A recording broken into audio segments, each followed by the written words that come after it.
Eyes of the Sun. Kilenya Chronicles Book 5 by Andrea Pearson. Copyright 2017 Andrea Pearson.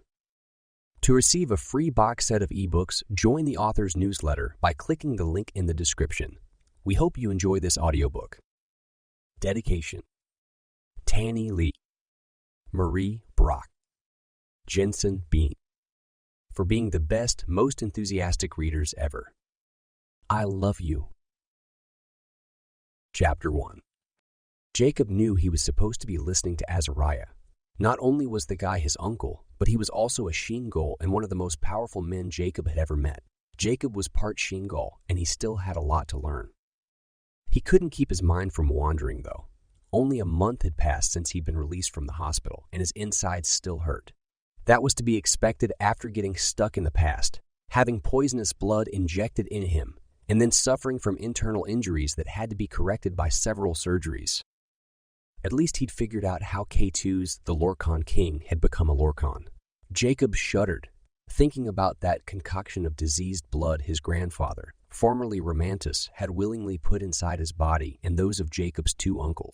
And, of course, Jacob's body, too. It was disgusting and very dangerous. No wonder there had been so many casualties from the test. "Jacob!" Azariah shouted, making him start. "If I catch you gazing into the flowers one more time, I'll send you home." Jacob tried not to roll his eyes. He'd been gazing at the trees, not the flowers, but he wasn't about to tell Azariah that. "I'm having a hard time concentrating." Azariah leaned his pole, a Shingal's best weapon, against a tree. "You wouldn't if you'd pay attention." "That doesn't even make sense. Paying attention is difficult right now. But if I did it, I wouldn't have a hard time concentrating." Azariah folded his arms and glared at Jacob. "Stop arguing with me." Jacob folded his arms too. "Fine, but I still think you're joking." "About?" Jacob threw his arms down in exasperation. "About what you want me to do." "Would I joke?" Azariah's long brown hair caught the Lot spring breeze and whirled across his face. The Shingal whipped it back, his gaze not leaving Jacob's. They'd gone up in the hills behind Azariah's fortress, where they could practice uninterrupted.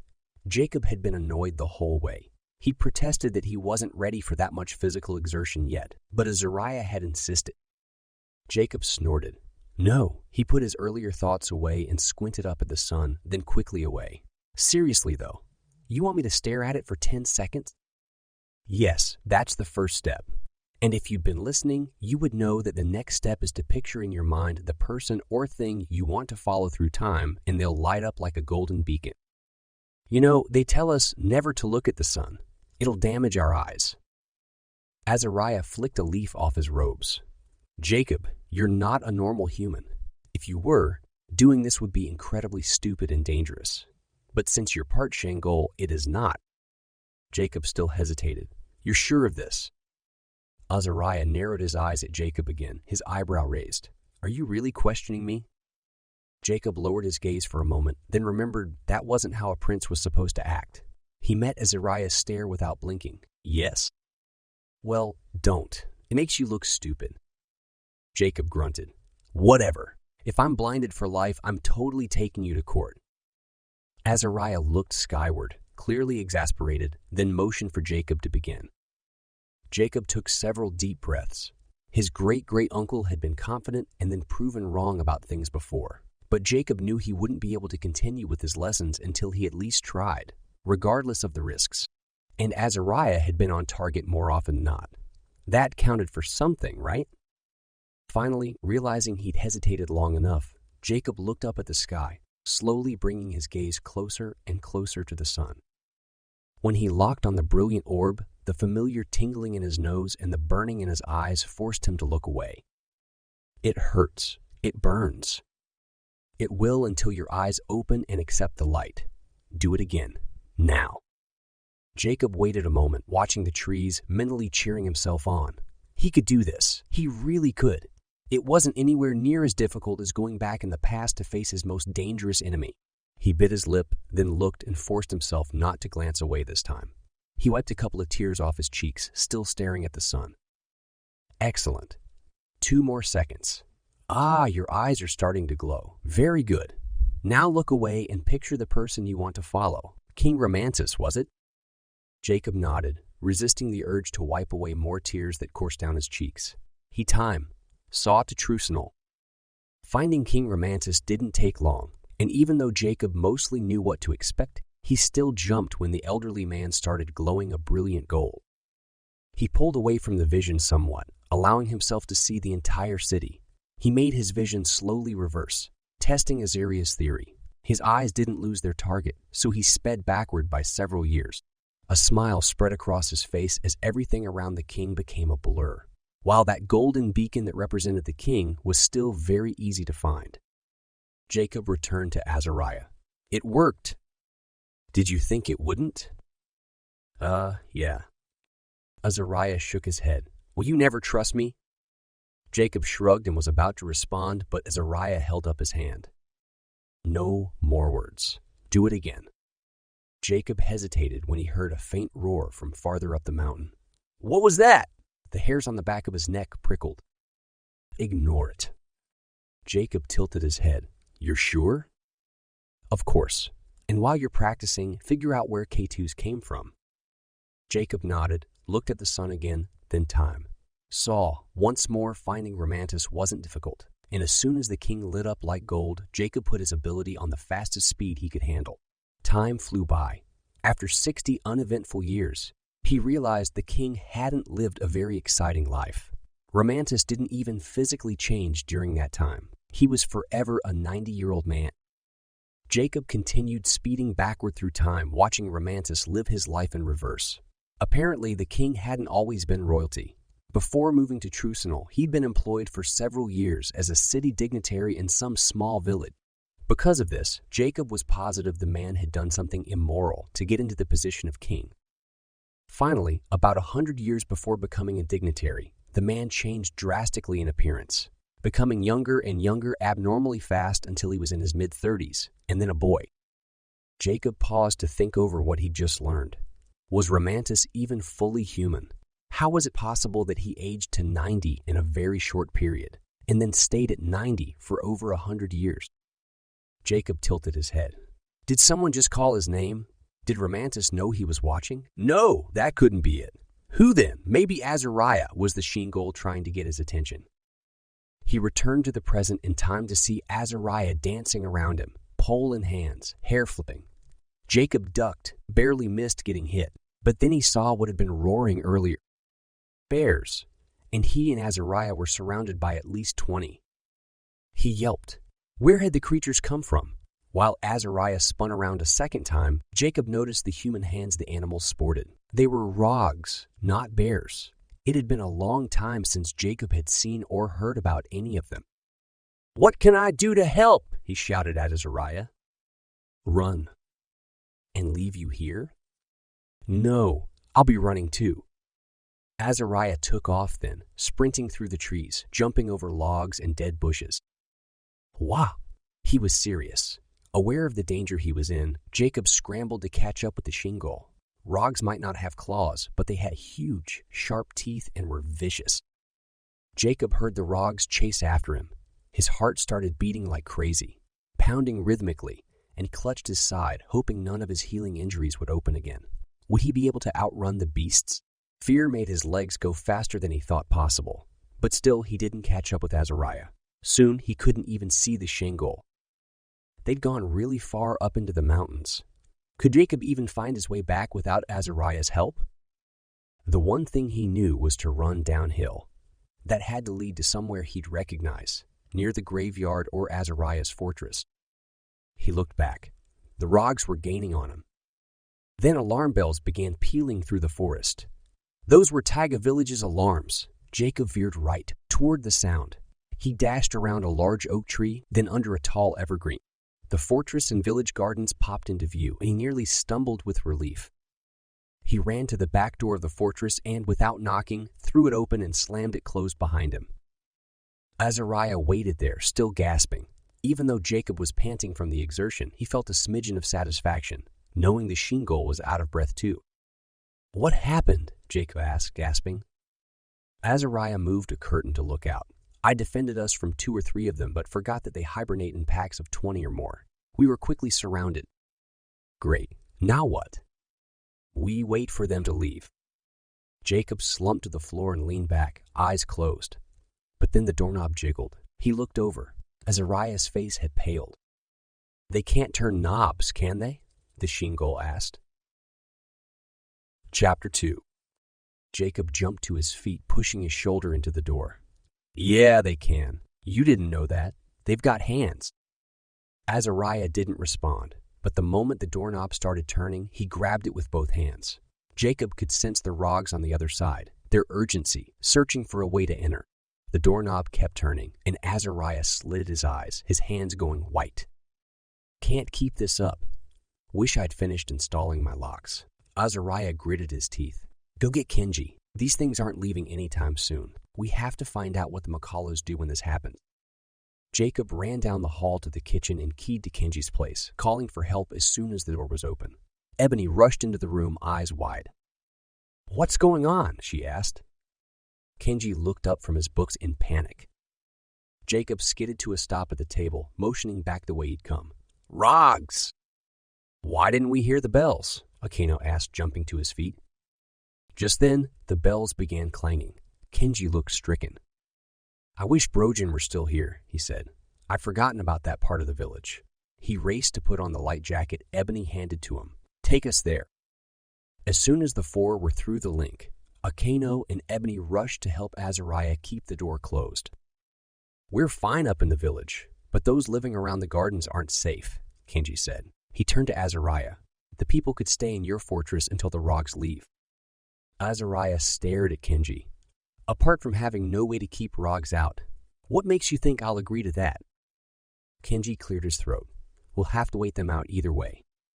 How long will that take? Jacob asked. A couple of hours usually, but with there being so much available food, Kenji passed a hand over his eyes. It could be days. They're hungry. They've been hibernating. Jacob rubbed his chin, thinking, why don't you just tell the trees to get rid of them? Kenji shook his head. Can't. The forest won't remove, trap, or control an animal that is native. The Rogs have been here for many years. They're part of the wildlife. They've stopped, Azariah said, releasing the doorknob slowly. He watched it. It didn't wiggle. The Shingle turned, arms folded, and glared at the group. Okay, enough chatting. Solve the problem? Well, Sweet Pea and Jaeger are out hunting with a group of Makalos, Ebony said. When they return, we'll use a few of the animals from their catch to lure the Rogs away. Akeno looked at his mother. Jacob and I will go. No, you won't, she said. I've done it before, Akeno said. When we get them far enough outside the village, I'll enlarge a door, and Jacob and I will escape through it and come back here. Azariah nodded. Yes, that'll work.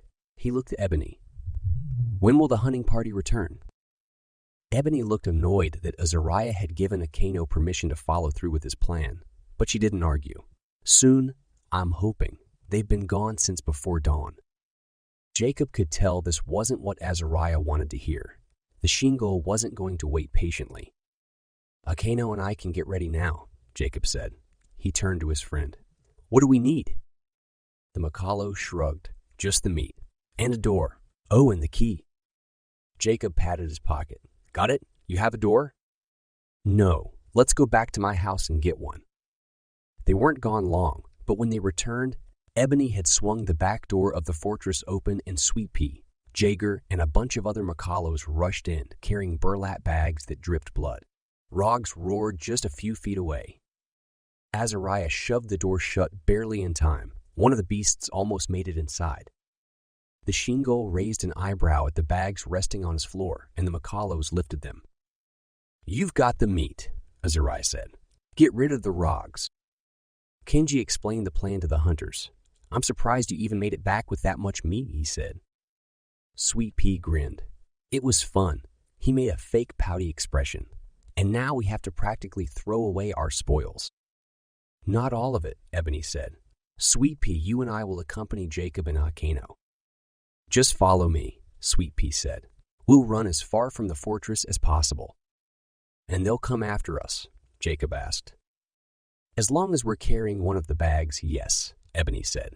She inspected the burlap sacks. Rogs don't have a very strong sense of smell, but this should catch their attention. Sweet Pea retied his shoes, hefted the bag, and then looked up at the others. Ready? Jacob nodded, his heart racing. He'd nearly been killed by rogs months ago, and here he was voluntarily going up against at least 20 of them. After making sure the way was clear, Sweet Pea inched the door open and looked both ways before sneaking to the right. The others followed. They slipped around the side of the fortress, so far unseen by the rogs. The creatures were busy trying to get into Aldo's cabin. Jacob hoped the old man was okay. Moments later, one of the rogs raised its snout into the air, sniffed, and then roared. All the rogs turned, watching Jacob and his group sneak away. "That's our cue," Sweet Pea said. "Run." Jacob did just that, dashing into the forest, following the Makalos. The trees grew a lot thicker here than on the other side of the village, and he struggled to keep up with the much faster Makalos. He hurdled a log, snagging his pant leg in the process. He almost fell, but counterbalanced and continued. His lungs began to burn. The way was steep. There wasn't a clear-cut path, and Jacob hadn't done any sort of real aerobic activity since dropping out of basketball. He sucked in as much air as he could, forcing his legs to continue the fast and awkward climb. So far, his injuries seemed to be holding up well. He glanced over his shoulder. 3 rogs were gaining on him. Jacob raced around a huge tree, keeping his eyes on the Makalos. Ebony noticed he was lagging and stopped long enough for him to catch up. Then she ran alongside him, zigzagging so the rogs would be confused. It seemed to work, and Sweet Pea and Eklaron slowed down as well. Soon, the 4 of them were running side by side, Sweet Pea carrying the bag of bloody meat. Jacob kept wanting to ask if they'd gone far enough, but he was so out of breath he couldn't. He heard roaring behind them, building in strength. More rogs had caught the scent and were giving chase. Moments later, a rog caught up. Jacob was afraid he would become the creature's first meal after hibernation, but the beast didn't seem interested in him. It wanted the food in that sack of sweet peas. Jacob's legs gave out and the rog battered him to the side with such force it knocked the wind out of him. He slammed into a tree and slid to the ground, dazed. He shook his head, trying to get his eyes to focus. It looked like Ebony and Eklaron were dancing with the rogue. They were jumping around it, yelling and bouncing out of reach over and over again. Where was Sweet Pea? Jacob struggled to his feet, holding his side where the creature had smacked it. That thing had a wicked arm! Just then, a rog roared behind him. He whirled, nearly losing his balance. The beast was standing on its hind legs, loose hair tufting into the breeze as the thing shook itself, spittle flying from its mouth. Jacob turned and ran. He felt a slight quiver in the ground beneath him when the rog fell onto all fours again and charged after him. Not knowing what else to do, Jacob headed toward Ebony and Eklaron. He finally spotted Sweet Pea. The Makalo was up a tree, still holding the bag. The tree bent over, possibly at Sweet Pea's command, and Sweet Pea jumped to the neighboring one. This happened several more times, and then Sweet Pea fell to the forest floor and started hollering at the rock. The creatures, including the one chasing Jacob, paused and looked his way. Sweet Pea opened the bag, tipping the contents onto the pine needles beneath him. With one massive combined roar, the rogs tore off in Sweet Pea's direction. "The door!" Ebony shouted. Eklaron pulled it from his pocket and dropped it 50 feet away, not far from Sweet Pea. Jacob and the 2 Makalos raced toward it, Jacob taking the key out of his pocket. They arrived at the same time as Sweet Pea, with some of the rogs rushing toward them. Jacob pushed the key into the lock and turned it. He flung the door open and they all scrambled through. A rog jumped into the frame. Jacob tried pushing the door shut, but the creature was too big and too strong. The door flew open, smacking Jacob in the shoulder, and he fell to the ground. The rog hesitated, obviously trying to see into the dim room. It stepped forward, sniffing and growling. It shuffled forward again, clearing the doorway. Eklaron slammed the door shut before more rogs could enter. The rog jumped and lunged toward the Makalo, but Ebony was there with one of her long knives. She swished at the beast, catching it on the shoulder. The rog turned to her, about to attack. A loud crack sounded through the air, and the rog fell to the ground. "Thank you, Eklaron," Ebony said, putting away her knife. "We'll need to transport it back through the link as soon as possible." She opened the door and called across the meadow to several Makalos who were carrying gardening tools. She motioned frantically, and soon they were all running to the tree. "All right, Jacob," she said. Open the link." He did so, then stepped behind the door. The Macalos held their shovels up, but no danger came rushing through, so they dropped them. Akano shrank the rog, then enlarged it far away from the door. Through the link in the forest, Jacob closed the link and plopped into the grass of the meadow. "I don't ever want to do that again." Ebony smiled. "You won't have to, hopefully. We don't normally have problems with rogs." Sweet Pea said. "When they come out of hibernation, they're always grouchy and hungry." Ebony rolled her eyes. "Yes, but we take care of them when that happens. They awoke earlier than usual.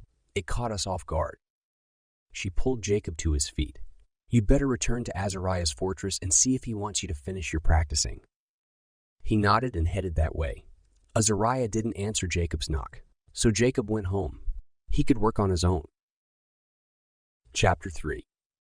Before practicing what Azariah had taught him, Jacob decided to check up on the Lorkon. Time saw, finding them in the throne room of the castle in Myvril City. The Lorkon king, K2s, stood with his palms on a table, staring down at a ton of papers and books. His lip was curled, the veins on his forehead standing out, and Jacob looked away in disgust as blood oozed from his chapped, red hands to the wood beneath them. The other three Lorkon appeared to be waiting for K2s to say or do something. After several moments, K2 straightened and stepped away, his black robe swirling around his leg. He said something unintelligible, and Jacob focused harder, trying to follow the discussion. Soon, here, K2 said, walking to his throne. He sat down.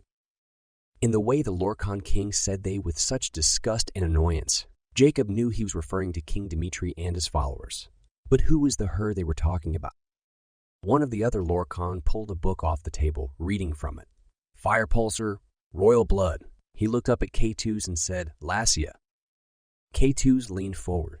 You're sure? The other Lorkon nodded and K2 shook his head, appearing to be deep in thought. Jacob concentrated extra hard. He wasn't sure why it was so difficult this time to follow the conversation, but he couldn't afford to miss anything.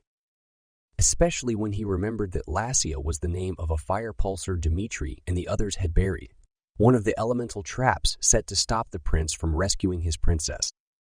It's time, K2 said, his words completely clear now. We leave tomorrow morning. Begin preparations immediately. The other Lorkon snapped his fingers and a Mulg entered the throne room. The Lorkon barked out an order and snapped his fingers again. This time, several Dusts and Mulgs rushed in and began following commands, running around, gathering things. Jacob pulled away from his vision. It was obvious that the Lorkon were planning to do something with Lassia. But why bother her? She wasn't harming anything or anyone by being underground. Jacob knew Azariah wanted to move her from the land and return her to her own world. But why should the Lorkon be concerned about her? Then it occurred to him. They wanted to use her against Dimitri's people. Of course. Fire pulsars were incredibly dangerous. It had been so long since Jacob had last thought or heard of one that he'd nearly forgotten. But how would the Lorkon get her out? Dimitri had sealed her in a huge magical diamond, the only thing strong enough to hold her. There was no way they'd be able to carry her like that. She'd melt anything that touched her shell. He needed to report this. Jacob jumped from his bed, opened his window, his signal for when he wanted Early, his Menya, to come. Jacob, Early said, flitting to his side moments later. I missed you. He chuckled. We saw each other this morning. I know. He quickly explained what was going on with the Lorkon, then had her deliver that message to Dad. Not surprisingly, Dad wanted to have a meeting with the fat lady and Aldo. They ended up holding it in Jacob's kitchen. Azariah should have been included, but the Shingol said he didn't have time and asked Jacob to give him the particulars when they'd ended. Jacob sat with the others at the table. He felt weird. Aldo was always at his house, but the fat lady had only been there a couple of times. And without Mom, who was with Amberly at a dance recital, it was just strange. Dad finished welcoming the other two and then interrupted Jacob's thoughts, asking him to explain what he'd learned. Did they say how they would get her out of the diamond? The fat lady asked after Jacob had finished. Because they shouldn't know. It took me a long time to figure out, and I'm naturally inclined toward these sorts of things. He shook his head. No. The papers they were looking over mentioned digging trenches. Maybe they planned to roll the diamond out.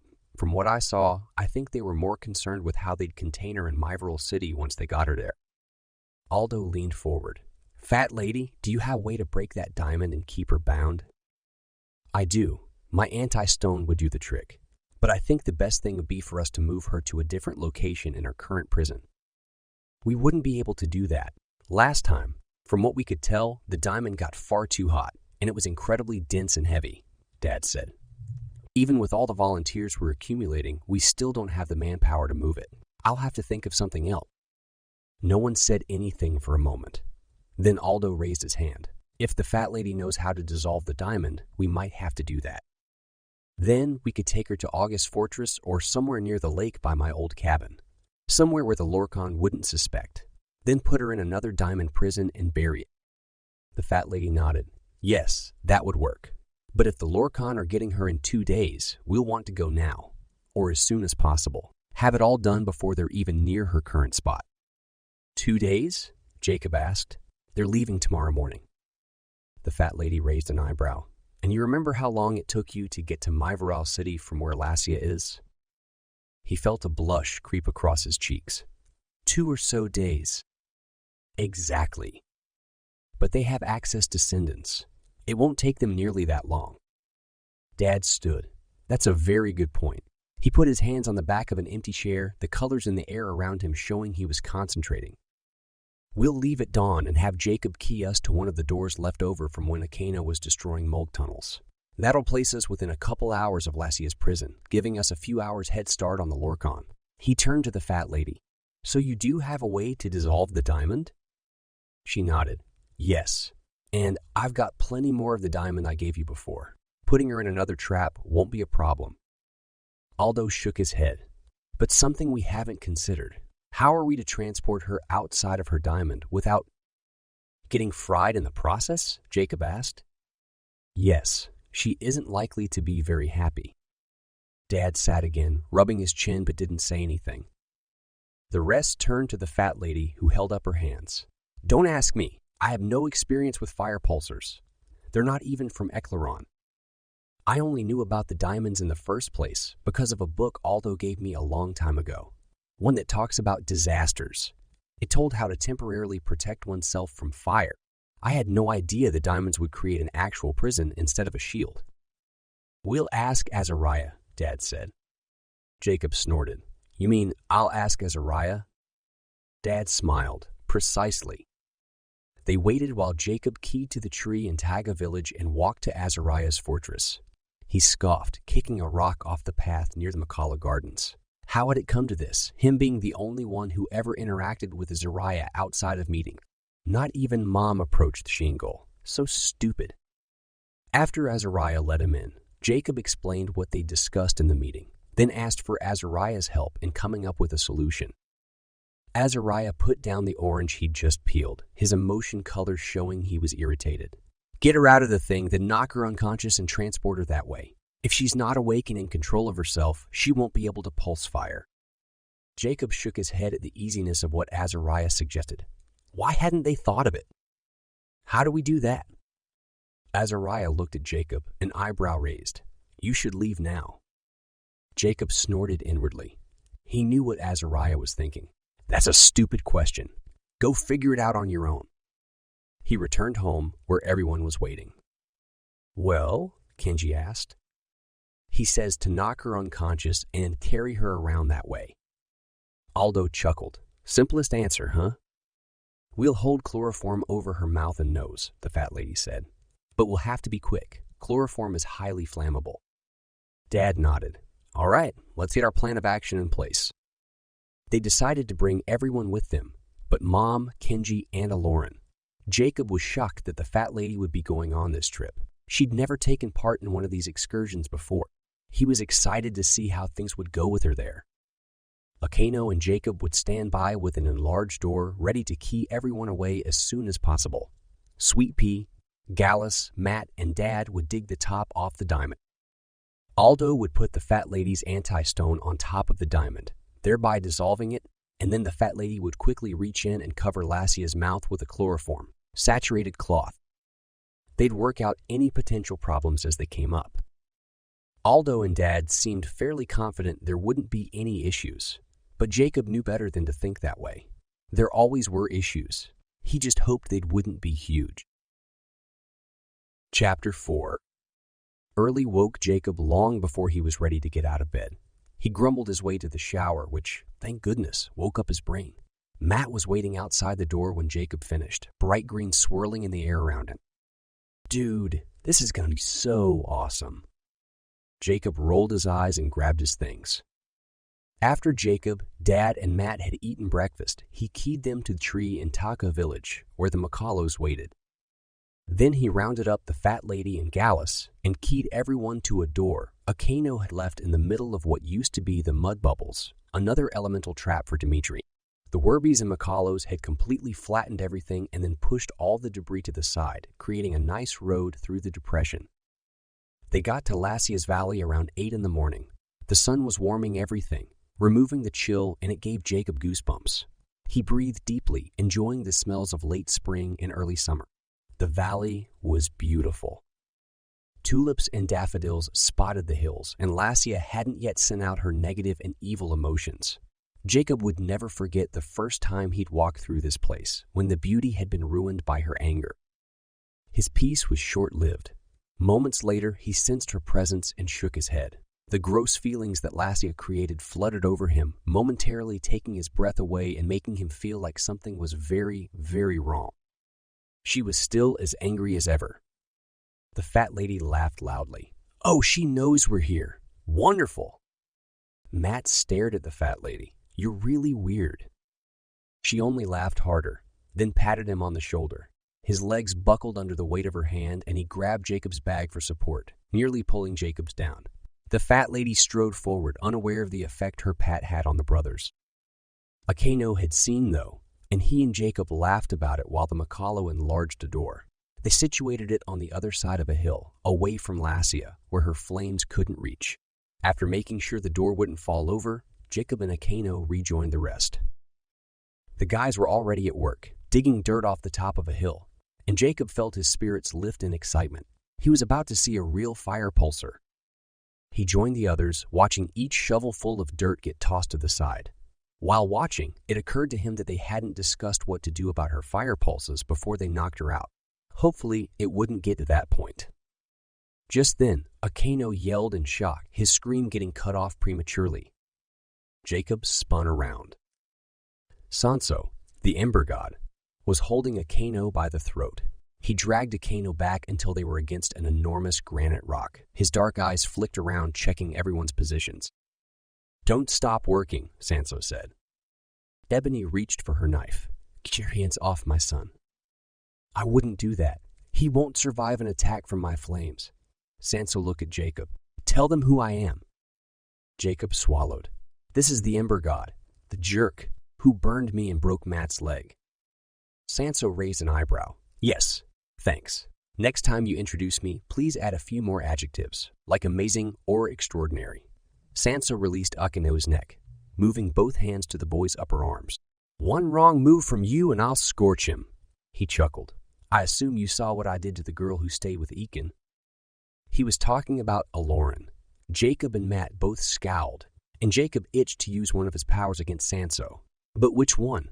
None of his abilities were long range except for traveling and seeing, and those wouldn't help right then. Dad stepped forward. "What do you want?" "The fire pulsar, of course." Sanso motioned to the hill where Matt and the others were standing, shovels dangling loosely from their hands.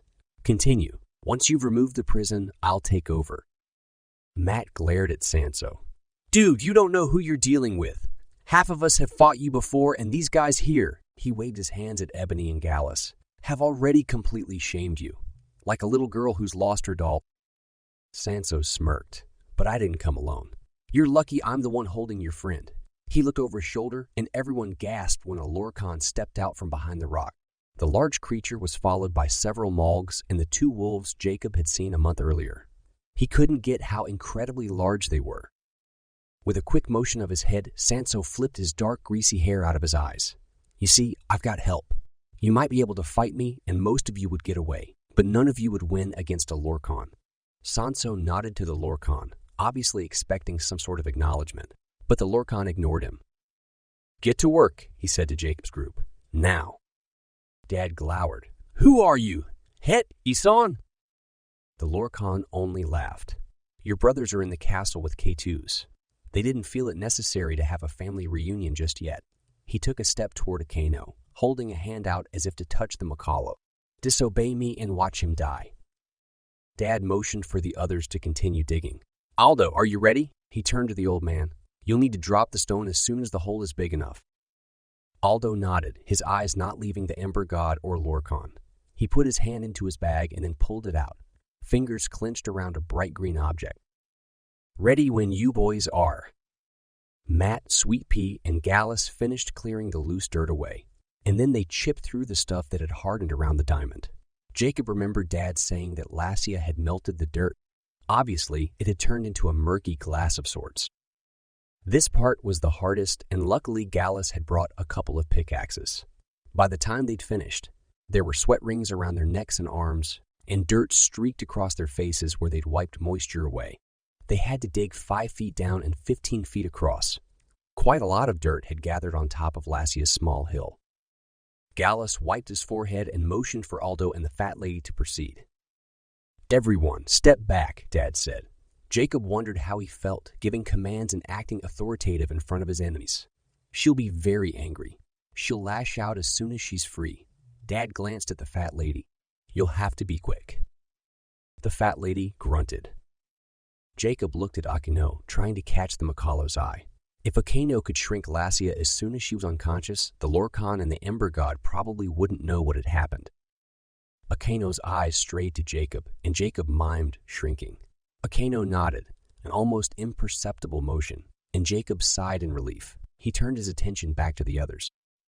Aldo dropped the rock on top of the diamond, then jumped back as the ground around Lassia crumbled and fell into the space the diamond had taken. Lassia was visible from the waist up. Jacob shut his mouth as soon as he realized it had popped open. He hadn't expected her to look anything like what she did. Her hair was fiery and long. Her facial features were strong, a chin that jutted forward and a high forehead. One eye was bright red, the other coal black. Her skin was pale and had red and blue veins streaking across it.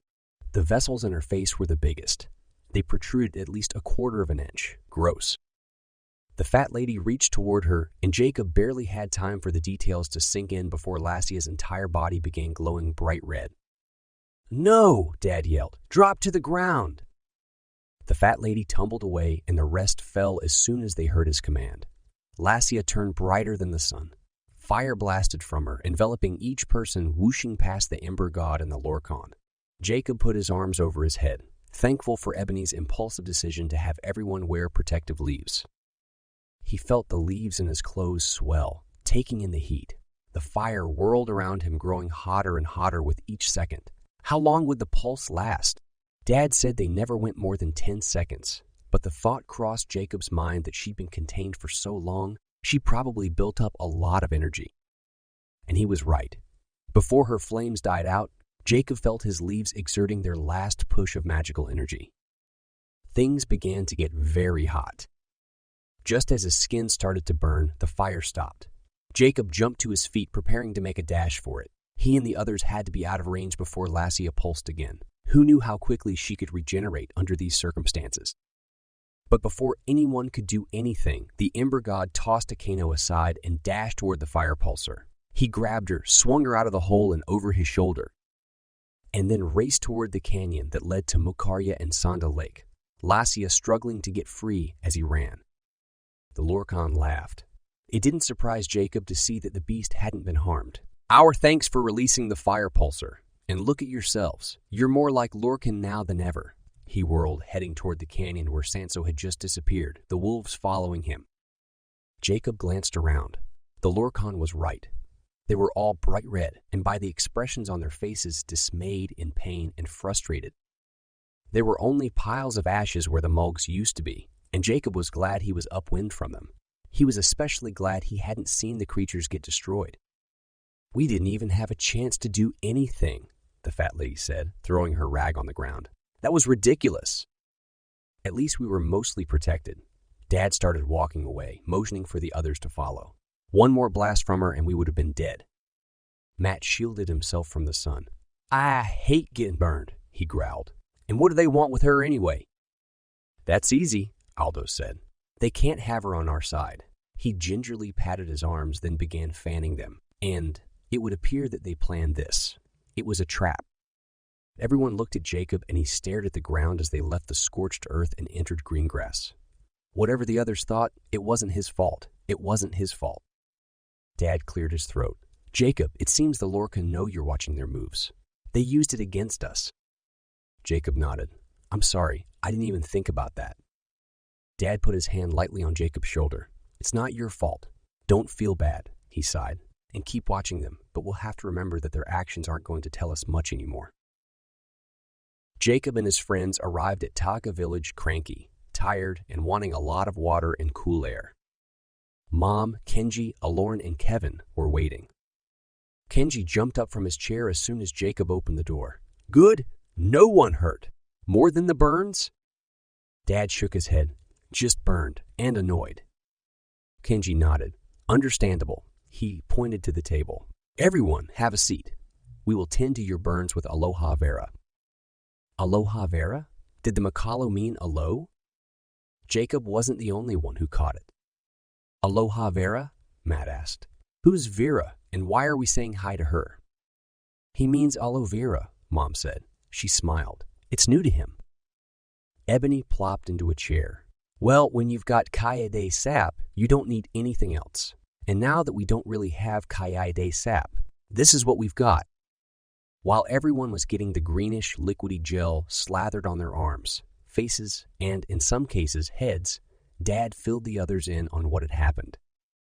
This isn't good, Kenji said. Not only do they have access to the world where the fire pulsars originated, but they've got one in their possession. We don't have anything or anyone who could fight a fire pulsar in hand-to-hand combat. Dad leaned back in his chair, watching his mom tended to his burns. Perhaps we won't need one. What do you mean? Ebony asked. Well, we don't really know what the Lorkon planned to do with her. Jacob couldn't keep his mind off her appearance. She had gross veins everywhere, he said. I didn't even think about how she'd look. She also has retractable horns. Dad motioned to the sides of his head above his ears. When she's been pulsing for a couple of minutes, they come out here. That's totally cool, Matt said. Kevin finished with Akano's burns and moved to Sweet Pea. So, will I be allowed to fight when that time comes? The adults exchanged glances. I'm not comfortable with that, Mom said.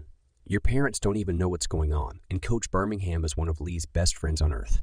We don't want to risk putting you in danger and upsetting your parents. Kevin shook his head as if to clear it. Lee, Dimitri, Dad, Your Majesty, I can't keep up with all the things you guys call him. Mom and Dad chuckled, and Jacob was relieved no one pursued the conversation. He still wished Kevin hadn't heard anything about Eklaron. It really complicated things. And though he knew Eklaron trusted the guy, Jacob still wasn't sure. He put his thoughts aside, and as soon as everyone was ready, he keyed them all to their proper places. Once they'd gotten back home, Dad spoke to Jacob. Mr. Coolidge is stopping by to pick up his payment. Make sure he sticks around for a couple of minutes. I'd like to talk to him. Jacob agreed, wondering what Dad would have to say to his school tutor. Maybe they were firing him. Jacob frowned. Not possible. At least he hoped not. He'd actually grown to like the man. Chapter 5. Jacob opened the door and let Mr. Coolidge in. Hi, he handed the older man a check Mom had written earlier. Oh, and my dad wants to talk to you. Mr. Coolidge frowned, not looking at the slip of paper. We still have a couple more study sessions before school lets out. I know you were on break for a while there, but I'd like to finish things up. I don't want you to fall behind. Mom must have heard because she entered the living room, drying her hands on a towel. That's fine. We'll schedule the rest of the sessions now. Let me get a calendar. She turned and called over her shoulder. Lee, Mr. Coolidge is here. She disappeared into her study, returning with the calendar right as Dad came in from the family room. The two men shook hands. Mom arranged to have Mr. Coolidge come over for 2 more sessions, and then Dad and Mr. Coolidge got to business. Jacob sat in a chair in the corner, glad they hadn't noticed he was still there. He was really curious about what Dad had on his mind. After exchanging pleasantries and small talk, Dad leaned forward, resting his elbows on his knees. I'd like to offer you somewhat of a job. Just for the summer if you're willing to accept. It pays well." Jacob also leaned forward. This was the last thing he'd expected. "Doing what?" Mr. Coolidge asked. "It's complicated."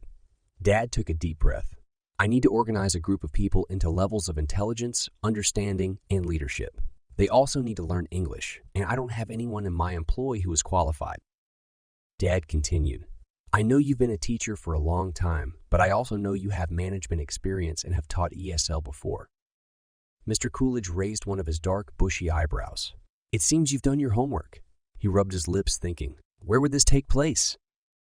"Not far from here, in the canyon behind our home, actually." "In the canyon?" Mr. Coolidge stared at Dad. So did Jacob. What was Dad doing? He was about to blow their cover. "They're not from around here," Dad said. "They're gathering in preparation for some attacks on their homeland." "Is this legal?" "You're being very vague." "I'm sorry, but it's necessary at this point. And yes, it is legal." Jacob almost snickered, then stopped before he drew unwanted attention to himself. Of course it was legal. Dad was king of Gevkin, and that was where Mr. Coolidge would be employed. Dad pinched the bridge of his nose. "You'll understand more when you start. Kevin and Eklaron have already been instructing the people for quite some time, but neither of them have the necessary experience, and things are going much slower than I'd hoped they would. You'll organize the people into different ranks and groups according to what you feel they can handle. Physical tasks and the ability to handle battle if necessary. See who out of all of them can follow verbal instructions the best. Things like that." Mr. Coolidge frowned and rubbed his lips again. Dad leaned back, putting his hands on his knees, getting ready to stand. "You don't have to decide right now.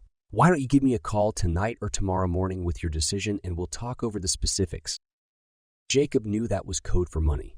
How much was Dad willing to pay? And would it be in American dollars or gold? He knew his dad had access to a lot of gold. They'd brought a ton of it with them from Eklaron, but that didn't mean it would transfer well to Earth money. Mr. Coolidge left shortly after, and Dad returned to watching a game in the family room. Jacob hesitated for a moment and almost went in to talk to Dad about all of this. He decided not to press things. He'd figure out soon enough what was going to happen with Mr. Coolidge. Jacob was excited and nervous when Mr. Coolidge said yes. It would be so weird having his teacher spending time in Taiga Village. How would he react to the Werbies and Makalos? There's no way he'd see those creatures and not wonder what planet he was on. Jacob again let Mr. Coolidge into the house when he showed up for work the next day. He was wearing jeans and a t-shirt, and Jacob had a hard time accepting him like that. He always wore a suit to school and to all of their study sessions. But Dad had asked him to dress a little more casually. The people pulled from the scented air were comfortable with how the humans from Earth dressed and would probably feel intimidated by a suit. "Hello, Jacob," Mr. Coolidge said. "Your dad told me you'd be taking me to my post." Jacob nodded. "We're walking." "Oh, and it's pretty muddy on the trail right now, just so you know." Jacob usually just keyed to Taiga Village, but Mr. Coolidge didn't know about the key. The forest behind his house was still experiencing spring runoffs from the melting snow, and he hadn't been kidding about the mud. They had to leave the trail several times to avoid huge puddles. After 10 or 15 minutes of walking, they passed from Earth into Eklaron. Mr. Coolidge didn't even notice, and Jacob hadn't expected him to. The only visible change was the size and types of trees, and the teacher was pretty distracted by the muddy ground. Mr. Coolidge also didn't notice the Werbies that had been asked to stay out of sight watching from behind a thick bush. Jacob sighed in exasperation. Of course, Fubble the Werbie would want to see another human from Earth. He waved behind his back, sending a smile to Fubble, and was rewarded with a huge grin.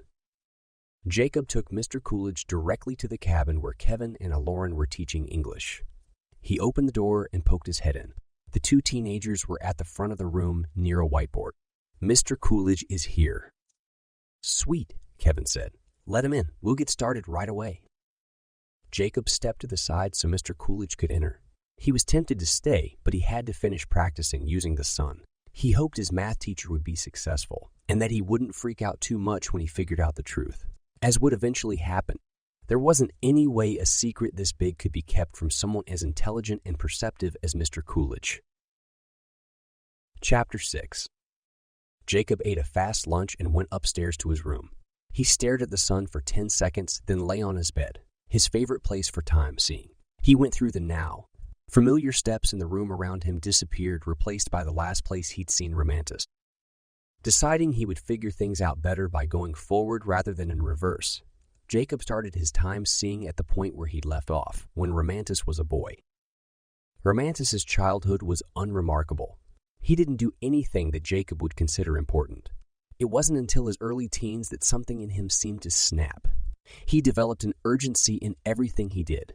Chores, conversations, studying. Romantis began staying up late, poring over books, taking notes, and writing letters. Jacob tried to read along with him, but it was all in a different language. Romantis had been working as a farmhand for an elderly couple. They treated him well, acted like he was their own.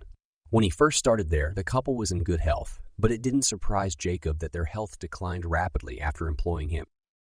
Jacob turned his time, seeing eyes away when Romantis killed the couple and took over the farm. No one noticed. The couple had withdrawn from the nearby village, sending Romantis into town whenever they needed anything, so the villagers were used to seeing him instead of them. Romantis married and quickly had several children. Again, Jacob shied away from watching as he sold the young children, needing money. His wife disappeared and Romantis continued his studying and letter writing. Jacob watched as, over the next couple of years, Romantis lied, stole, and murdered his way into positions more powerful than the previous ones. He married frequently, following the same path as before, having children and selling them, and then using the money to appear wealthy. Jacob wasn't sure what was happening to the wives, and he didn't want to know. When Romantis was probably in his mid-30s, he moved to a new village and made the acquaintance of someone who looked like a magician. Their conversations were serious, and whenever they were together, Jacob slowed down and paid close attention. He was disappointed at first to find they weren't speaking English, but even with the language barrier, he was still able to gather information. Their first meetings were spent bartering. Romantis brought things for the magician, and the magician shelved them, a greedy glint in his eyes. For a while, Romantis wasn't happy about having to wait longer for what he wanted, but the magician kept asking for more things. After several meetings, though, it seemed they reached an agreement and everything changed. They began studying books together, comparing discoveries, arguing occasionally, and taking notes. Then Romantis prepared for a meeting that had him very excited. He jogged and smiled the entire way to the magician's hut, and once there, actually hugged the other man.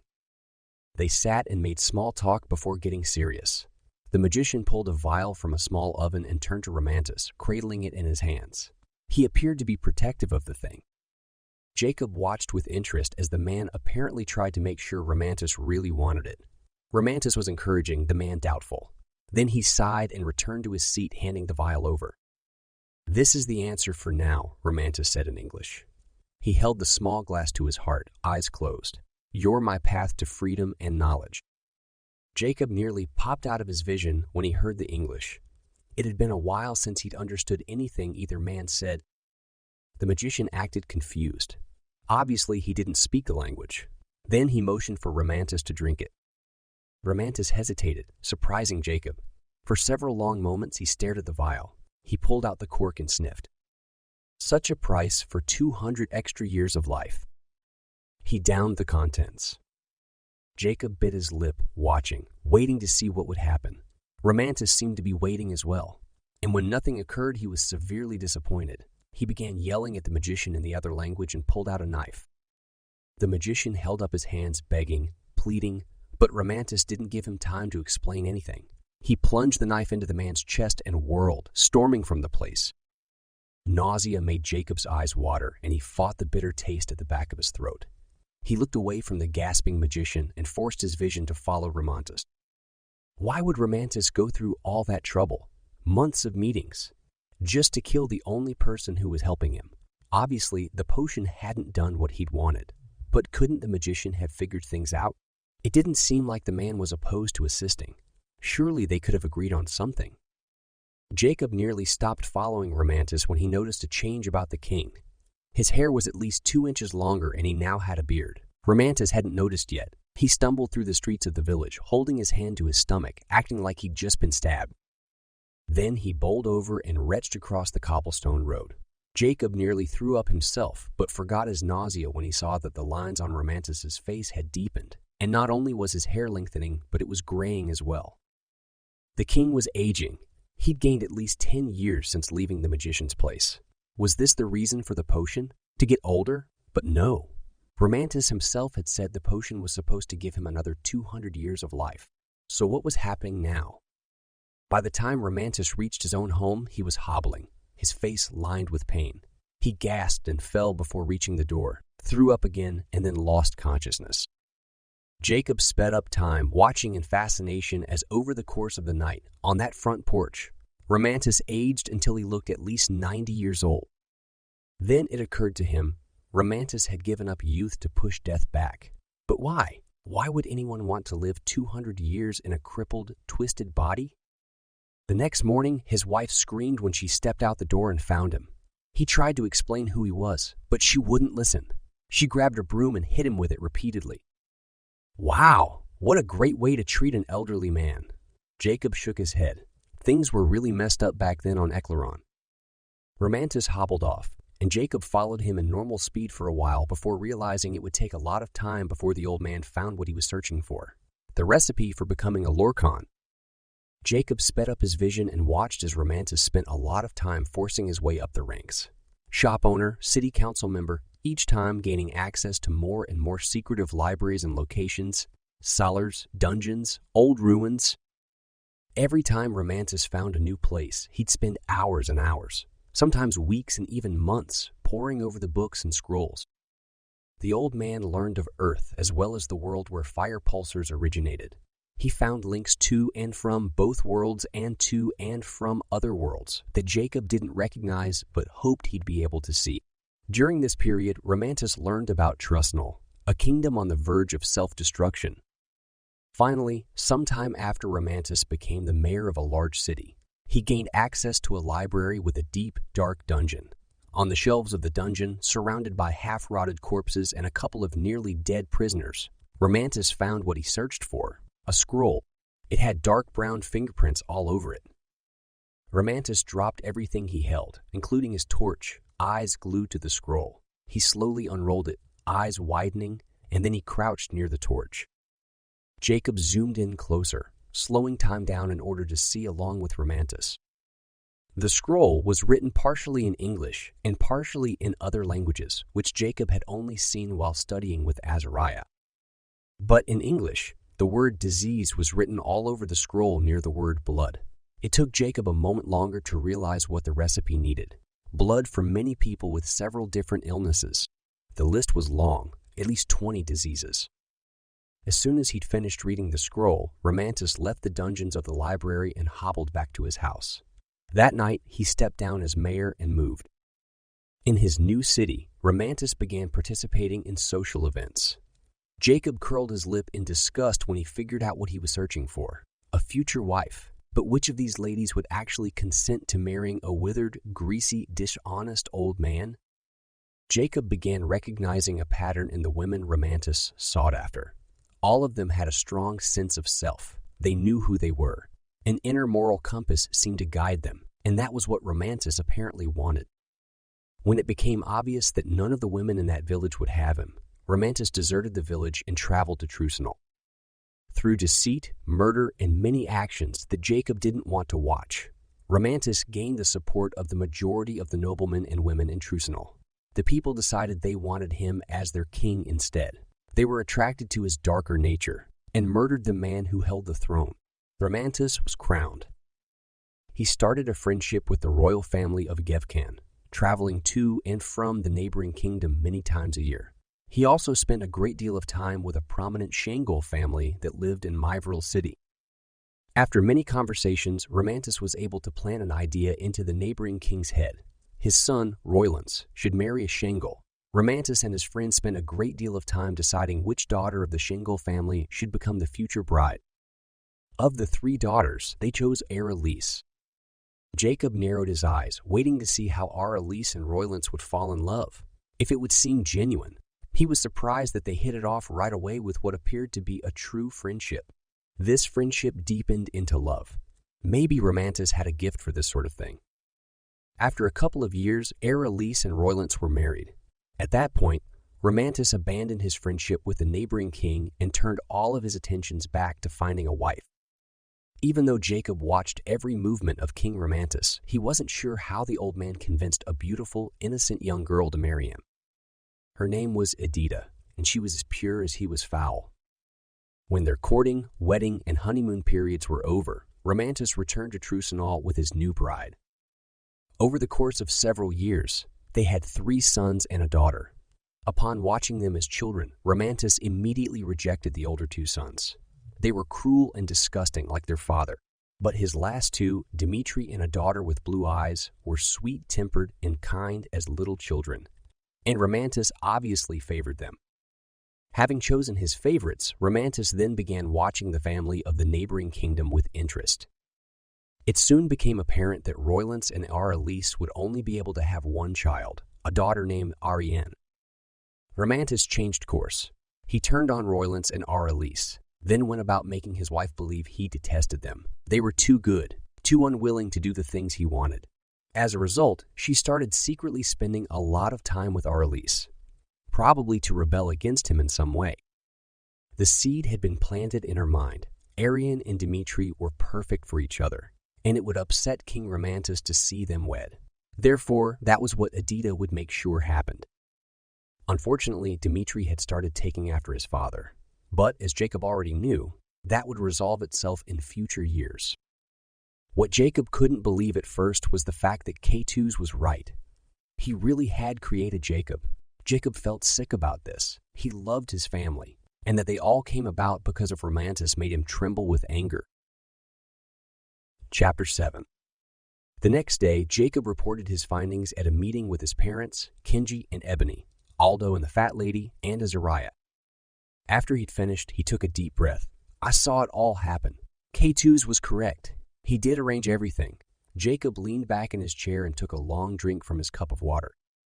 The adults around him showed little surprise, and Jacob figured it was because they were already used to the idea. They just needed it confirmed. Dad clasped his hands. Thank you, Jacob. That is all we have to discuss in that regard. He then turned to Azariah. What have you to report by way of the shingles? Azariah got to his feet and paced. There are many things we must do and very little time to do them in. Our biggest project over the next month is to return Lorkon, the sky monster, to his homeland. In order to do this, every living shingle must be present. Wah, Matt said. Isn't it going to be hard to figure out where they all are? Azariah shook his head. No, we keep track of their locations. The hard part will be convincing them to come. As you all know, I've been trying to recruit for several months now. Have you had any luck? Dad asked. Some. They'll be arriving soon, and I have no doubt that eventually I'll be able to convince them all. As was his fashion, Azariah left the meeting before Dad had finished tying things up. Later that day, Jacob decided to see what the Lorkon were doing. Since he'd been partially deceived where Lassia was concerned, he hadn't felt as inclined to watch. No one blamed him, but he knew they'd still appreciate him checking up on things occasionally. Tea Time saw to the castle and immediately discovered that something was wrong. He couldn't see the throne room, and he tried going in from the sides past the curtains, under the door. It didn't matter what he did. That room and certain parts of the castle were no longer visible to him. Not only that, but he couldn't find the Lorkon anywhere. Then it occurred to him that they were probably in the parts he couldn't see. He'd just have to go back in time to find them. He returned to his room and dashed to the window to look at the sun for 10 seconds. Hopping back on his bed, not waiting for the springs to stop bouncing, he quickly searched the castle over the past several days, watching for K2's. When he found the Lorkon, he made the king glow. Jacob followed as K2's wandered the halls, studied in the throne room, and ordered mulgs, dusts, and the other Lorkon around. Then K2's disappeared. Jacob couldn't penetrate a part of the castle. He reversed again, this time by a week, then pulled away so he could see a larger section of Gevkin. Finally, a brief bit of golden light flashed in the Mulg tunnels, showing Jacob where K2's had gone. Jacob followed as the Lorkon king walked to Fornkal. It was weird to see him walking, but Sindens probably couldn't fit in the Mulg tunnels. When he got to Fornkal, K2's went straight to a farming area placed up against a small mountain range where thousands of human slaves were mining and working the fields. Jacob watched as the Lorkon king waited to be noticed. A servant scurried up to him, bowing repeatedly as he approached. He gave something to the king, a bowl full of greenery with bushy leaves and bulbous trunks. Weird. Maybe K2s wanted a salad? Jacob recognized it as the same plant that grew in the Forncall fields. K2s laughed deviously as he took the bowl. Apparently, he really liked salad. He said something, and a bunch of servants rushed to follow him into a room of a nearby building. K2s gave orders and a man took the bowl from him.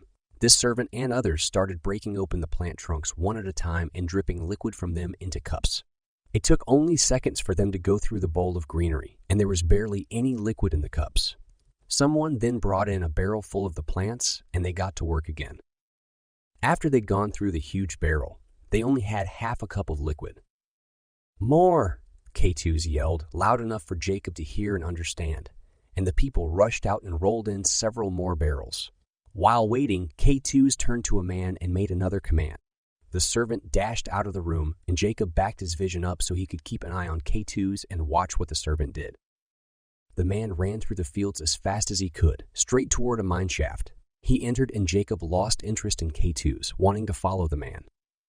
The lighting in the shaft wasn't nearly bright enough, and it took forever for Jacob's eyes to adjust. When they did, he saw that the tunnel was full of men with pickaxes and shovels. Many were digging at the sides of the tunnel with the pickaxes, while those with shovels carried the excess dirt to a large, hollowed-out room with several huge storage bins. People were there sitting on the ground sifting through the dirt. The stuff that remained in their cloth sifters they tossed aside, and the finer particles that had fallen through they put in bags. The man opened one of the storage bins. He pulled out several small cloth bags. Someone tried to stop him, but he shoved the guy away, babbling in a different language. The other man lowered his head, then sat on the ground again, continuing his sifting of dirt. Jacob followed as the servant ran out of the mine and rushed back to the building where K2 still waited. K2s grabbed the cloth bags from the man's hands and poured their contents, a dark gray powder, into a large bowl. Then he sat and waited, watching as the others continued their hacking and squeezing of the plants. Finally, they had 3 cups of liquid. K2s took the cups, shoved a few people out of the way, and strode to the bowl. He poured all the liquid in, then chanted something over it and mixed the ingredients together. A woman handed K2s a thick paintbrush, and the Lorkon smeared the contents of the bowl over the walls of the room. He laughed as he did so, bright green for excitement swirling in the air around him. Once every wall had the stuff slathered on it, he stepped back to watch. Jacob watched too. Either K2s had lost his mind or he was starting up a new profession as a painter. The liquid started drying, darkening in the process. Almost as soon as it darkened, a black spot in Jacob's vision appeared over the dried section of the wall. At first, he thought something was in his eyes, but as he blinked, the spot grew, and it continued growing as the rest of the walls dried. Jacob gasped. His vision was completely fading. Then, the room was totally locked from his view. Jacob pushed against the blackness that replaced the room, but nothing he did allowed his sight to enter again. He pulled back in frustration and sat on his bed, arms folded. This was stupid. Obviously, what he'd just seen was how Romantis had kept Jacob from seeing into his workroom back in Trusenal. He didn't believe it had been something so simple. A stupid plant and some dust would keep Jacob, and the shingles, from seeing anything. Was it possible to break through? Jacob shook his head. He knew it wasn't. He'd tried way too many times before. He sighed in frustration. Then time saw again and sped forward, waiting for K2s to leave the building. Jacob followed the Lorkon back into the mold tunnels. A large group of humans accompanied him, each carrying a cup of what Jacob assumed was the plant liquid. Every 20 feet, K2s would stop and mix the ingredients, chant, then smear the stuff on the cave walls. Jacob scowled at the Lorkon king, wishing he could reach through the vision and smack the guy. Apparently, he didn't want Jacob watching him as he traveled to and from Forncall City. Soon enough, they'd reached the castle in Myvril City. Jacob watched as K2 spread the potion across the walls of the throne room. He wondered why the Lorkon didn't have someone else do the work. A servant, perhaps. But maybe only he could perform the magic and chant the words. Or maybe they were in a language only he spoke. Pretty soon, Jacob was unable to follow the Lorkon king nearly anywhere. He watched as K2s covered almost all of the Mog tunnels, nearly the entire city of Forncall. and then last, most of the castle. Jacob could only imagine just how many plants all that work had required. He pulled away from his vision, sat on his bed for a moment trying to decide what to do, and then went downstairs to the kitchen where Mom sat at the table. "Mom, we need to go talk to Dad about something I just discovered." She didn't look up from her novel and didn't respond. "Mom?" Jacob said, a little louder. "Humma?" She still didn't look up, so Jacob went to the table and peered over her book, into her eyes. "We need to go talk to Dad. I found something." "Oh, sorry. Let's go." After they'd all settled into chairs at Dad's work, Jacob told his parents what happened. Dad leaned forward. "This isn't good," he furrowed his brow. "How are we going to watch the Lorkon?"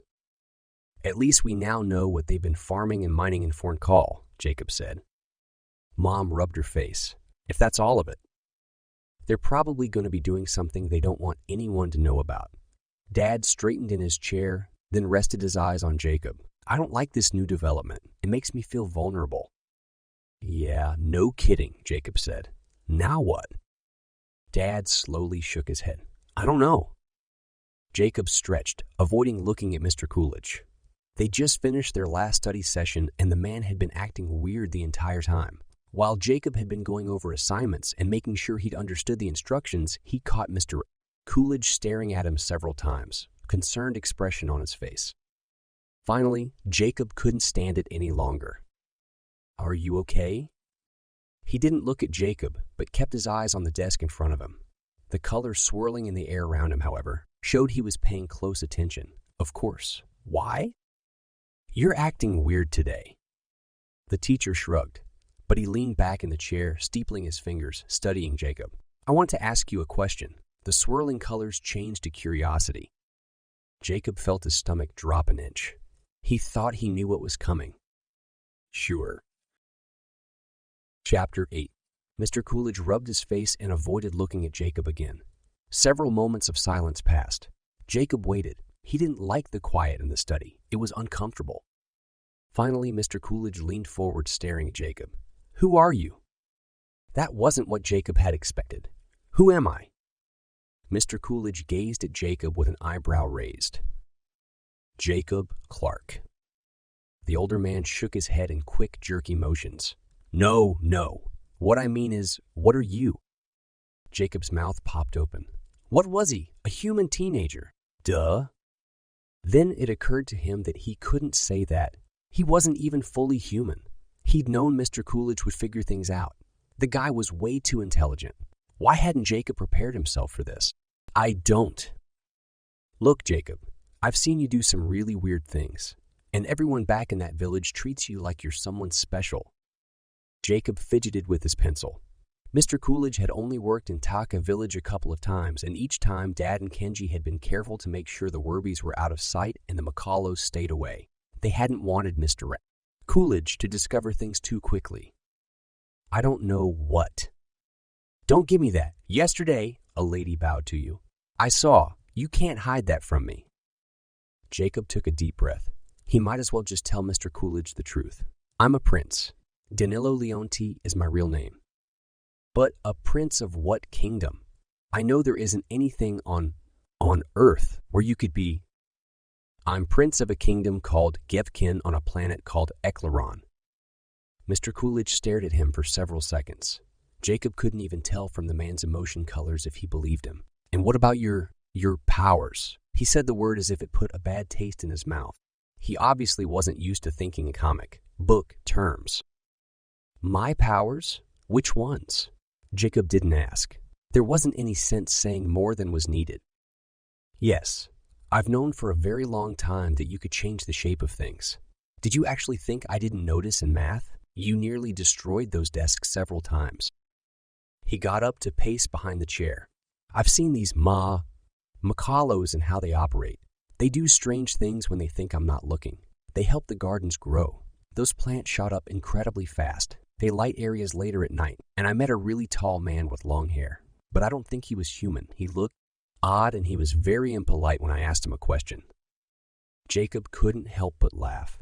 "That's Azariah. And yesterday, on my way from the school in Taka, I ran into one of the Macalos.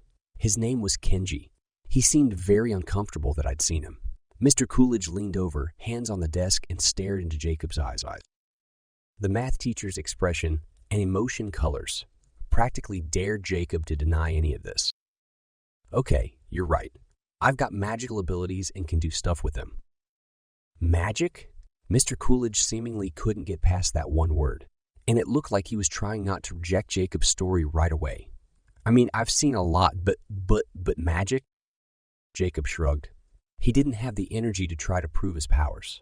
Mr. Coolidge had already seen Jacob molding things. Doing it again wouldn't be more convincing. Instead, he decided to see what the man had figured out on his own. What do you think is going on? I don't know. Mr. Coolidge dragged his fingers through his thick hair. Something, but it should be impossible. It's not. Trust me. Mr. Coolidge met eyes with Jacob. How is it not impossible? There's a link to Eklaron, the planet where I'm from, in the forest between here and Taka village. You've been on a different planet several times over the past week. Mr. Coolidge nodded. I figured you'd say that. He sat again, looking almost 20 years older.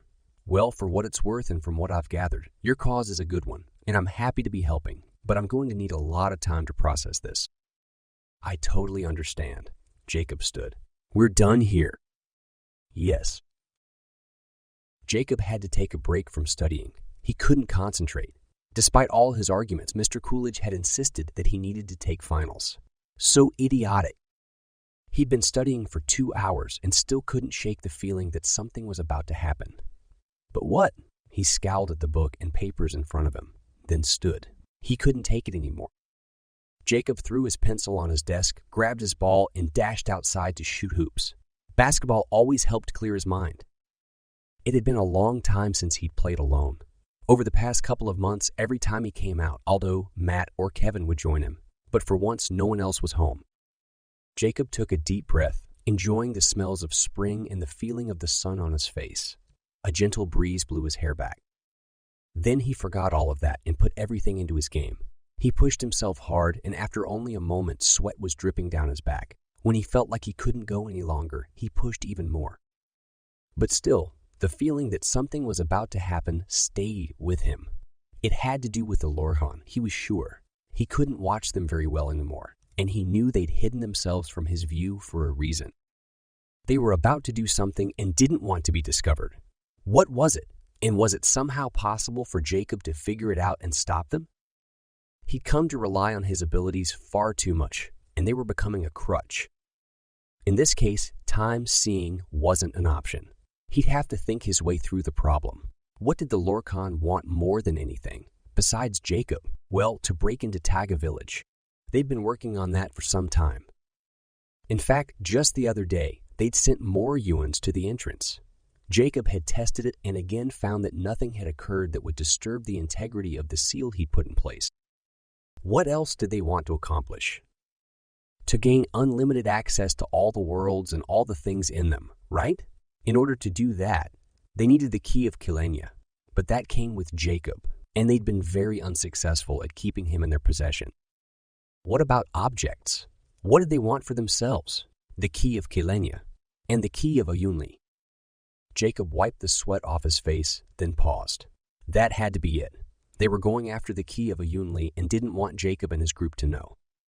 They'd have to beat him to it first. Chapter 9. Jacob rushed inside, up the stairs, and dropped his ball on the floor of his room. He said hi to Early, then looked at the sun for 10 seconds. He sat on his bed and started to search for the key of Ayunli. After only a moment, the key lit up, making it possible for him to follow it anywhere. Jacob couldn't believe how much easier it was this time to find the key. Last time it had nearly killed him, but now he only felt a moment of pain.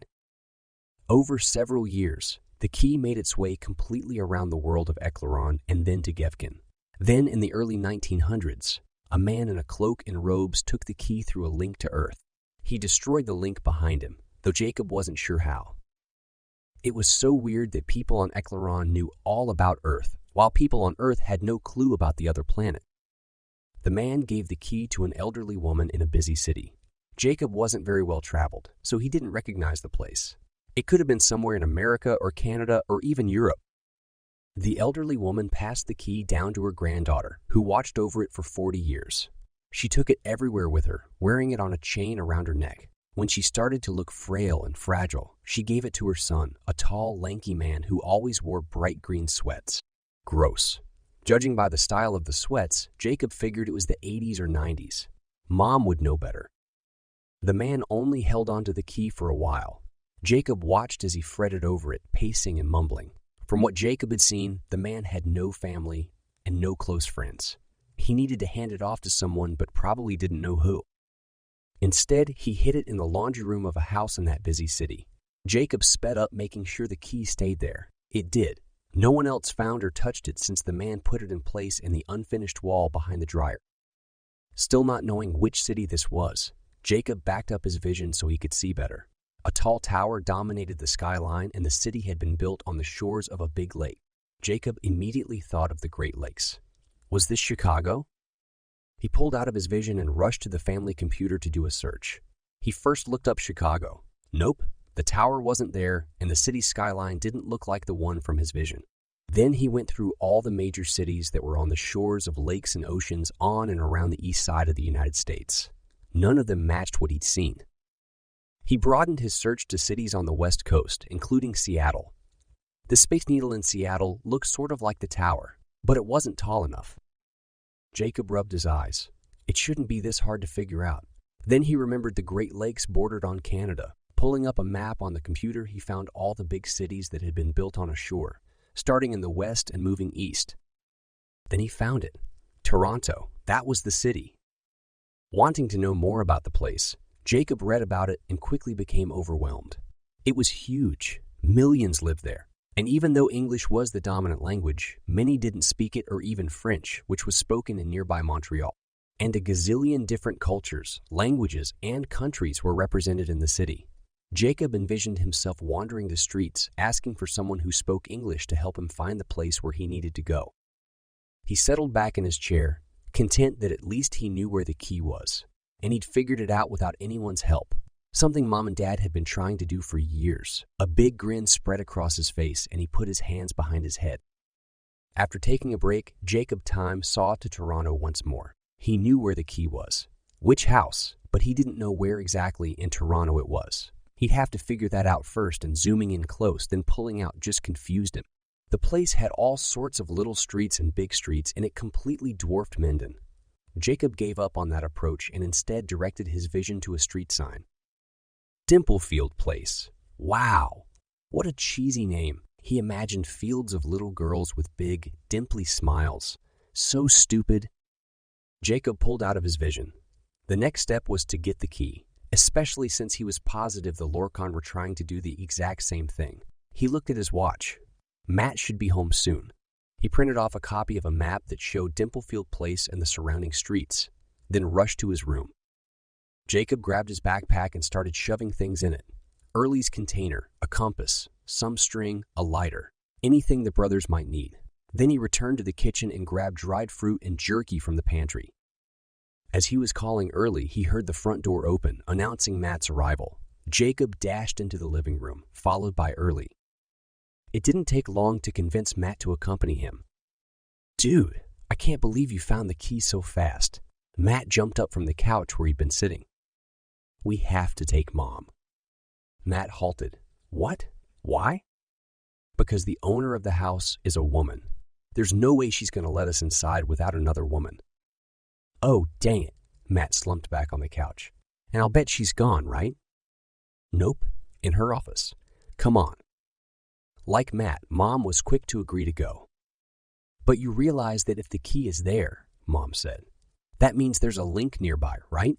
And where there's a link, there's the possibility of running into the Lorkon." Jacob nodded. "True, but the person who brought the key to Toronto destroyed the link somehow. You're right, though. We need to hurry." Mom leaned back in her chair. She hesitated a moment longer, then grabbed her cell and made a call to Ida Maid, arranging to have the elderly neighbor tend Amberly. After Matt returned from driving Amberly to the neighbor's house, Jacob keyed them all to Dimplefield Place. The moment they stepped through the link, Jacob knew they weren't in Mendon anymore. Even though it was only late May, they were hit by a wall of heat and humidity. Maybe it was hotter because of the humidity, but Jacob instantly felt like he needed to cough. It was like breathing watery air. Ignoring the way his shirt clung to his back, Jacob led the way down the street, looking for the correct house. The homes were small but quaint, and the owners took good care of their yards. A couple of older people were out pulling weeds. "That's it," Jacob said, pointing to a house with a cracked driveway. He took a deep breath of the humid air and turned to Mom. "Lead the way." She nodded and strode to the porch. Jacob and Matt followed her up the steps into the front door, where she rang the doorbell. They waited for several moments. Jacob was positive the others were just as miserable in the heat as he was. An attractive woman with dark hair and an olive complexion finally answered. "Hello, can I help you?" She had a slight Middle Eastern accent. A 4 or 5-year-old boy peeked around her and stared up at Jacob and Matt. Jacob waved to the boy, then turned his attention to what Mom was saying. "My name is Jana, and these are my sons, Jacob and Matt." The woman nodded. "Nice to meet you. I'm Roya." The skeptical expression on her face showed she was waiting for them to try to sell her something. Mom went into a lengthy description about Gerald, the man who used to live there, how he'd been entrusted with a metal box that was a family heirloom from Mom's side of the family. Jacob frowned, wondering if that was true. Then it occurred to him that Mom probably was a descendant of Ayunli and Kilenya, and as such, the keys really did belong to her family. He said he hid it in the laundry room of this house. Roya tilted her head and frowned. "I didn't notice anything when I moved in." "I know where it is," Jacob said. "Do you mind if we go downstairs to look?" When Roya hesitated further, Mom said, "It's really special to my family. It means a lot to us." The lady's expression remained skeptical, and the colors swirling through the air around her showed she still didn't trust them. Jacob didn't blame her. He was well aware that their request sounded very much like a ploy to get into her house and cause damage, possibly robbing and hurting her and her boy. He watched as her emotion colors changed back and forth between possibly accepting Mom's story and probably wondering how they were going to kill her. She looked long and hard at each of them, then took a deep breath, stepped back, and motioned for them to enter. "All right, but please make it quick, and I'll be with you the whole time." Jacob led them straight to the laundry room. He and Matt pulled out the dryer, revealing the corner of the room where the wall wasn't completely finished. Slats of wood crossed the cement. Matt reached forward and started pulling at the wood but jumped away, shaking his hand. A huge creature or bug had run across his fingers and fallen to the floor. It was 3 or 4 inches long, light-colored, and had a gazillion legs and very long antennae. Jacob jumped as well, bumping into Mom, who shrieked. "Get it away from me," Mom said. Sorry, Matt said, still shaking his hand. "That freaked me out." Roya laughed. "It's a centipede. They're related to a species that originated in Jamaica, and they're everywhere around here. But you get used to them. My American husband calls them Satan bugs. They're disgusting things and usually nocturnal. I don't see them in daylight often." Another Satan bug ran across the wall, and Roya leaned against the washing machine, arms folded. A smile played at the corner of her lips. She obviously thought Jacob and the other two were being silly. He couldn't believe how casual she was. It was all he could do not to run from the room, and he wasn't usually skittish. Matt hesitated, eyeing the cement and boards. "Where's the box, Jacob?" Without touching anything, Jacob pointed to the biggest board. It covered the hole where Gerald had stuffed the container. "Okay," Matt didn't move. "How about you take off the board?" "Me?" Jacob looked at Roya, but she motioned for him to go ahead, probably curious to see if they'd actually find something there. He looked around the laundry room, then spotted a screwdriver on a shelf by the washing machine. He picked it up and hacked at the rotted wood covering the hole. It started shredding, soft from Toronto's humidity. When the last of the board fell, several of the little beasts dashed out of the hole, scampered across the wall, and disappeared behind the washing machine. Jacob watched the floor, waiting for one of the bugs to run up his leg, but none came. He looked back at the hole and swore he could see something swarming inside, but it was too dark. "Here," Roya said, handing him a flashlight that had also been on the shelf. Jacob turned it on and directed the beam to the wall. He nearly dropped the flashlight. The entire hole was full of Satan bugs. They crawled over each other, long legs tangling, big, boogie eyes staring. The key container wasn't even visible. Chapter 10. Mom squealed and backed away. "Aye! I'll leave you boys to this." She practically danced to get out of the laundry room. Matt and Jacob looked at each other. "How to get rid of them?" Matt asked. Roya chuckled. The colors swirling through the air around her showed she'd finally relaxed. "Light usually does the trick. These are more determined than the rest. I'll see if I can find something to help. Go on. There isn't anything valuable in this room." "Let's try scaring them away," Matt said when Roya left. Jacob nodded. They waved their hands, arms, and heads at bugs, trying to get them to move. It didn't work. "All right, we'll blow then." Matt leaned closer to the hole than Jacob would have been comfortable doing and blew really hard. The bugs shifted, thousands of long, skinny, brownish legs moving. But they didn't uncover the container or leave. "Was this Gerald's idea a trap?" Matt asked. "A way to protect the box?" Roya returned holding a spray bottle. "I still don't understand why they're acting this way. Usually, the adults will have eaten the smaller ones whole by now." She handed Jacob the bottle. "It's permethrin. Kills them on contact. Go ahead, spray. See if it takes care of them." Matt took the bottle from Jacob and squirted some inside the hole. A few of the bugs moved, but not many. He shook his head. "Persistent critters. Do they bite?" "Yes, and it hurts pretty bad." Jacob watched as a couple more of the bugs scattered from the hole. This time, they dashed out from under the machines and crossed the tile floor. Jacob and Matt stepped out of the way. They were so heavy and had so many legs, Jacob could actually hear them running, like mice. He shivered, cringing. So disgusting. "Do you have a pair of garden gloves I could borrow?" Matt asked. Roya nodded and left to get them. A moment later, Mom poked her head around the corner. "Please hurry, boys. I'm starting to get nervous." Jacob looked at her, head tilted. Something had changed in the air. Why hadn't Jacob noticed it before? A sort of pressure was building, and it wasn't imaginary. His ears needed to pop. Roya returned and handed the gloves to Matt. Mom peered around the corner again, hands rubbing her upper arms. "Jacob, come here for a minute." He followed her upstairs, where she whispered, "Something's wrong. Please go watch from the driveway. I feel like we're about to have visitors." "From where?" "The link has been destroyed." "I know. Do it anyway." Jacob nodded and exited the house. He pulled Early's container from his bag and let her out. "Would you check the area for danger and let me know if something is coming?" Early nodded and flitted away, grinning. She didn't fly very fast. Jacob could see her little head looking to the right and left repeatedly as she scanned the houses on either side of the street. He smiled. She was a good Minya. He turned and put his focus on the mounting pressure that had nothing to do with the intense humidity. Right away, he felt a difference, and at first, couldn't put his finger on what was wrong.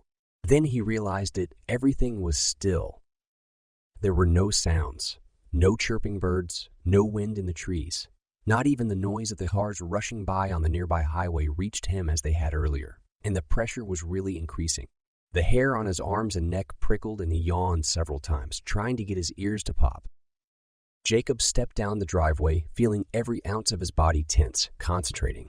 He hoped Matt hurried. Mom was right. Something was coming.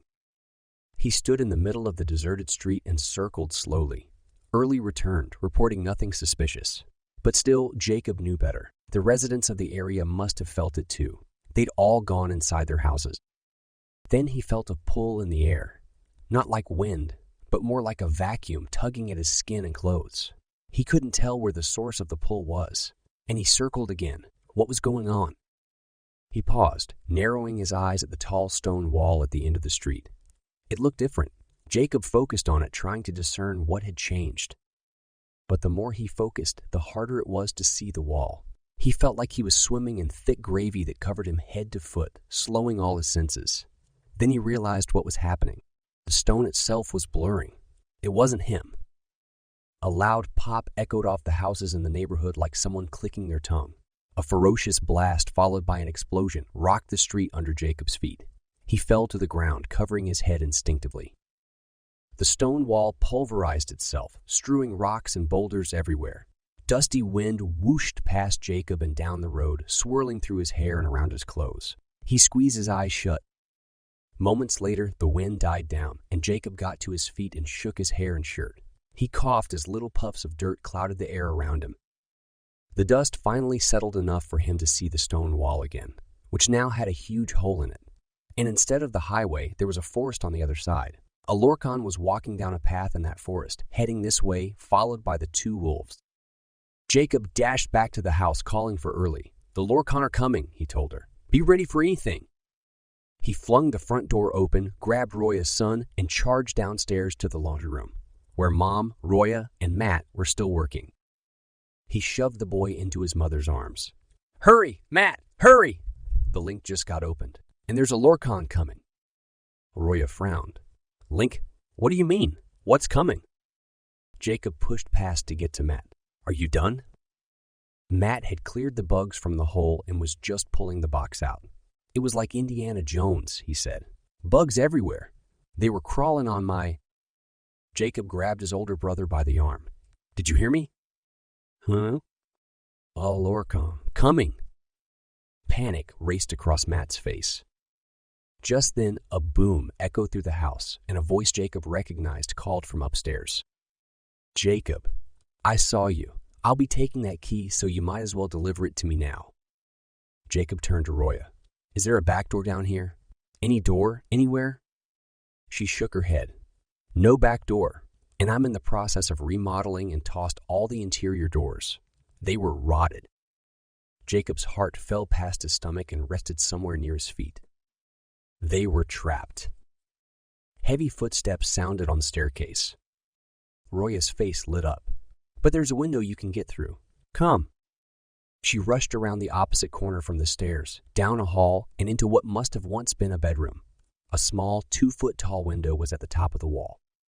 Mom started wringing her hands. "We've got to get through that."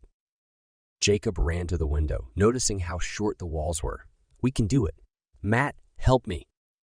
They pushed the window open. Jacob hoisted Matt out first. Matt rolled onto his stomach and reached in, pulling Mom while Jacob pushed from below. The wolves bounded into the room, the Lorkon not far behind, and Roya screamed. "Hurry, hurry!" Jacob called to his brother. Mom cleared the window right as one of the wolves pounced on Jacob, knocking him to the floor. The other joined the first, paws on Jacob's chest. He couldn't breathe. The Lorkon pushed the wolves away and grabbed Jacob's arm, yanking him up. "Where's the key?" Jacob still struggled to breathe. He couldn't answer. "Here it is, Lorkon trash," Matt said. He dangled the box in front of the open window. The Lorkon dropped Jacob and jumped, snatching at the box. Matt pulled it back just in time and laughed, then disappeared. The Lorkon growled in frustration, gripped the window at the sides, and flung himself through with incredible speed. Jacob finally caught his breath and got to his feet. The wolves dashed out of the room, and Jacob and Roya were alone. The color swirling around Roya showed intense fear. Then realization dawned on her face. She shouted, "Amir," and raced away. The boy was still in the laundry room. Jacob followed her, nearly overtaking her in his rush to get to his brother and Mom. The Lorkon had surely caught up with them. Roya grabbed her boy and held him close, tears streaming down her face. "Amir, oh Amir, I'm so sorry," the boy bawled with his mom, and Jacob ran upstairs and out the front door. He raced around back and skidded to a stop. Matt had scaled a large pine tree and was at least 30 feet in the air. He held the metal container and was shouting at the Lorkon. Mom wasn't in sight. "Hey, Jake," Matt called. "Catch!" Matt tossed the container to Jacob, who had to fling himself onto the gravel at the end of the driveway to catch it. He didn't have time to get up before the wolves were on him again. He fought against them, then rolled on top of the box, cradling it under him. Something heavy connected with Jacob's side, and he winced, grinding his teeth to keep from crying out. The stupid Lorkon. Why did they always have to kick him in the ribs? "Give it to me, boy." The Lorkon grabbed Jacob by one arm and heaved him into the air. He pried the box from Jacob's fingers, then thrust Jacob to the side and took off out of the yard, the wolves racing after him. Jacob's body wouldn't obey him when he tried to jump to his feet. Being tossed to the side had dazed him, and he couldn't focus. For a moment, it felt like he was going to involuntarily see, but he shut his eyes and concentrated on breathing in and out. He gained control of his body and jogged after the Lorkon. "You're ridiculous!" he shouted at the beast. By the time Jacob got to the end of the driveway, the Lorkon had already disappeared through the link into the forest. Jacob scowled and bent over, hands on his knees, gasping for breath. The heavy stitch in his side told him he'd have a bruise where the Lorkon kicked him. Big surprise!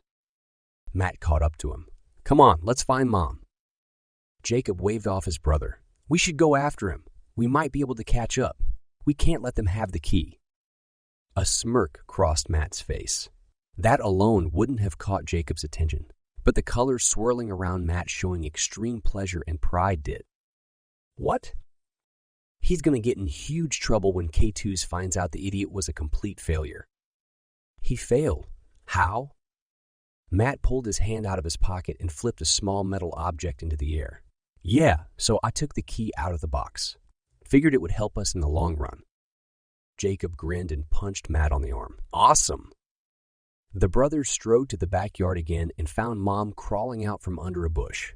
Jacob raised an eyebrow at the situation. She was a queen after all, but rushed to help her stand. Before they left, Mom, Jacob, and Matt talked to Roya to make sure she and Amir were okay. It took some time to calm the woman down. Finally, Roya accepted Mom's offer to help cook dinner, and Jacob and Matt went home. A couple of hours later, Jacob keyed back and got Mom. She told him Roya turned the news on right away, and they watched as the station interrupted their broadcasting to give information on a possible terrorist attack. They asked the viewers to hold on. A crew was on the way to the site, but by the time the camera crew reached the wall, the reporter couldn't figure out why all the residents had been freaking out. As soon as they saw the wall on TV, Mom and Roya went outside to see for themselves. The reporter was right. The stone didn't look like it had been touched in any way. Jacob rolled his eyes but breathed a sigh of relief. At least the Lorkon had covered their tracks. Chapter 11. That evening, Dad had Jacob gather everyone at Kenji's house. Matt had refused to hand over the key. He wanted to be the first person to test it out, so Dad held an already scheduled meeting a day early. As soon as everyone was greeted and updated, Dad motioned for Matt to begin. Matt pulled the key out of his pocket, and the others crowded around him to see. It didn't look a thing like the key of Kilenya, which surprised Jacob. He'd been expecting them to have the same design, but this one was more angular, more masculine, and it had an oval-shaped piece of dark rose-colored glass in the top of the handle. Dad was the first to settle back into his chair. He looked at Matt. Did it make any noise or shine any lights when you took it out of the box? Matt shook his head. It didn't do anything. Too bad we don't have the container anymore, Aldo said. They're made of rare and precious metals. At the expression of annoyance on Matt's face, he rushed to continue. But very good thinking on your part. K2s is bound to be upset about this. I agree, Gallus said, and there will be repercussions. Dad frowned. I wouldn't doubt it. Well, can I test it out? Matt asked. Dad shrugged. Go ahead. Matt sprang to his feet, rushed to the door, put the key in the lock, and said, My home in Minden. He turned the key and opened the door. Taka village was still on the other side. Matt frowned and looked back at everyone. Stupid thing probably only works for Jacob. Jacob shook his head. Why would it? It's been stuck in Canada for a long time and hasn't ever been around me. Here, I'll try, Mom said, joining Matt by the door. She had the same results. Maybe it's broken. Aldo chuckled, grinning broadly. This is fantastic. We always assumed the keys function the same way. What a silly thought. What does it do then? Eklaron asked. Not sure, Aldo said, but I'll start researching. Jacob leaned forward in his seat. We don't need to do any research. We could just go ask the person who created it. The fat lady raised an eyebrow. Wouldn't that break a few rules? Jacob shrugged. Akeno and I have been able to talk to Onyev about a lot of things that would break the rules. My feeling is that my abilities don't work exactly the same with him. He alters them in some way, possibly because he's a full-blooded Makalo patriarch. Besides, I don't have to tell him we've got the keys, and I'll still be prevented from doing stuff that would ruin future events. Dad nodded. Yes, let's have you talk to Onyev. Mom handed the key to Kenji, for safekeeping until we need it. Someone knocked at the door, and Akeno jumped to answer. It was Mr. Coolidge. He strode into the house, ducking somewhat to fit under the door jamb. He scanned the group, and then his eyes rested on Dad. You asked me to come and get a report. Dad motioned for Mr. Coolidge to have a seat. Yes, and we're ready for you.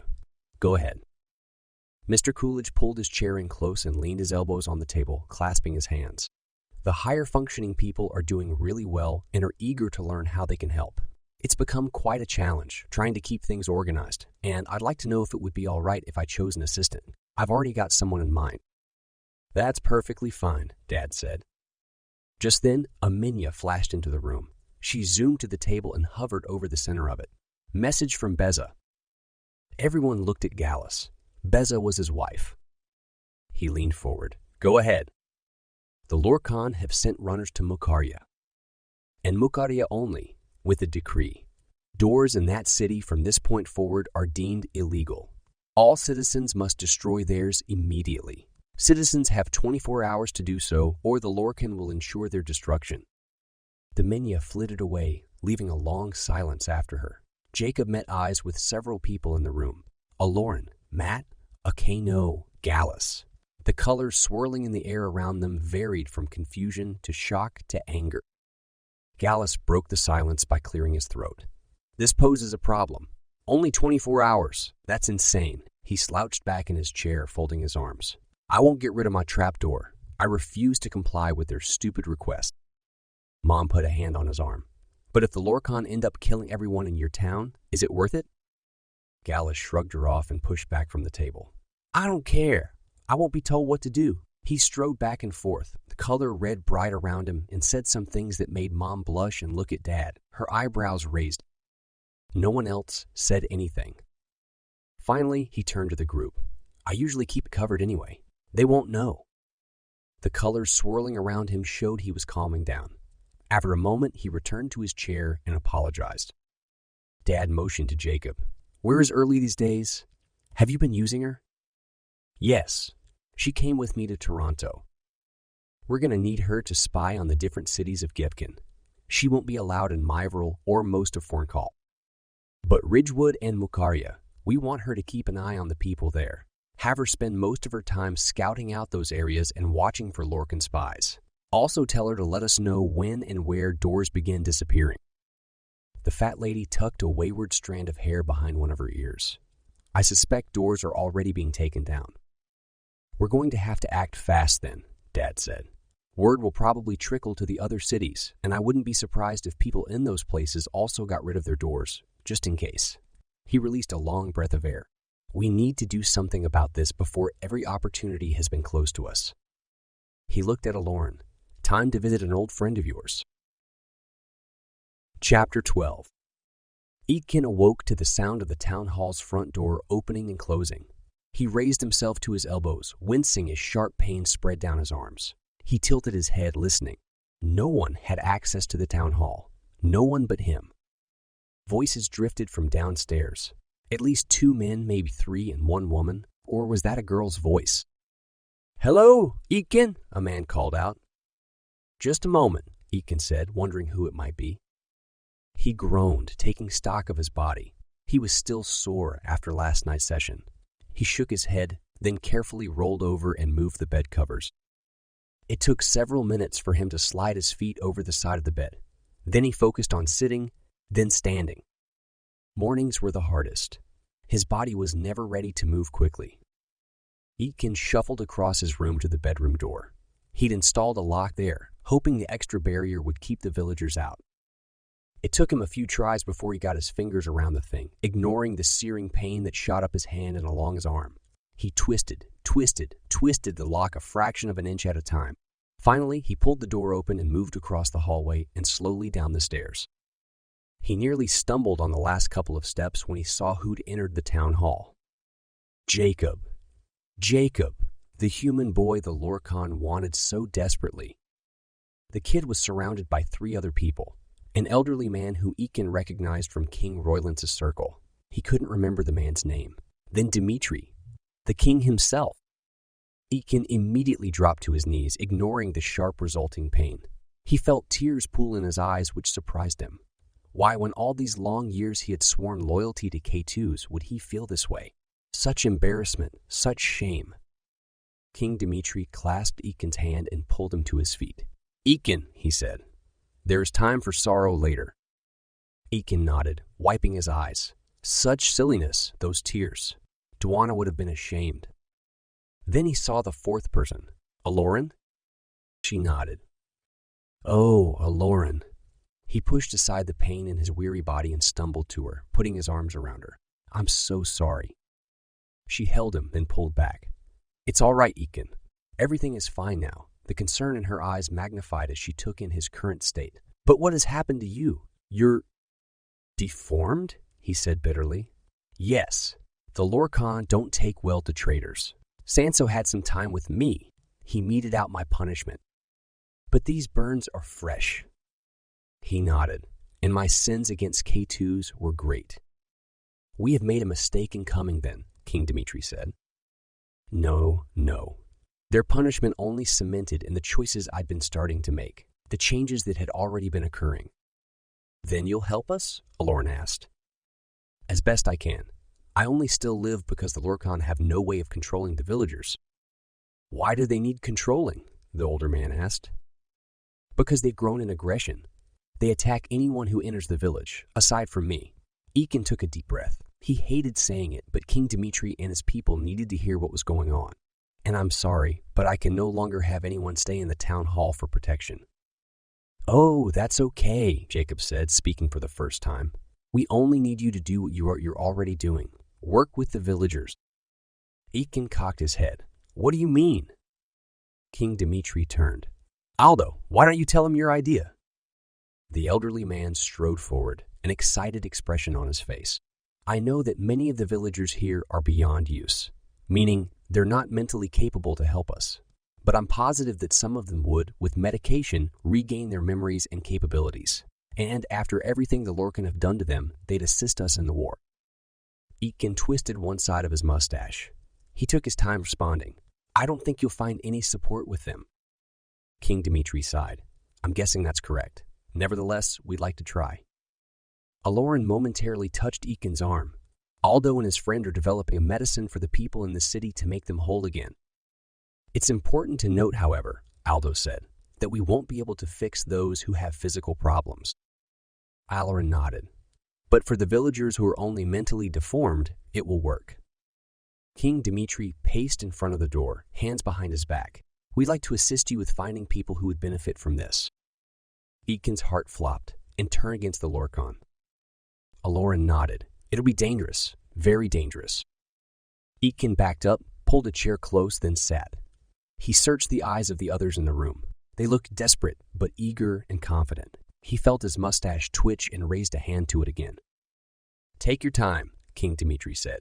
Go ahead and think it through. Eklon snorted. Think it through.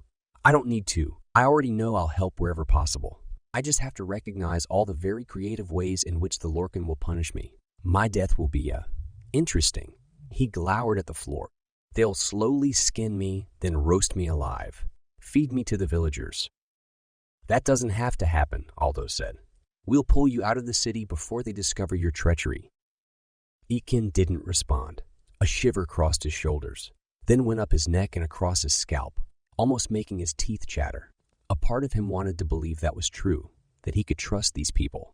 But he knew better. No matter how positive they seemed, he couldn't be saved. Wouldn't be saved. Not in the end. He deserved everything the Lorkon had done and would do to him. Eklon looked Eklaron in the eyes. You loved my Dwana. Yes. And this is something she'd have me do. Yes. He took a deep breath. I don't know why I struggle so. I made the decision a long time ago when I helped it. He motioned toward Eklaron, then took a deep breath and turned to Aldo and King Dimitri. All right, tell me what to do. Aldo clapped his hands, looking for a moment like an excited little boy. We need you to search through the city and find people who match our profile. That is, those who struggle mentally, but are fine otherwise. We'll check back with you frequently. Eklon nodded. That shouldn't be too hard. The villagers are eating with me in the town hall again. Eklaron raised her eyebrows. They are? How'd that come about? They refused to eat unless I invited them in. For some reason, they no longer trust me unless they can see me. I have to eat what they eat. No one responded, and after a brief pause, Jacob motioned to the door. Should we go? He asked his father. Yes. King Dimitri turned to Eklon. He offered his hand once more, but this time in a sign of agreement. Thank you for your help. How much time will you need to gather? Say, 5 villagers. A couple of days, probably. I'll need time to convince them to come. They won't stay willingly after feeding time. We'll return soon." Just before Eklaron followed the others through the door, she threw her arms around Ekin. "Thank you." His throat choked up and he patted her back in response. Chapter 13. As soon as Jacob returned from visiting Ekin, he keyed himself to Taska village to find Akeno. It was time to go visit Anyev. Jacob strode across the meadow, about to climb the village wall, when he heard someone squealing. He turned, one foot still in a toe hole in the stone. Fubble! The Werby was racing toward him on all fours, crossing the ground incredibly fast. His feet were hidden, but Jacob suspected they'd been changed into something animal-ish. "Jacob! Oh, Jacob!" Jacob chuckled at the Werby's excitement. "Yes?" "New Werby baby. You must see baby. Must approve. It are custom when new baby born prince or king comes and say it good." Jacob rubbed his eyes. It would probably be fine to spend a little time with the Werbys before finding Akeno. "Okay, show me where the baby is." "This way." Fubble took off in the direction of the gardens, and Jacob followed. Fubble stopped at a small hut near the first garden. "The baby are here. Jacob hesitated, wondering if Fubble wanted him to do something. "Do I just go inside, or—" "Oh, no men. Only women. We wait."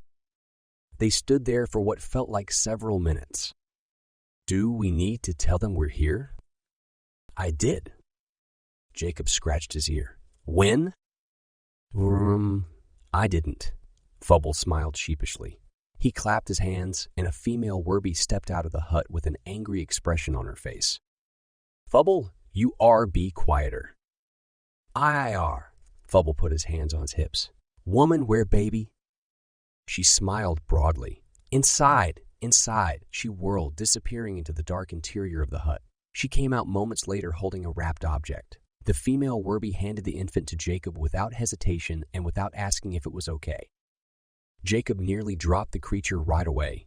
He'd been expecting it to look like the last one, which had been weathered, looking wrinkly and slightly browned. This one was very red in color with nearly translucent, swollen skin. It must have just been born. Whew! That really weirded him out, and he didn't want to touch the thing anymore.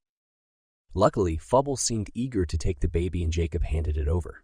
Glad he was only required to hold the baby for a brief moment to perform what they expected of him. He hadn't even noticed until now that the woman's hand was still forming the baby's diaper. Jacob cringed, feeling like he needed to wash his arms and hands. He would probably never get used to that part about Werbys. Jacob left as soon as he could extract himself. He jogged back to the main section of the village and climbed up the canyon wall. Akeno was leaning against the ledge talking to Jager. "Wanna go back to Anyev's time with me?" Jacob asked once he'd found the Makalo. "I need to ask the patriarch about the keys." "Sure. The fat lady and Aldo need me to grow a few things for their Myvril City medication, but they're plants I've never heard of. So I also need to talk to Anyeva. Do you think you'll start up your training again?" "Let's go find out. I'd like to know." They traveled back in time to Anyev City and entered it, merging with other humans and Makalos streaming down the streets. Jacob had long since gotten past his surprise over how glorious Gratitude City was, but this time his mouth dropped. "Something's changed," he said. Akeno nodded. The trees glowed even more brightly and the colors were more brilliant, looking like prisms that had been magnified by 200 or 300, and the Makalos themselves also glowed more blue than usual. "What do you think's going on?" Jacob asked. "I don't know, but there are a lot of Makalos." Akeno was right. The normally open and airy city felt congested. It didn't take long for the friends to walk to Anyev's palace. Once they'd been admitted to the usual garden room and Anyev had handed them watering cans, Jacob got up the courage to ask why the changes had occurred. Anyev straightened after watering a small rose bush. Several of the outlying villages were attacked by unknown pillagers and the Makalos moved into the city. Their added magic amplifies the beauty of the city. He stretched, then motioned to some seats. "But come, I sense you're here for specific reasons." Akeno and Jacob did as directed, and Akeno immediately started asking Anyev questions about the various plants he'd need to grow. Jacob didn't really pay attention, finding himself instead thinking about that Werby baby. He hoped they'd eventually be okay with his dad approving babies too. "And what about you, Jacob?" Jacob started. You're also here to gain information, are you not? Oh yeah, I am. You created keys. The key of Kilenya and the key of Ayunli. I wanted to know more about them. A satisfied expression crossed Anyev's face. So they've survived the many years. This is very nice to hear. Jacob nodded. Survived, and Lorkon want them. Really badly. That doesn't come as a surprise. The patriarch leaned back in his garden seat. I created them several months ago, and Ayunli was crowned king just last week. Your timing is excellent. He flashed a smile at Jacob, then delved into a history. The humans of my time have a peculiar wedding custom.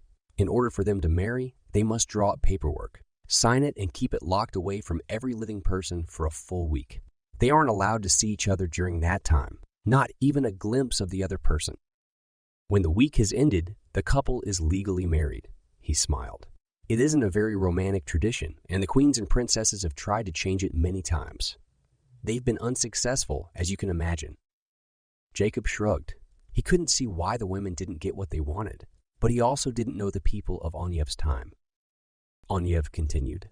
Only the king has access to the combination and locks that hold the wedding papers.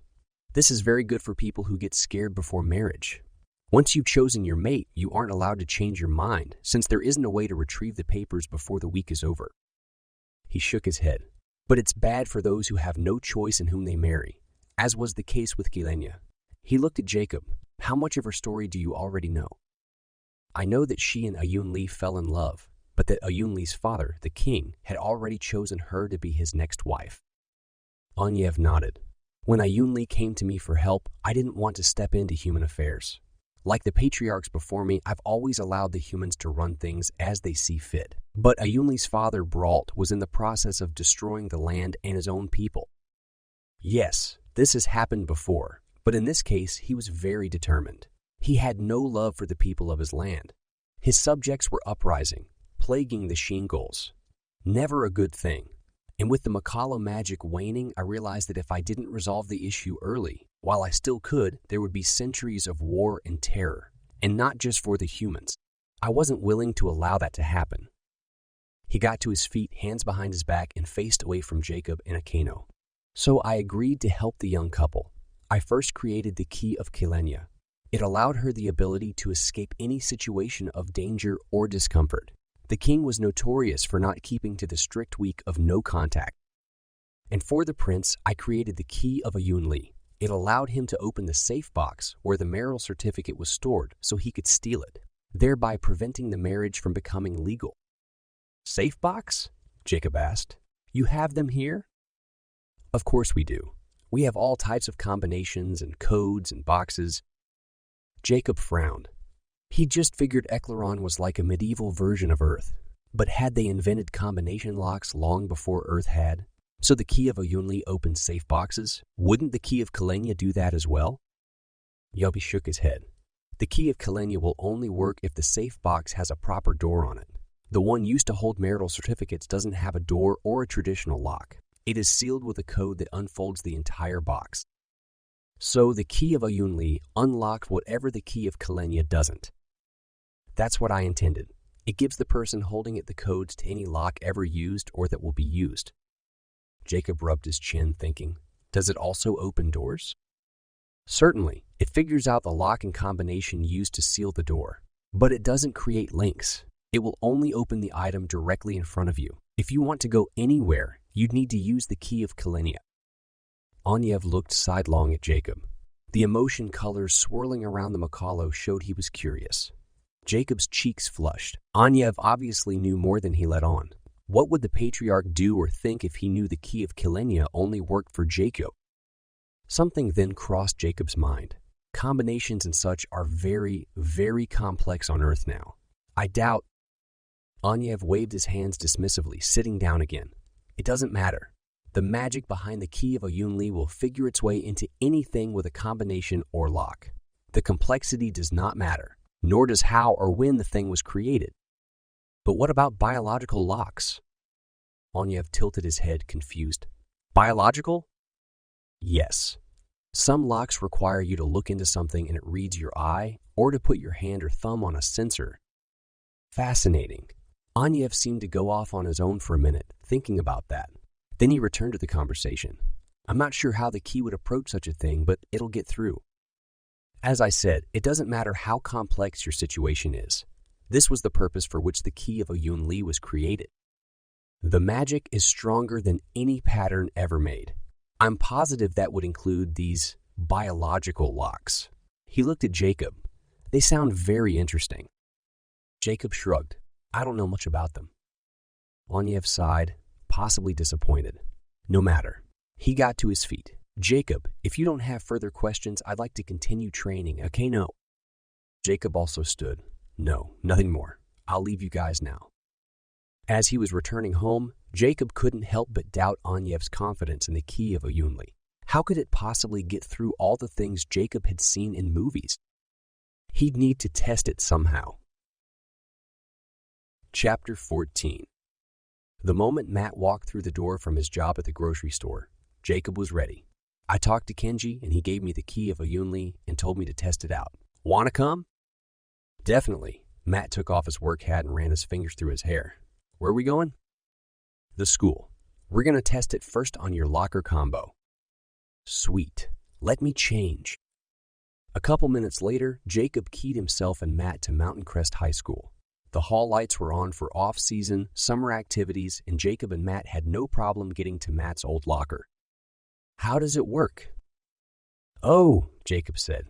Anyev didn't tell me. Maybe it's like the key of Kilenya, and if you put it close to the thing you want to open, it'll open the thing. Well said, Jake, well said. Matt turned to his brother. Give it to me. He held out his hand expectantly. Jacob hesitated, fingering the key in his pocket. This would be his first time trying to use it, and he wasn't sure he wanted to give that up. Come on, you get to have all the fun. My turn? Jacob sighed in irritation and handed it over. Matt faced his locker. He lifted the key, holding it by the long metal stem, glass part on top, and inched it closer to his locker. Something thick and sparkly in the glass started swirling, then faded. Numbers flashed quickly into view. Wait, it's going too fast, Matt said. Then pull it back and try again. Matt did so, and this time, both of them watched closely as the numbers pulsed by. Matt frowned. Those aren't the numbers for my locker. It's broken. Jacob shook his head, grabbed the key, put it close to the locker, and watched for the numbers. He held them in his mind and turned the dial to each one. The locker popped open when he pulled on the lever. It's not your locker anymore, he said. They've changed the combos already. Freaking cool. Matt took the key again. Let's try another one. The same thing happened with the locker next to Matt's, and he insisted on opening every locker in that hall. Jacob was really glad the hall was a short one. Too bad school's out, Matt said. Seriously, I'd crack into Kevin's locker and put a squashed frog in it. Jacob laughed. You're evil. Matt didn't respond, and by the colors swirling around him, Jacob could tell he was concentrating. Okay, so it does simple stuff really easily. Let's find something more complex. Like what? A bank. Jacob folded his arms. Heck no, I'm not about to get arrested for attempted robbery. Well, what else is there? Dad's safe at home. It's a lot more complex than these things. Why didn't we try that first? Jacob shrugged. Didn't occur to me. Let's go. Jacob keyed them back home, and the brothers dashed to the family room where the tall, slender safe was kept. This time there were too many numbers, and the brothers were forced to write them down before trying to crack the box. It took a couple of tries to get the arrow pointed exactly at the numbers. The thing was very sensitive, but finally they pulled the door open. This is so cool, Matt said, bright green swirling in the air around him. I wonder what would happen with a biological entry. Jacob stared at the combination, trying to envision what the key would do if the safe required a thumbprint instead. Matt shrugged. Who knows, but I'll bet the glass part would do something awesome. Wish we knew of a place where we could test it. Dad walked into the family room just then. Glad to see you're figuring things out. Close the safe. After the door was shut, Dad held out his hand and Matt gave him the key. Dad pocketed it, then sat in his favorite recliner, grabbing a couple of remotes. Jacob, have you heard from Early lately? Yeah. She says the people of Mukadia are getting rid of their doors voluntarily. There are still a ton up. But the people don't want problems with the Lorkon, so they should be all gone by tonight. He nodded. Good. It's best they comply for now to avoid raising suspicion. A lot of people are talking about wanting to move to Taka Village. I think it's a fantastic idea. Dad turned on the TV to an NBA pregame show. Basketball season was nearly over and the playoffs had begun. Jacob knew Dad would be pretty distracted for the next couple of hours. The brothers left the room.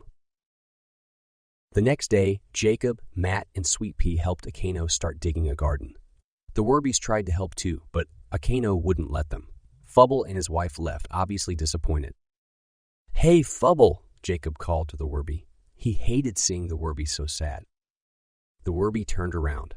Fubble the Werbie, he said with a smile. Jacob laughed. You wanted to show me something, right? When I'm done here, I'll come see what it was. Fubble grinned. Okay. Jacob sighed in relief. He felt bad that Akano had turned down the Werbies, but he didn't blame his friend. Werbie hands were too unpredictable. The sun beat down on them and Jacob started sweating. Early flitted around them, obviously trying to get Matt's attention, but the boys ignored her. After 2 hours of digging rows, Matt growled in annoyance when Akano asked him to straighten the row he was creating for a third time. Jacob held back his laughter. If Matt hadn't been irritated, Jacob would have been, and he didn't want to feel that way toward Akano. Is this how Anyev said to do it, or is it how you want it done? Matt asked, leaning against his shovel. Akano flushed, his mouth opening and closing several times before he finally sputtered out. I'm sure it's important to have an orderly garden. Matt laughed. But not that important, and not this perfect. You're so OCD. I am not OCD. Akano glared at Matt, the colors in the air around him showing irritation. Jacob wasn't surprised. Everyone had been getting a little testy, even the usually even, tempered Macalos. He doesn't know what OCD means, Sweet Pea said, sitting in the dirt. Do too. Akano grabbed Sweet Pea's arm and tried to pull him up. Don't ruin the row. And it's you who doesn't know what OCD means. Sweet Pea snorted. Doesn't matter. I know how to get women. Akano frowned, finally giving up on pulling the other Macalo to his feet. You know how to get woman, not women. Matt straightened, nearly dropping his shovel, staring at Sweet Pea. What? You've got a girlfriend and didn't tell anyone. Sweet Pea blushed. It was the first time Jacob had ever seen it happen. The Macalo puffed out his chest, pretending not to be embarrassed. Well, it wasn't hard once she saw my amazing biceps. Akano scoffed, turning back to his garden. After you pointed them out, he squinted an eye, measuring the rows with his thumb. At least I've got some, and you have to admit they're freaking amazing.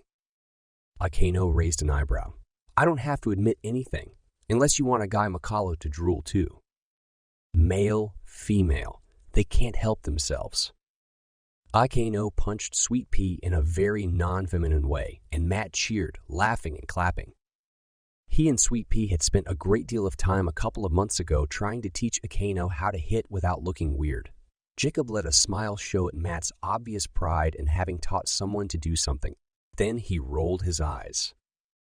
Okay, let's get back to work. I want to be done with this before the Lorkon rule the universe. He was grateful they'd taken a break, though, because it made Akano relax, and things went much more smoothly. Matt and Jacob separated, Matt going home to get chores done and Jacob heading over to Azariah's. It only took a couple of minutes for Jacob to reach the Shingles fortress. Azariah opened the door, banana in hand. Thank you for being so prompt, Azariah said. Jacob frowned, looking at his watch. He was only a minute and a half late. I had things to do. Come with me. Jacob followed Azariah to his library. Azariah sat at the desk, indicating a chair across from him. We're done practicing your abilities. Jacob's mouth popped open. Done? What do you mean? I mean, we've discovered all your powers, and you're well on your way to developing them. You don't need my assistance from now on. Jacob wasn't sure if he should feel excitement or disappointment. He was excited that the physical tests on him would be over, but disappointed because he didn't feel like he'd fully figured everything out yet. You're sure? Does that mean I don't have to come here every day from now on? Azariah scoffed. Right. Don't think you'll get off that easily. You still have to finish learning about Eklaron. There are several languages I haven't introduced you to yet, and quite a few years of history you haven't memorized. Jacob wrinkled his nose, memorizing my least favorite thing. Least favorite? The expression on Azariah's face dared Jacob to give more details while threatening him to do so. You have to admit, it's more interesting figuring out what to do with my abilities. Azariah's face softened. That probably wasn't the answer he'd been expecting. Yes. Well, the other things are just as important. Okay, Jacob said. He really didn't mind studying. History was one of his favorite subjects, but he did wish he could take things at his own speed. Azariah pushed him too much. The Shingle plopped a book down in front of him. Here, memorize these paragraphs. He indicated several locations marked in blue. Jacob sighed and leaned over the book, and Azariah left. Chapter 15. Ikaino's plant started growing very quickly, surprising nearly everyone.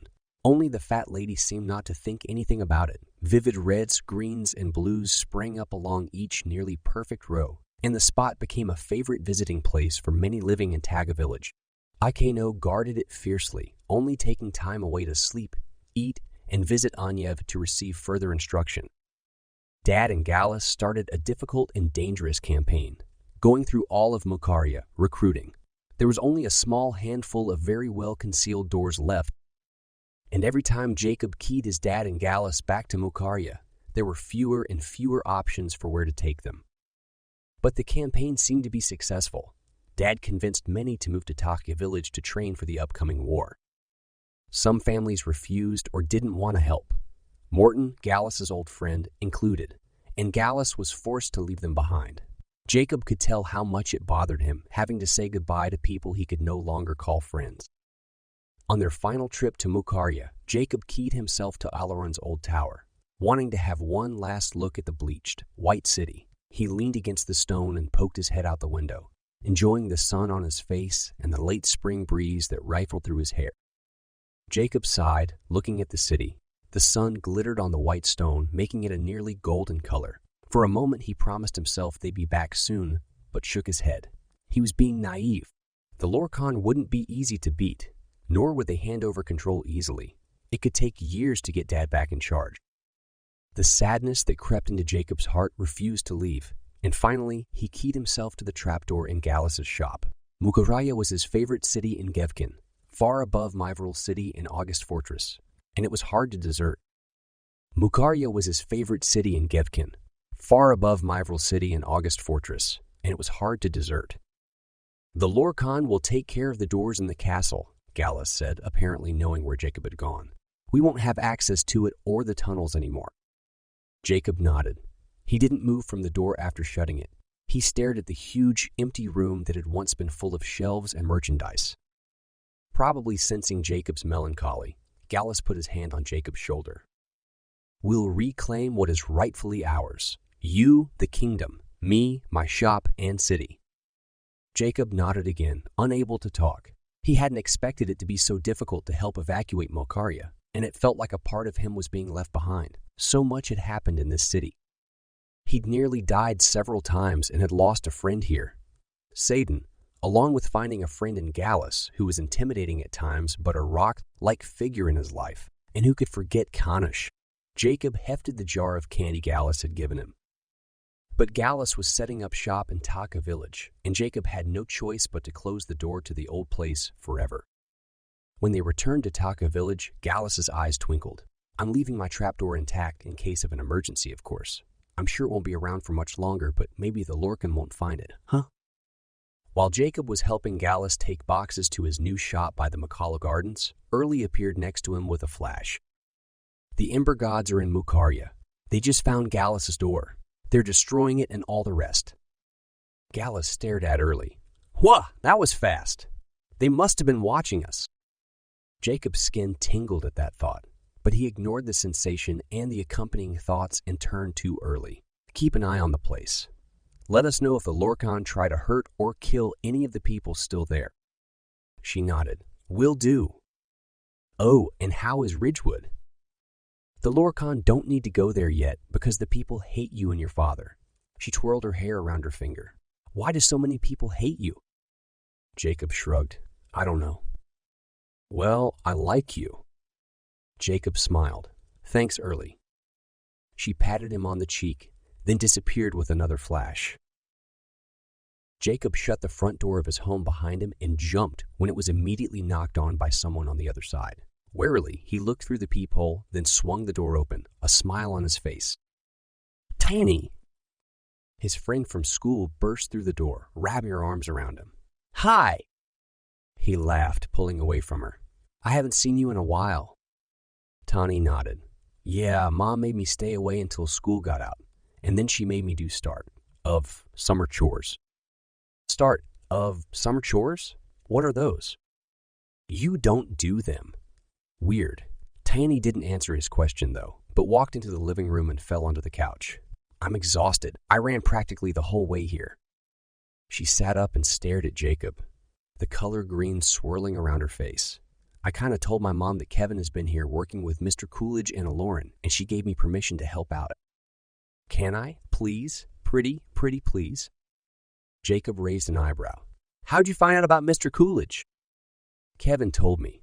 At Jacob's look of incredulity, she continued. He's been hanging out with my little brother, teaching him basketball. Jacob frowned. How's that going? We'd rather have you teach Tyler, but since you're so busy all the time, Mom asked Kevin. But how's it going? I mean, seeing Kevin all the time.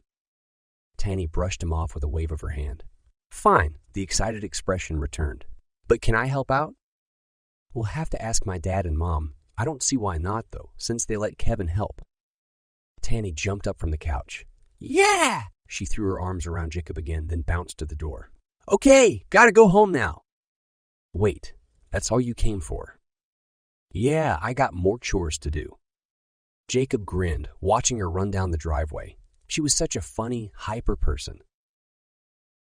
Chapter 16. Gathering everyone for meetings wasn't nearly as complicated as it used to be. Most of the important people lived in Taga village, and because the weather was so nice, they chose to walk. Dad wanted the next meeting to be at Kenji's, and as soon as Jacob had brought the fat lady there, they began. At Jacob's request, Dad gave him some time to ask for permission for Tani to work alongside Eklaron, Kevin, and Mr. Coolidge. Everyone agreed. They'd all heard about Tani from Jacob or knew her personally, and Mr. Coolidge said he'd be able to find a place for her. Jacob couldn't wait to tell her. She'd be so excited, and it would be awesome to see her more often. He settled into his seat listening to the rest of the meeting. Mr. Coolidge reported on how things were going with the people he was teaching. I've been organizing them according to ranks and units in an army, even though I have no military experience. I'm doing the best I can. It's fine, Dad said. Not a lot here have actual experience. He steepled his fingers. How many have been trained to fight or have been leaders in any way? Mr. Coolidge stood. I'll need my assistant to help report on that. May I get her? Go ahead. While waiting, Dad had Jacob tell everyone what he'd learned from Anyev about the keys, along with the tests he and Matt had performed. Aldo spoke first after Jacob finished. It's starting to become clear why the Lorkon want both keys, he said. The key of Kilenya totally makes sense. They want access to everything and everyone, and they'd have it if they could get their hands on Jacob. As for the key of Oyun-Li, he paused, folding his arms. I have a feeling they won't focus just on Eklaron. Earth's riches and technologies are vastly superior to ours. I wouldn't be surprised if the Lorkon are trying to gain access to the things of Earth. Banks, governments, internet sites, etc. The key of Oyun-Li will do that for them. How does he know about the internet? Matt whispered to Jacob. Aldo chuckled. Apparently Matt's whisper wasn't quiet enough. I know about more than just the internet, young one. In fact, I know about Microsoft, Amazon, the FDA, USDA, FBI, and all sorts of organizations. Matt nodded, also folding his arms. Impressive. But how will having the key of Oyun-Li give them access to the internet? Dad raised an eyebrow. Didn't Jacob just explain that the key gives combinations and codes? And you saw for yourself, didn't you? How difficult would it be to get an internet password? Not very. Matt stared at Dad skeptically. I don't know. The things we tested were physical, in front of us. With the internet, all you're using is a monitor. How would it possibly work the same? Why don't you and Jacob go test it out while we're waiting for Mr. Coolidge to return? Dad gave the key of Ayunli to Jacob. Matt sprang from his chair. Good idea. Come on, Jake.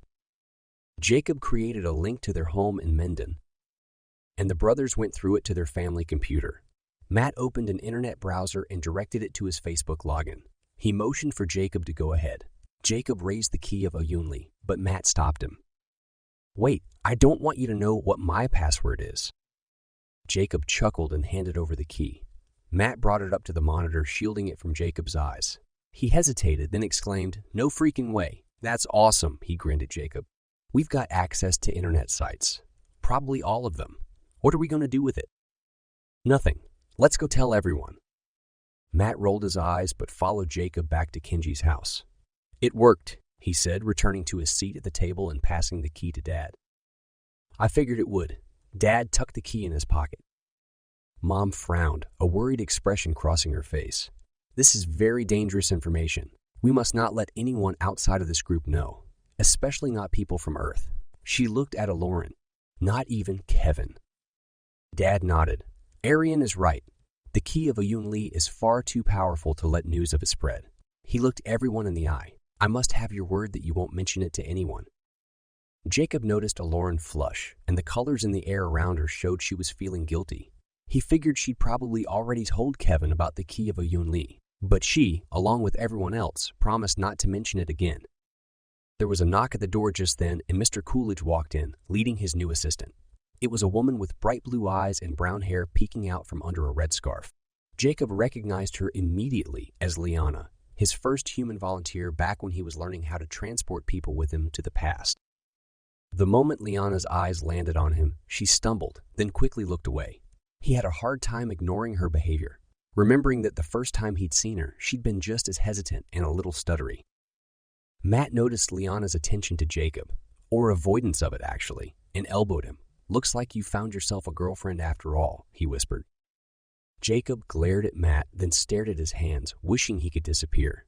He felt his cheeks redden, and the effort it took not to deck his older brother made him shiver. Matt had never learned how to whisper properly, and once again he'd been heard by all. Jacob refused to look at Liana. In his peripheral vision, though, he could see the colors swirling in the air around her. She'd been very embarrassed by Matt's comment. Wow, dude, you're seriously blushing, Matt said. Shut up, Matt, Eklaron said from down and across the table. Leave him alone. The blood burned Jacob's face and neck as his flush grew stronger. Could this get more embarrassing? Thankfully, Liana joined Mr. Coolidge at the other end of the table where Jacob couldn't see her. He vowed not to let Matt forget this moment. Dad quickly turned the time over to Mr. Coolidge, who stood on the other side of the table and had Liana stand next to him. She looked down at her feet. Mr. Coolidge pulled out a sheet of paper. My assistant here has been working tirelessly, helping me figure things out. Her memory is perfect, and her mental capacity is at 100%. He waved the sheet of paper. Her calculations and figures alone have saved me a great deal of time, and I'm putting her over a few of my duties. From now on, she and I will take turns reporting at the meetings. He looked at Dad. If that's all right? Dad nodded. It is. Mom leaned forward. Why don't you tell us a little about yourself? She asked Liana. Liana curtsied. Yes, ma'am. My name is Hala. I'm from Trusenal. I worked at the castle there. Jacob felt his mouth pop open. What? Chapter 17. Hala was still talking. I stayed in Trusenal for a couple of years, then moved with my aunt and sister to Ridgewood after my uncle died. Hala. Ah, so weird. Jacob stared at the girl he had a crush on only a few weeks ago. She was so old now, at least in her 30s. He was glad to hear that her slimy, disgusting, evil old uncle had passed away. That must have brought a lot of peace to Hala's life. Hala was answering a question. I was heading from Ridgewood to the Myvril City Market and got detained by the scented air. Her eyes clouded over. It felt like only an hour had passed since I'd left, and I'm guessing that because my aunt and sister aren't here. If they're alive, they should still be in Ridgewood. She looked at Dad. Your Majesty, if at all possible, I'd like to find them and bring them here. Dad nodded. Of course. The fact that you live there is very helpful. We could use an insider's assistance with the people once we start recruiting in Ridgewood. She curtsied. I'll do anything you ask. Jacob bit his lip. getting up the courage to ask her, to know for sure who she was. Finally, he raised his hand, getting her attention. "Do you know who I am?" Hela nodded. "Yes," she said quietly. "You're the king's son, Prince Danilo." Jacob didn't know what he'd expected, but for some reason, he felt his heart drop with disappointment. She didn't remember him. But then she continued, "And you worked in the castle at Trusenol 20 years ago. As a footman?" Jacob felt a smile grow. "And you worked in the laundry room." Hela grinned in response, her cheeks turning red. "Yes, it's been a long time, though, Jack."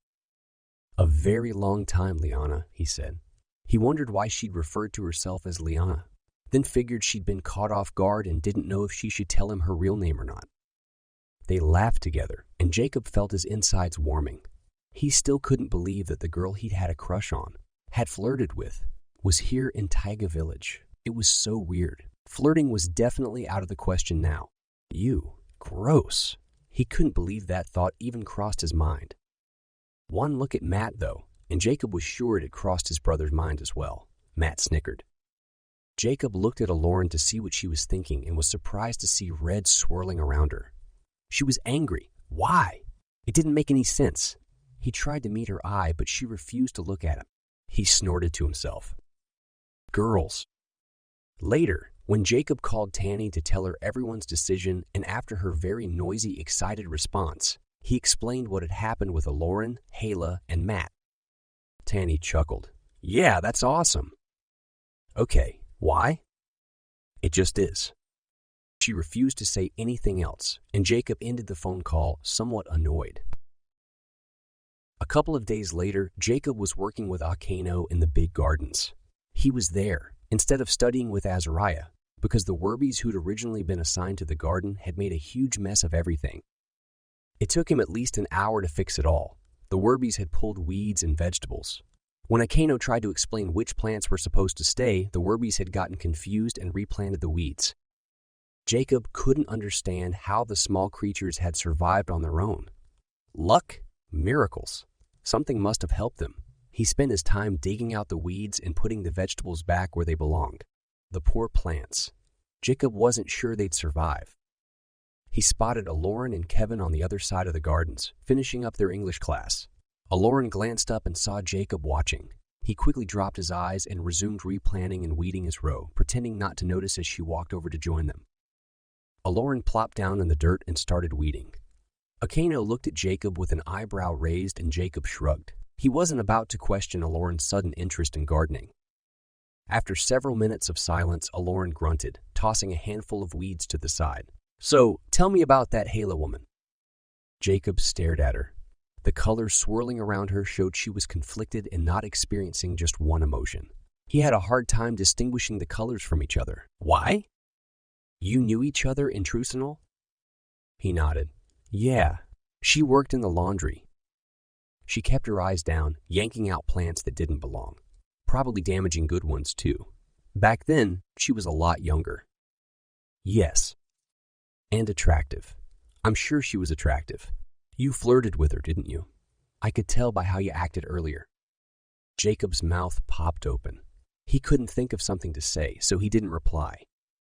Eklaron kept weeding, again refusing to meet his eye. The color swirling around her changed to a very bright red. Finally, she turned to Jacob. "Look, it's just weird, okay? She's a lot older, but I can tell she's totally interested in you." "Whatever, Eklaron. Why does it matter to you anyway?" She snorted. "It doesn't." "Then why'd you bring it up?" "Forget it." Eklaron got to her feet. "I've got things to do. I'll talk to you later." Eklaron stormed off, and Jacob scratched his head watching her go.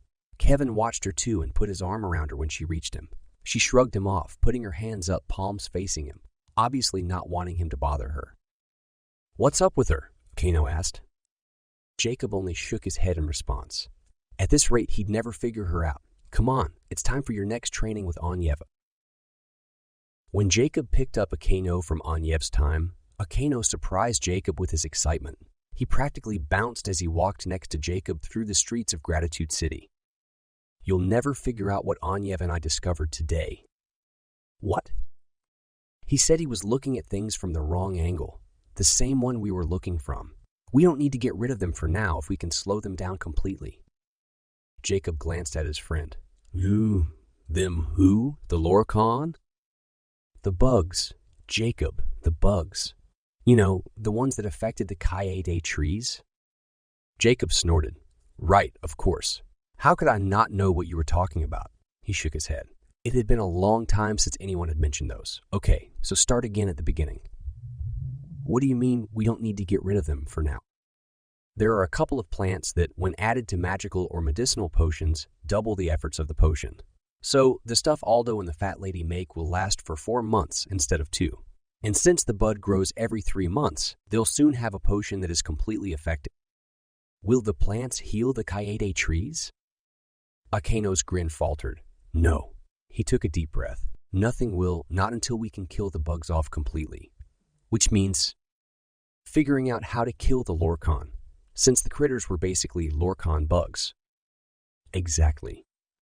That sucks. Akeno nodded. The friends walked in silence, ignoring the bright blue Makalos bustling around them. As soon as they were out of eyesight of other people, Jacob returned them to the present. He glanced at Akeno. So, we still won't have enough Kaede sap. Nope.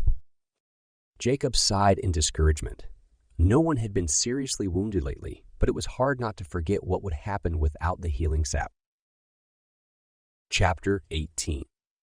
Ekin peered out the window by the front door of the town hall. They hadn't returned. So much time. Too much time. He wiped his sweaty hands on his apron and returned to the kitchen. A familiar, acrid smell drifted through the air, and Ekin muttered a curse under his breath. He'd burned the food. Again.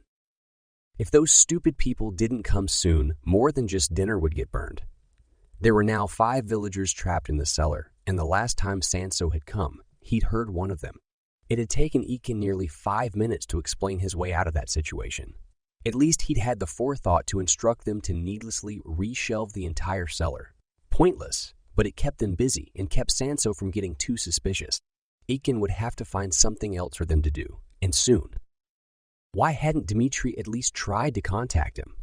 All it would take was one twist of that key and they could update him. Not only was Ekin living in a perpetual state of pain and nervousness, but the villagers were starting to get suspicious. He took a deep breath, remembering what had happened to his daughter the last time that occurred. Hoping the villagers in the cellar would accept burned food, he shoveled it into a bowl and carried it down the stairs.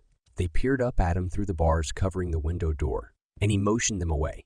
Ekin quickly opened the door, dropped the bowl on the floor, and slammed the door shut, then leaned against it, waiting.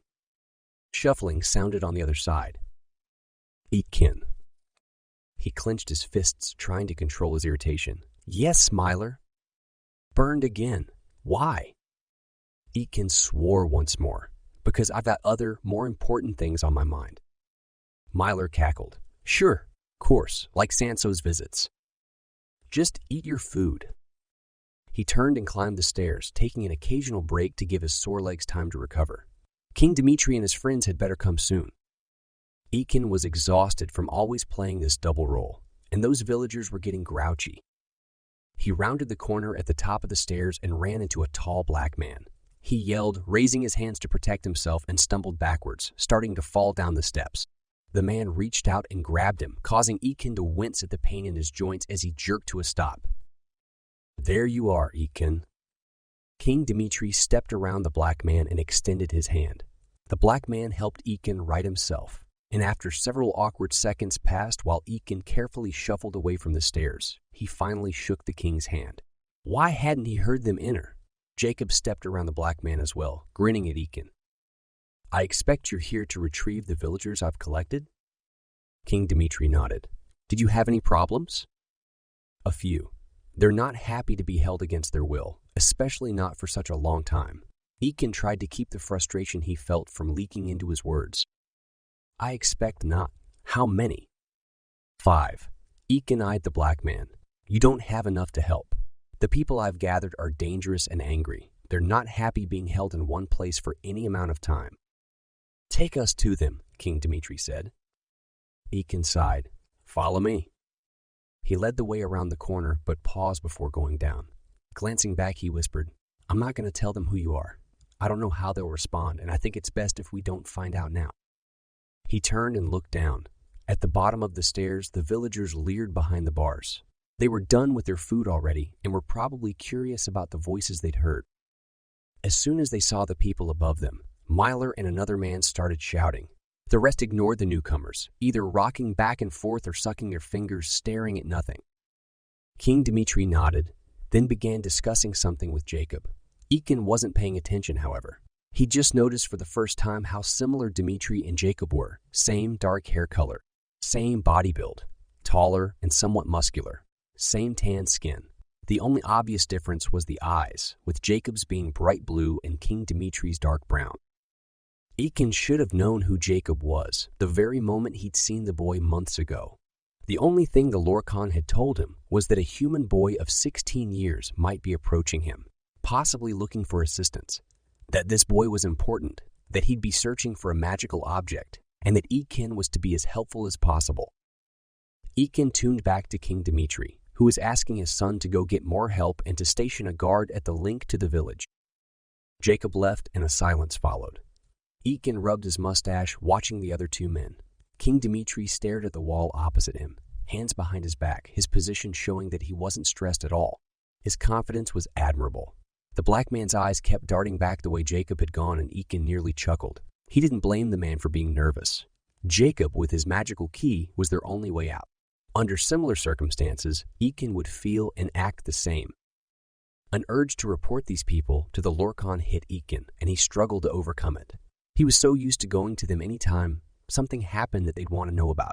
His muscles strained against the effort it took not to bolt up the stairs into his room, where his fire beetles sat waiting. He only had a couple of them left. How long would it take for him to completely change from being the Lorkon's tool to a free man? He shook his head, recognizing it might never happen.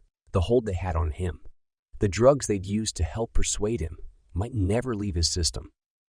He found himself mirroring the actions of the black man, his eyes flicking to the doorway.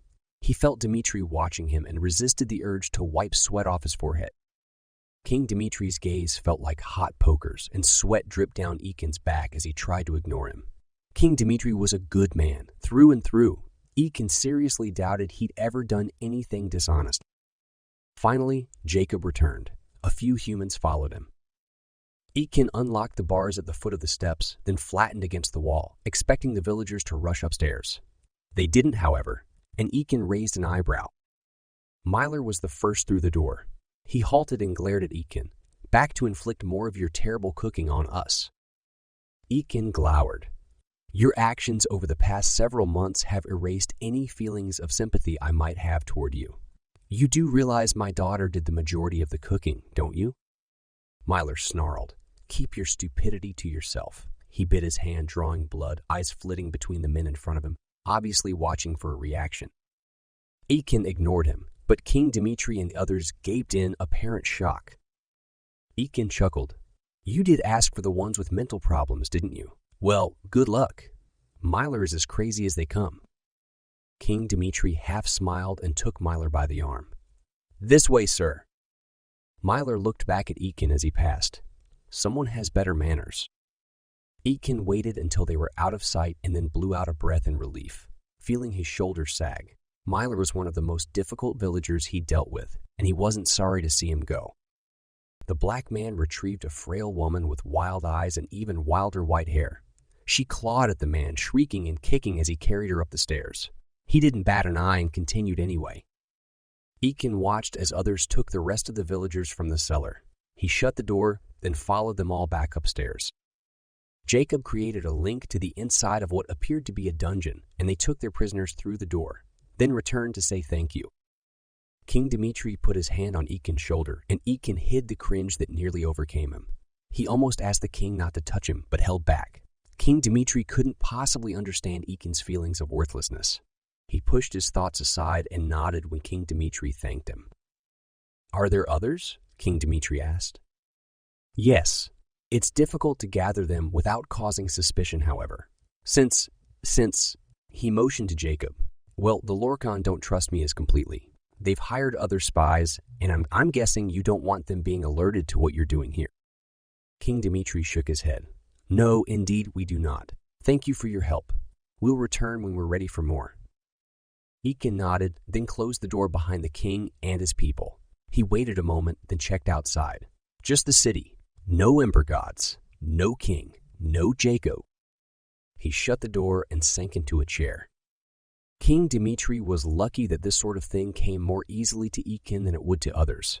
He played dual roles many times in his life. He only hoped the situation wouldn't sour for him in the end. Chapter 19. Jacob and Dad stared at the people they'd just brought from Myvoril City. Man, Jacob glanced at Dad. I really hope they straighten up in the end. Dad smiled. Yeah, I know. They'd put the villagers in Azariah's basement dungeon behind doors with small windows. The people were weird and unstable, especially the one Ekin had called Myler, who acted like more of a leader than the rest. Dad decided to keep him separate from the others until he'd first been given the medication and second had been monitored for a while. Jacob's lip curled with disgust. Myler had spent the last several minutes biting his own arms and hands. He seemed to know it bothered people and watched for their reaction, then laughed when they acted upset. Jacob did his best to ignore him, but it was hard. Dad sighed. Well, let's call Aldo and the fat lady. Jacob nodded.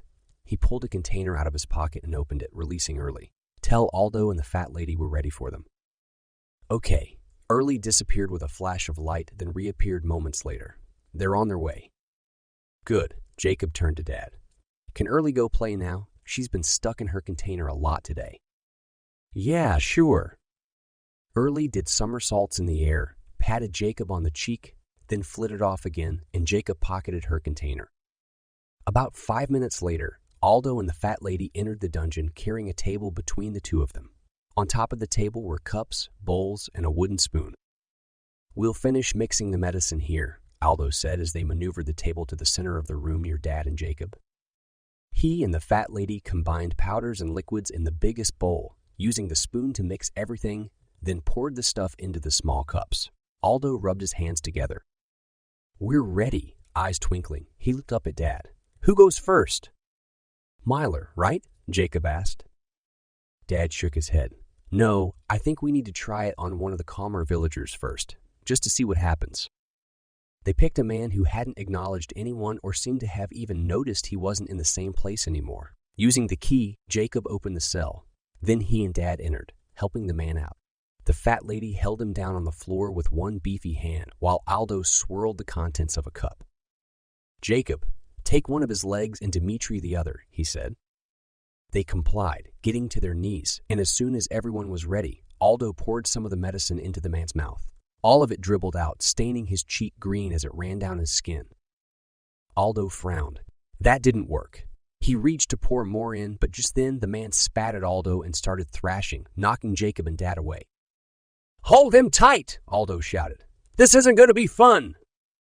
Jacob couldn't help but notice that all the other villagers had left their cots and were standing at their doors, watching even the quiet ones. Aldo, he said. Maybe we should move the man somewhere else. He motioned to the windows. Too late now. They're going to have to watch the whole process. Otherwise, we'll never get them to take the medicine willingly. I'd rather not have to fight all of them. He grabbed the man's jaw and pulled it open, then poured more of the medicine in. Jacob and Dad held the guy's legs down using the weight of their bodies to keep him in place. The man spit the medicine out again, and for the third try, the fat lady plugged his nose while holding his chest down so Aldo could pour the last of the cup's contents in his mouth. Aldo quickly jammed his jaw shut. Finally, the man swallowed. Right away, he fell limp, sagging against the floor. Jacob released his leg and he and Dad got back to their feet. Now what? Jacob asked. It'll take overnight to work if it does, the fat lady said. Let's grab his cot. We'll have him sleep right here, where the others can see him at all times. Jacob and Dad pulled the cot into the main room. Someone will need to guard him, right? Jacob asked. She nodded. That's what Aldo and I are here for. She chuckled. Aside from giving him the meds, of course. The fat lady left and returned carrying a huge duffel bag she'd brought to the village earlier when Jacob keyed her there. All right, we've got things covered, she said. We'll let you know how it goes. Jacob keyed Dad home, then returned and went upstairs in Azariah's fortress to study more languages with the Shengol. The next morning, Jacob and Dad eagerly rushed to the fortress. wanting to find out what happened during the night with the medicine. The moment they stepped into the basement, they were accosted by the villager who'd been medicated. "Hi," he said, bouncing over to Jacob and Dad. "My name is Trunt." He shook Dad's hand several times, a huge smile on his face. The green emotion surrounding him was so strong Jacob almost couldn't see the man through it. He turned to Jacob. "You're such a good young man." He grabbed Jacob's shoulders with both hands, fingers pressing into his skin, peering into his eyes. "I want you to marry my daughter when she comes back." He looked to Aldo and the fat lady, still maintaining his strong grip on Jacob. "She will, won't she?" The fat lady nodded.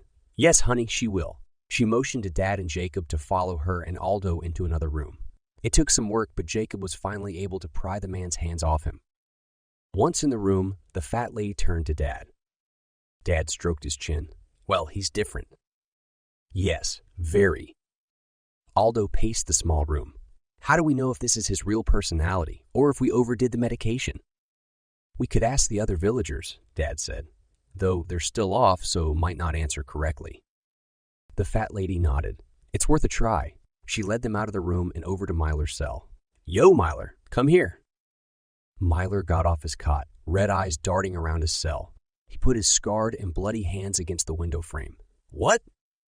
"Tell me about Trunt," she said. "No." He glared at her for several seconds, then apparently decided he needed to perform for his audience. He flopped down, hitting his chest repeatedly with his fists, bouncing on the cement floor. The fat lady rolled her eyes and turned around, nearly bumping into Jacob. "Whatever." "I can go ask Ekin," Jacob said. "Yes, why don't you?" Dad stepped back, allowing Jacob access to the door. Jacob keyed himself to the town hall. He stepped into the front room and was about to call for Ekin when he heard shrieking coming from another room. He recognized the voice as Ekin's backed against the wall, looking for a hiding place. That shriek hadn't been out of fear or a call for help. Something told Jacob Ekin wouldn't want an audience for whatever was happening. He spotted the staircase leading up and inched that way, hoping not to step on a creaky board in the process.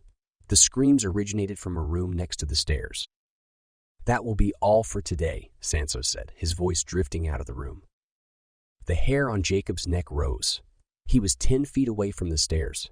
Deciding being heard was better than being seen, he dashed across the floor and jumped up the stairs, keying himself back to the fortress at the first door he reached. Chapter 20. "Wow," he panted. "That was close."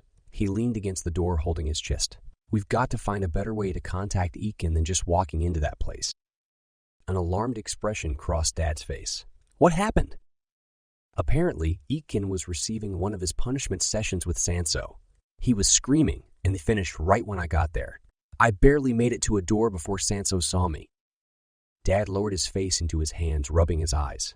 "I can't wait until this is all over, especially for that poor man," he said, his voice muffled. "Me neither." Jacob's breathing finally calmed. "You know what?" He shook his head at himself, frustrated he hadn't thought of it earlier. "Why don't I just see to Ekin from now on before keying there like an idiot?" Aldo nodded. "Good idea." Jacob did so, watching as Sanso finished searching the upper rooms and then left the town hall. Jacob made sure the Ember God really was gone before he keyed himself back. Ekin jumped when Jacob stepped through the door. "So, it was you," he said. Jacob blew out a breath. "Sorry about that. I didn't think to make sure you were alone first." "How can I help?" Jacob had a hard time ignoring the new wounds on Ekin's forearms. His stomach churned as he thought about the pain Ekin had to endure every day. How did the man survive? "We want information on Trunt. We want information on Trunt. What was he like before he went mad?" Ekin rolled his eyes, overly happy and very annoying. "It might have been better to have him stay crazy, but you and your group probably won't mind having an exuberant person in your midst." Jacob smiled. "Then the medicine is working. The guy grabbed me and told me he wanted me to marry his daughter." Ekin laughed. "That would be very awkward for you. She's twice your age." Jacob joined Ekin in laughing, then thanked the man and returned to the others. "We're good." Apparently, he noticed Trunt watching them from his cot, which was still in the middle of the room. Jacob lowered his voice to a whisper. Apparently, Trunt was always like this. Aldo clapped. "Great," he turned to the villagers. "Who wants to go next?" Jacob was astonished to see that everyone but Myler volunteered. Perhaps seeing Trunt return to his original state was enough to shake them out of the cloud they lived under for who knew how long. Administering the medication didn't take much time after that. Dad decided that they'd leave Myler as he was and focus on the rest of the people first. They came willingly and swallowed the medication. Trunt was there to encourage them and shake their hands when they had downed the stuff. He helped get the 3 people, 2 women and 1 man, back to their cots so they could rest until the medication had completed its work. Dad asked Jacob to find Mr. Coolidge, and they handed Trunt over to him. "Find out what he's willing to do," Dad told Mr. Coolidge. After the teacher left, Dad turned to Aldo and the fat lady. "We're really lucky Mr. Coolidge has adopted our cause. In fact, he's adopted it so much that he's been studying the histories of this world, and I think he might know more than I do now." Dad chuckled, then quickly sobered. "The other day he told me he's willing to do anything we ask of him. He's been such a benefit to our situation." Jacob had wondered about this. Mr. Coolidge really did seem ready for any task. After he'd learned about Eklaron and got past his nervousness around the creatures, he'd taken everything else in stride. Dad had picked the perfect teacher. The fat lady nodded. "Things run much more smoothly with him around, that's for sure." "All right, let's grab Myler," Dad said. Jacob rubbed the back of his neck. This wasn't going to be very fun. He was right. Myler fought them every moment of the way. He was so fast and nimble, they weren't even able to get him out of his cell. No matter how many people were holding his arms and legs, one of his limbs always slipped away, injuring himself or one of the others. Dad growled in frustration. "We'll give to him in here then," he said. Myler let out a string of words that made even the fat lady blush. She glared at him. "Next time you do something like that, I'll slap your mouth." Myler sneered at her, but didn't repeat himself, and Jacob nearly chuckled. The idea of the fat lady's slap was enough to scare anyone. After another fight in the cell, Dad wiped the sweat off his forehead. "Can't we just knock him out with something?" Aldo shook his head. "Nope. He has to be conscious." Dad grumbled something unintelligible, then said, "Let's strap him down." It took several minutes for Aldo and the fat lady to produce straps, and several more to get Myler tied to his cot. Dad knelt on the man's hips. Jacob sat on one leg and Aldo on the other. The fat lady held his head down and poured the medicine in his mouth. With a quick movement, she pinched his nose shut and slammed his jaws together with the other hand. Myler choked and gagged for what seemed like an eternity. The man nearly went unconscious for lack of air, and the fat lady released his nose just as he swallowed the medicine. "See? Not so bad, huh?" Myler gasped and slumped against the cot, eyes closed. He lay motionless for quite some time, and Aldo and the fat lady undid the straps. As soon as Myler was free, he jumped off his cot, catching everyone off guard. He dashed through the doorway and ran up the stairs of the dungeon before anyone could stop him. Jacob recovered from his shock first and chased after, but he didn't have to go far. Myler was frozen in the door of the fortress, staring out. "Where am I?" he rounded on Jacob, trying to punch and kick. "Where am I? I'm gone. I'm not here anymore." He flopped to the floor and bit his palm, teeth sinking into the wounds already there. Jacob looked away. He couldn't believe anyone could possibly do that to themselves. Dad, Aldo, and the fat lady caught up and grabbed Myler's arms. Jacob helped pull the man back downstairs. With Myler distracted by his distress, it was a much easier task. They locked him in his cell. "I'm not sure he's worth the effort," Dad said, wiping his head with a handkerchief. "He might be," Aldo said. "We could use a strong personality around here." The fat lady snorted. "We've got plenty of those. Don't need no more." "Well, perhaps he'll calm down." The fat lady replaced the cups and bowls on the table and cleaned up some spilled powders and liquid. The medicine might not have been strong enough for him. Aldo sank into a chair. "We'll find out soon enough." Jacob keyed the fat lady to her cabin, and then he and Dad returned home, where Jacob grabbed his basketball and went outside to shoot hoops, grateful for a moment to himself. He never wanted to see Myler again. Chapter 21. During the next meeting, Early appeared next to Jacob. "People in Ridgewood are starting to get rid of their doors," she whispered in his ear. He relayed the message to the members of the group, and everyone looked at Dad. "We need to recruit before we lose our chance," Dad said. He turned to Hala. "What are the people of Ridgewood like?" For some reason, Eklaron had chosen to sit next to Jacob, and when Dad turned to Hala, she snorted, then mumbled under her breath. "I don't know why Hala is the informer. It's not like she lived there her whole life." "What's your deal?" Jacob whispered back, half paying attention to what Hala was saying. "Something about the Ridgewood laws?" "Look," Eklaron said, "I grew up in Mokaria and went to Ridgewood all the time, even after they stopped being friendly to people." "Yeah, well, she's at least twice your age and obviously spent more time there than you did." Eklaron folded her arms and glared straight ahead. She didn't respond. "Aside from their laws," Hala said, "the people themselves seem friendly until you try to talk to them or learn anything or ask them for help. Then they're always busy, busy, busy, busy." Eklaron stared at Hala. "You must have gotten on their wrong side, because people there helped me whenever I needed it." Jacob nearly corrected her but held back. Eklaron conveniently left out the part about the people trying to kill her. Hala flushed slightly. "There have always been a few here and there who will assist, but it's very uncommon." "Not that uncommon." Everyone shifted uncomfortably. No one had ever straight out argued in one of these meetings, and Jacob was surprised it was Eklaron. Why did she dislike Hala so much? It was obvious she couldn't tolerate the woman, but there wasn't any reason for her to act that way. Dad, who'd been standing, rested his hands on the back of his chair. He didn't say anything for a moment, waiting for emotions to calm down probably. "Eklaron, let's let Hala continue. She did live there after all." Eklaron looked at her hands, her cheeks reddening. "Sorry," she muttered. Jacob relaxed. Eklaron's emotion colors showed she really did feel chastised. Arguing with an adult in front superiors? He'd never seen her so obstinate, and he was starting to worry about her. But maybe she really did hate Hala. He shook his head.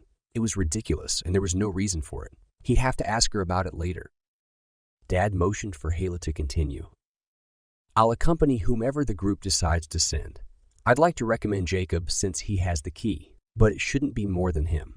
It'll be a lot harder to convince my aunt and sister to come with us, and anyone else, if they're subjected to too many new people at once." "Should anyone else go?" Mom asked.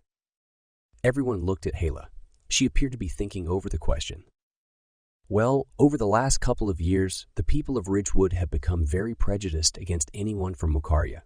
Therefore, Gallus and Eklaron won't be able to go." She glanced at Dad, then back at Mom. "And I'm sorry to say it, but His Majesty shouldn't either. They're more embittered against him than anyone else." Dad rubbed his face. "The usual reasons?" "They're upset about the king who hid and didn't save them." Dad nodded curtly. "Yes. Not surprising." He took a deep breath, then released it. "I couldn't have prevented any of this, but they won't believe that." "No, they won't." Hala leaned back in her seat. "And they don't like having visitors to their city."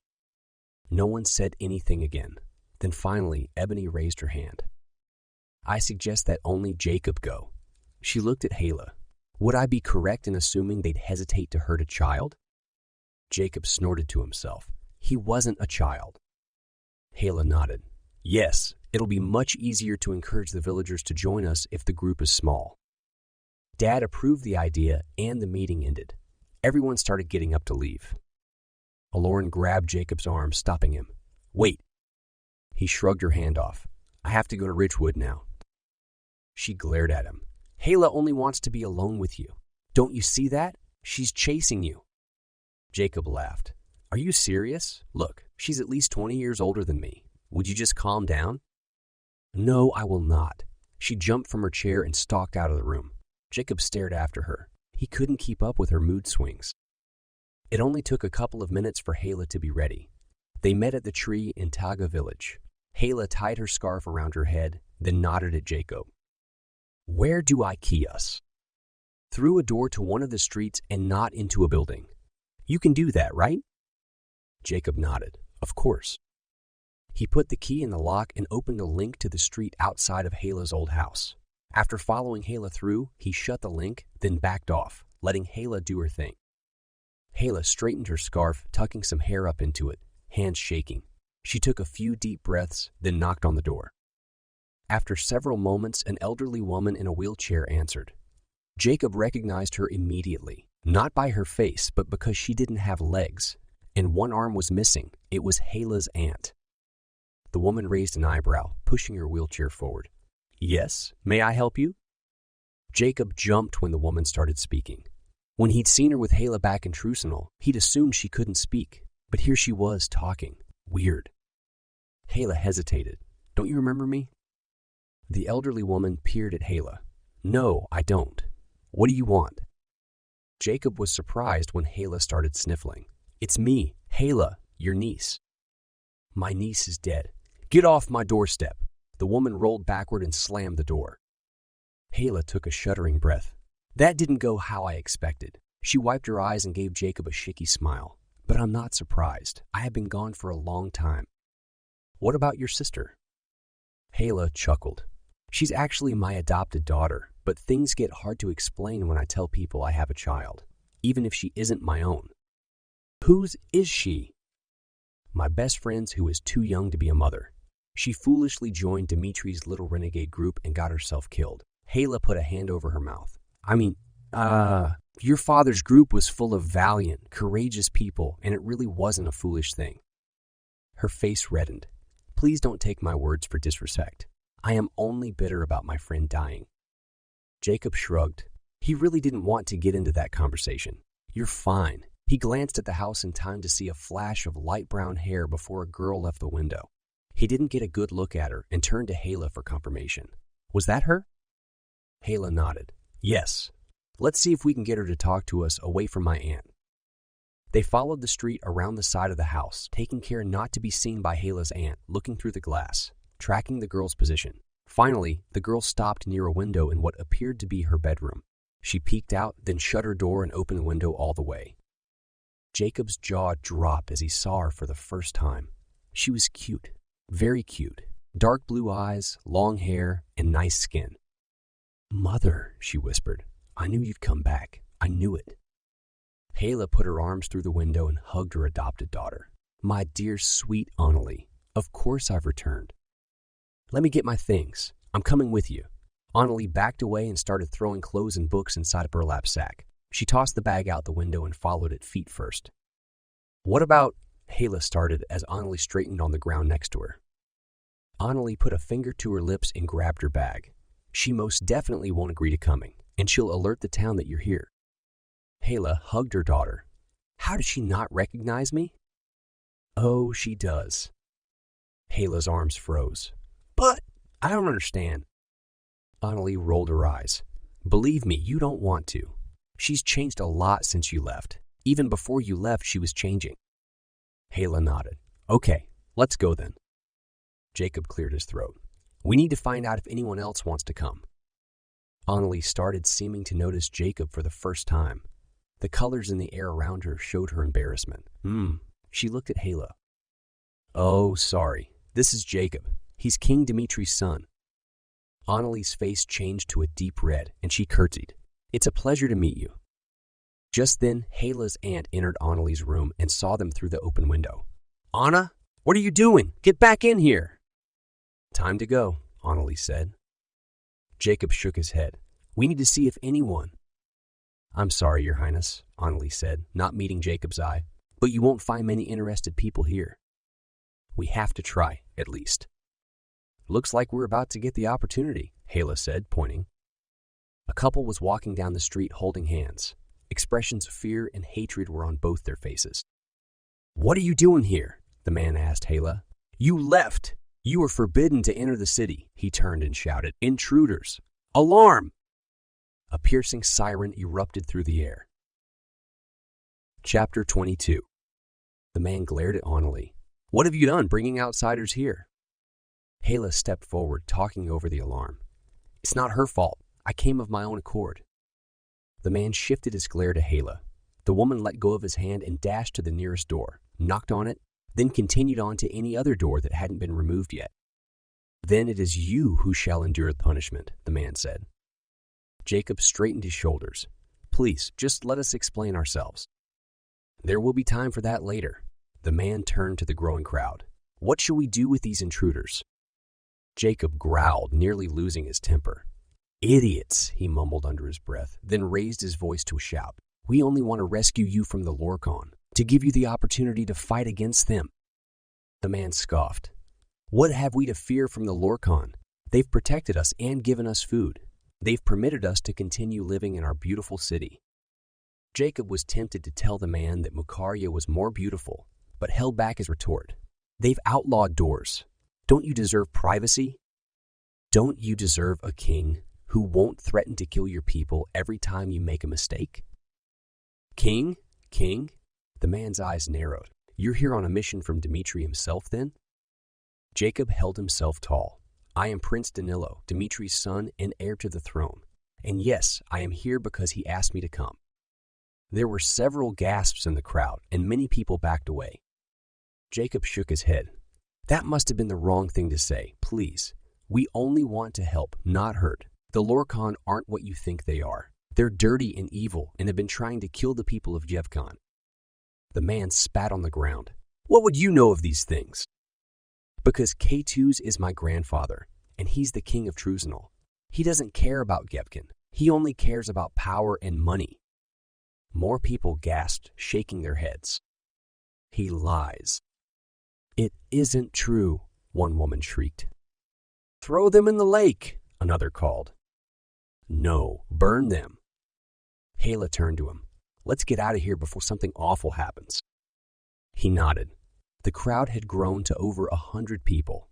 He looked around trying to figure out which door was closest and had the least amount of villagers near it. Spotting the most likely door, Jacob prepared himself to run. As soon as he took a step in that direction, though, the man hollered, "Stop them!" Several men dashed away, presumably to get weapons, but others grabbed rocks and held them high over their heads. Judging by the color red that dominated all the other colors, Jacob knew they were serious. Something struck him from behind and he nearly fell, arching his back. He spun. A rock was on the ground, but he couldn't tell who'd thrown it. Very brave, throwing a rock at my back. At a child's back. He didn't care about his pride anymore. He couldn't believe an adult would actually do that. You evil, vicious people. Jacob knew he needed to shut up, but he couldn't. I can't believe how ridiculous you are, trying to kill anyone who thinks differently from you. You deserve the Lorkon. You deserve to be ruled by them. He picked up the rock and threw it at the door he wanted to use. A couple of women shrieked and darted to the side, leaving a clear path. But he was too far away. They would figure out his plan too easily. Hala and Annalie jumped back to back, ready to defend each other. Jacob scanned the skies looking for Early, who'd accompanied them. She obviously knew he was searching because she appeared at his shoulder right away. What should I do? Keep them away. Protect the girls. He turned to the crowd and held out his hands, beckoning. Come on, throw more rocks. I dare you. His glare probably would have shriveled anyone who really knew him. But these people did not, and a couple of rocks were tossed his way. He could tell the people who threw them were hesitating, however, because there wasn't a lot of energy behind the throws. Jacob gathered the rocks. Is that it? Come on, you stupid people. He couldn't help insulting them. Out of all the people he'd met in Jevkon, including those from Myvril City, these were the most unintelligent, mainly because they still had their wits about them, but were determined to be idiots. A few men threw their rocks. Hard. One hit Jacob's shin and he gasped at the sharp pain. Another hit him in the chest, knocking him to the ground, and the third landed harmlessly by his side. No more rocks came. People were watching him closely. He grabbed the 3 new rocks and held them with the first 2. Realizing he had their full attention, he concentrated as much as he could on the rocks, warming them with his palms. Knowing he wouldn't be proud of what he was about to do, he hated show-offs. Jacob held the rocks high above his head. See your rocks, making sure his hands were always visible. He molded the stones into a blunt club, which he swung several times. Would you like to throw more? Give me a greater weapon? The stunned silence that answered him, with everyone frozen, showed he'd gotten what he wanted. You don't want to mess with me, he yelled. Not only am I your future king, but I'm part Shingol and I carry the blood of a Lorkon inside me. He motioned to his bat. This isn't all I can do. I fought the Ember Gods in Myvril City. I've escaped from the tallest tower in August Fortress, held against my will by my own grandfather, K2's, the Lorkon king. I've outrun and eaten fish. Several mouths dropped in disbelief when he said this, and others shook their heads. I fought a Serpire without being able to hear or touch the creature, barely able to see it, and I killed it, alone. He half smiled, lowering his bat, and I can see your emotions. Your anger is turning to fear and disbelief. He pointed at a man who kept glancing at the lady clinging to his arm.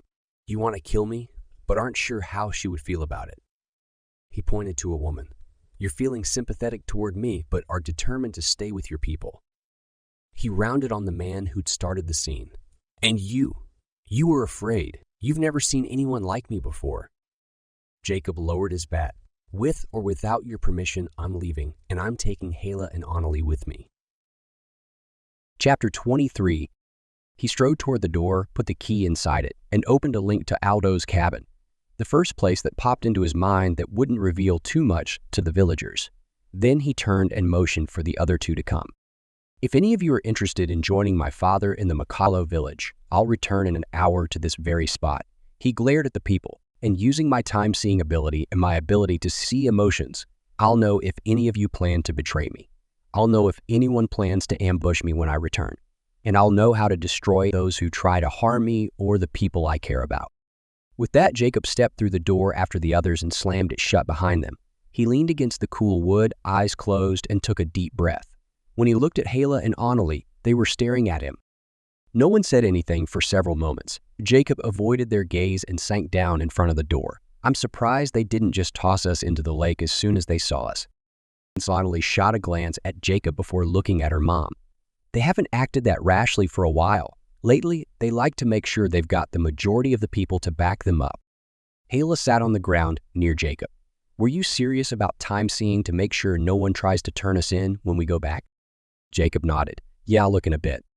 "Good, because I recognize some of the faces in that crowd, and I'm positive many of those people would be willing to leave the city." Jacob snorted. "I only saw people wanting to kill us." Hala half smiled. "Yes, I'm sure that's what you saw. Still, there will be a few."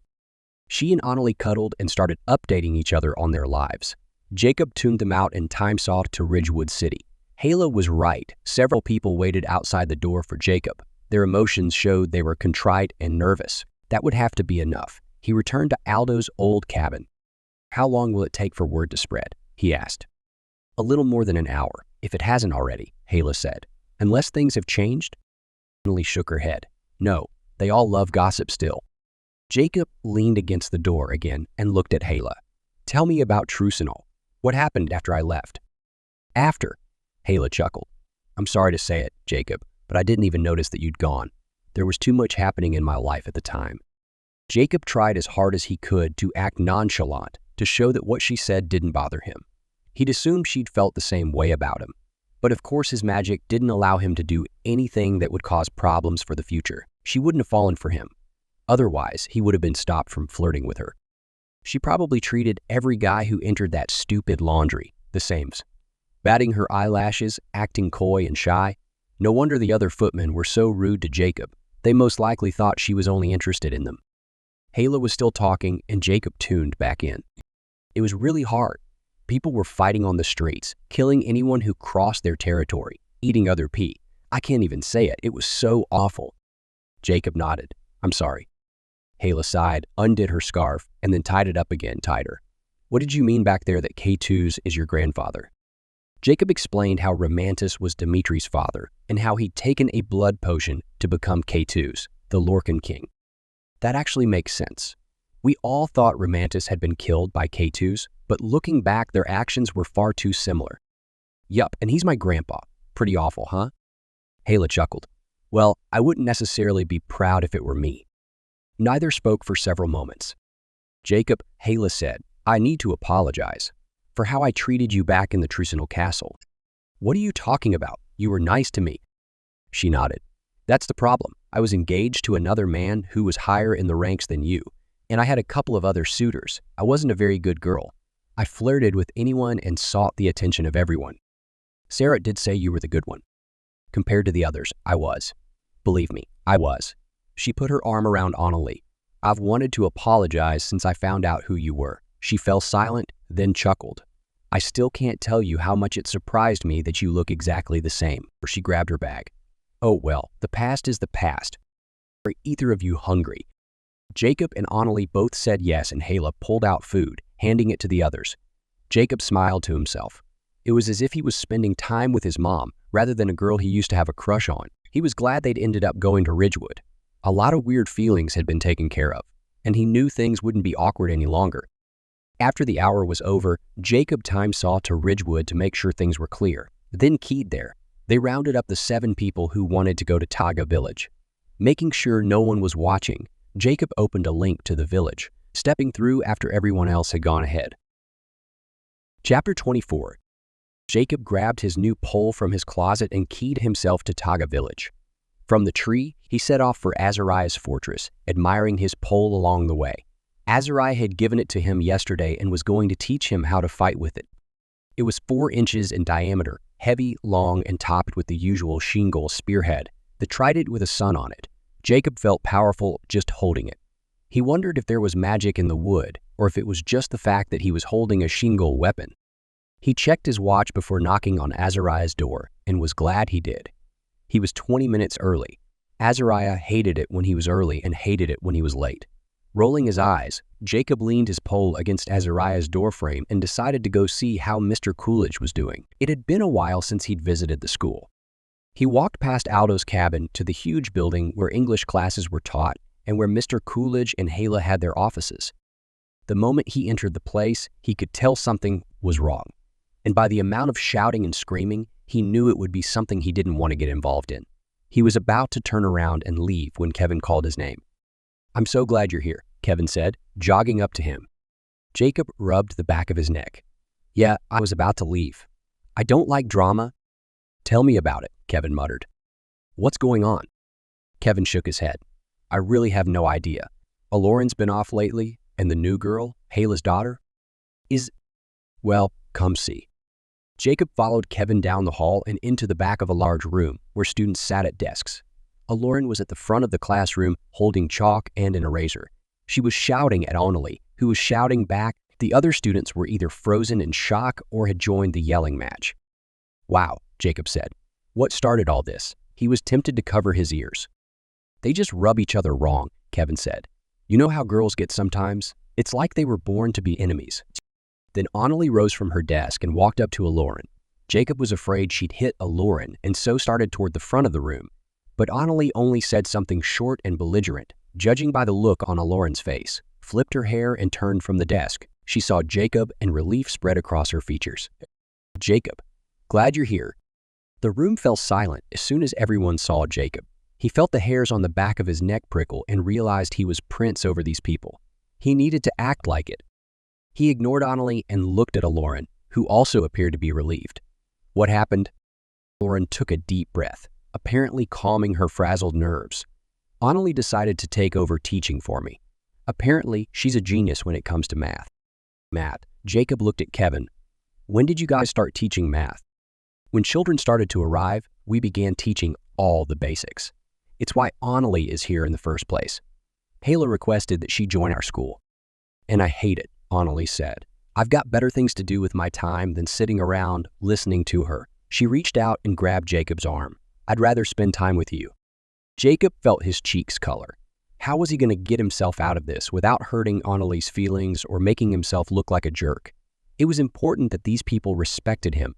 It would make things easier. "Annalie, why don't you go wait out in the hall? I'd like to talk to Eklaron.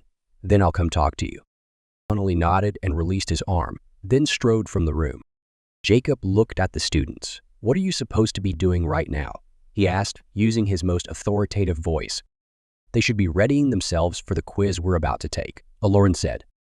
"Then do it," Jacob said to the students. Without looking at him, they lowered their heads intent on their papers, and Jacob approached Eklaron. The colors in the air around her showed that she was still frustrated, but starting to calm down. "I'm guessing Annalie is a problem student." He smiled, standing near her desk, joined by Kevin.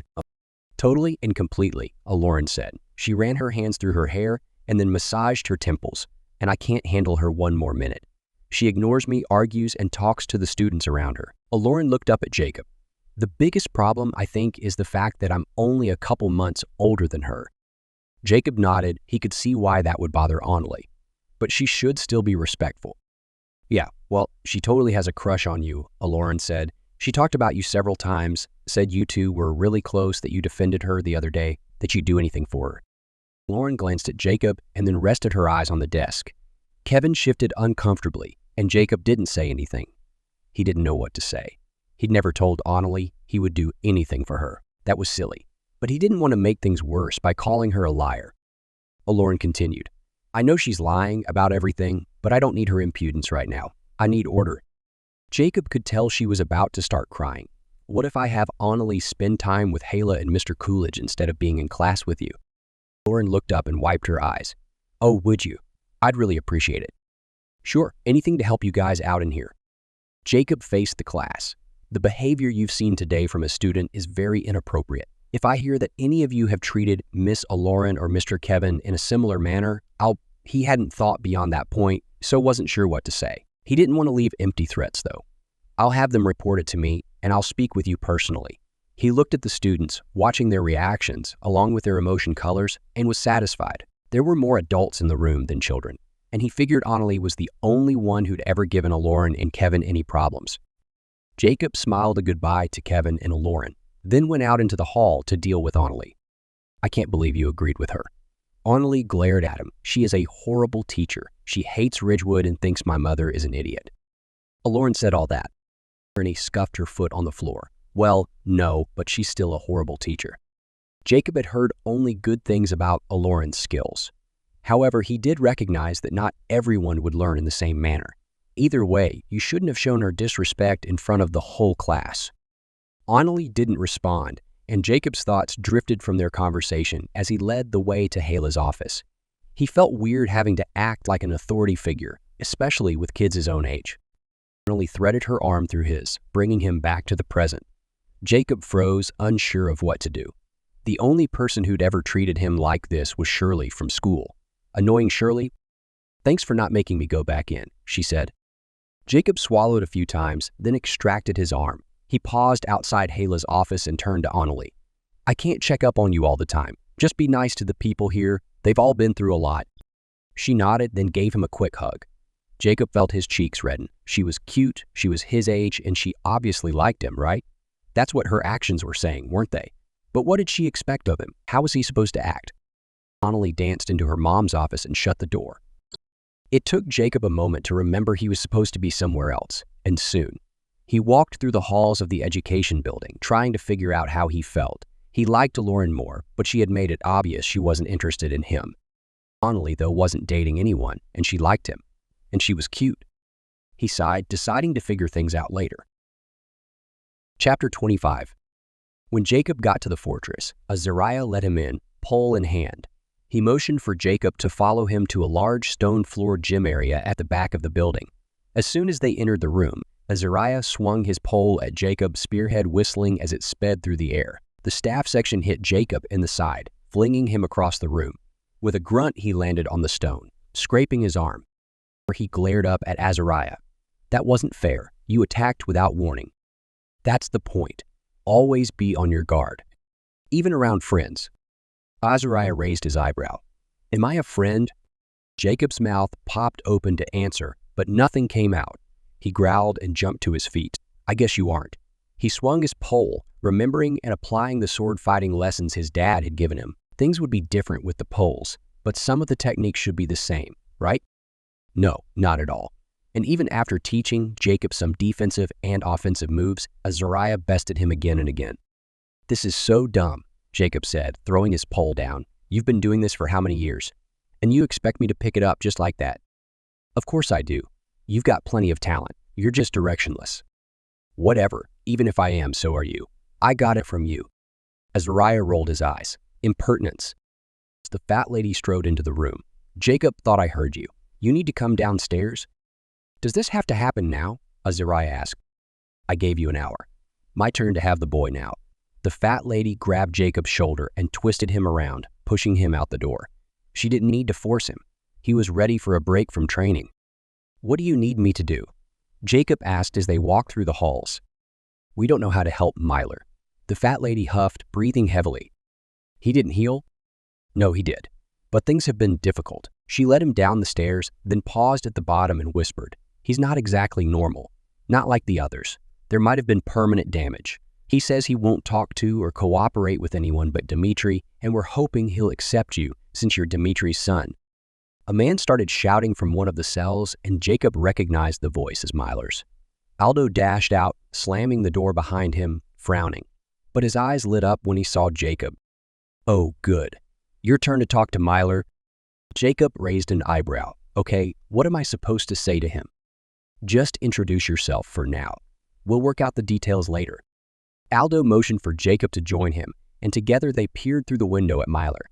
We've learned that he doesn't like crowds. And to him, more than one is a crowd right now. Just be cautious, but don't appear weak. Right? Jacob blinked.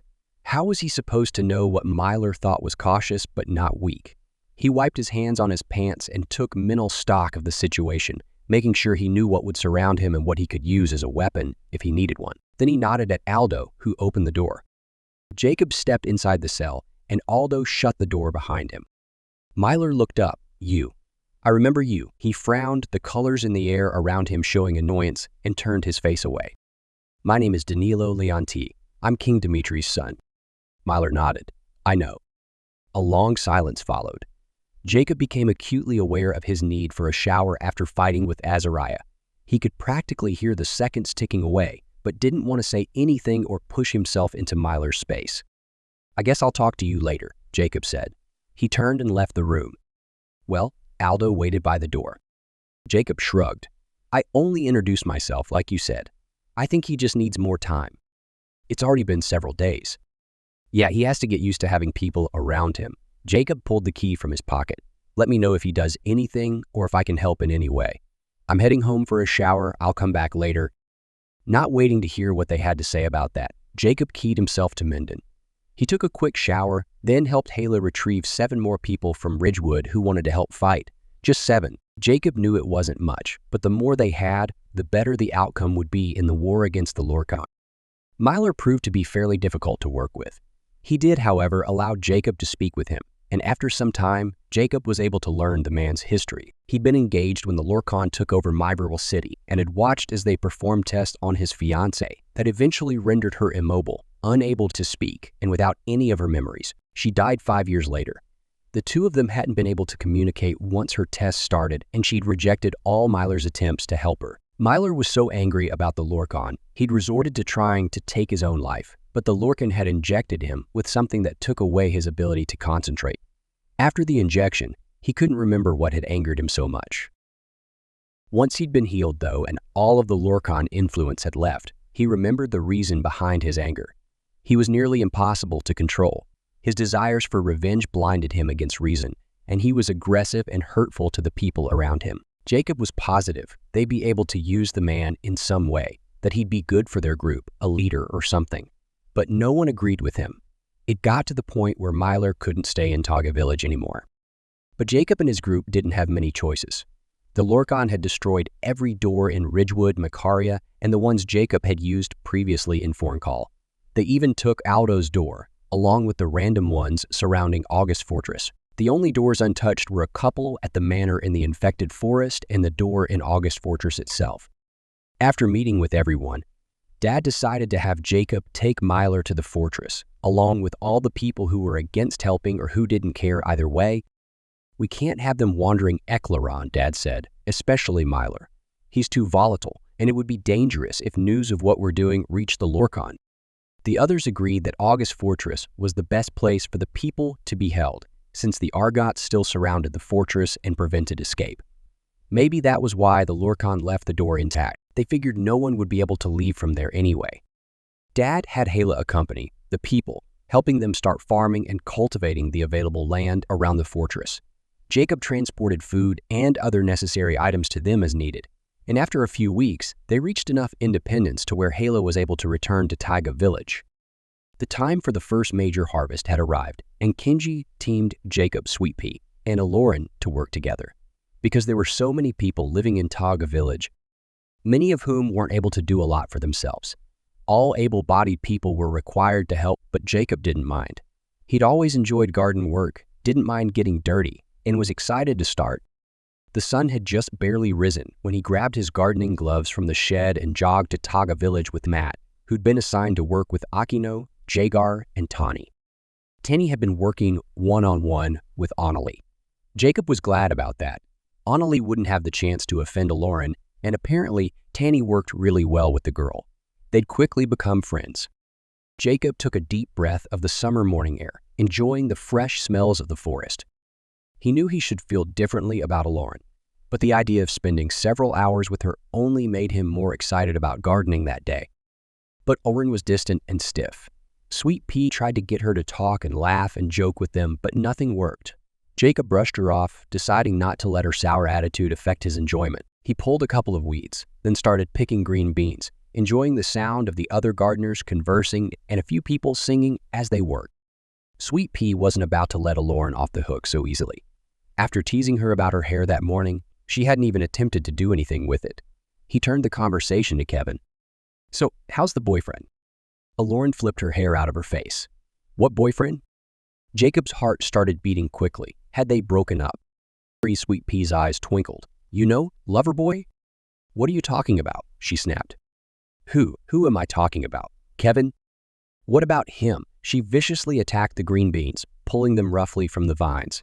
Jacob doubted those plants would survive. "You're seriously moping around. Are you pouting about something?" It seemed as if Eklaron hadn't heard him, and he repeated his question. "No," she said with exasperation. "What's up with you? Why are you asking so many stupid questions?" Sweet Pea met eyes with Jacob, then glanced back at Eklaron. "What's going on?" She again didn't hear him. Something must have been on her mind for her to be that distracted. "Are you and Kevin having relationship problems?" Jacob cringed, totally expecting Eklaron to lash out at Sweet Pea for asking. She flipped her hair back. "No, we're not going to break up.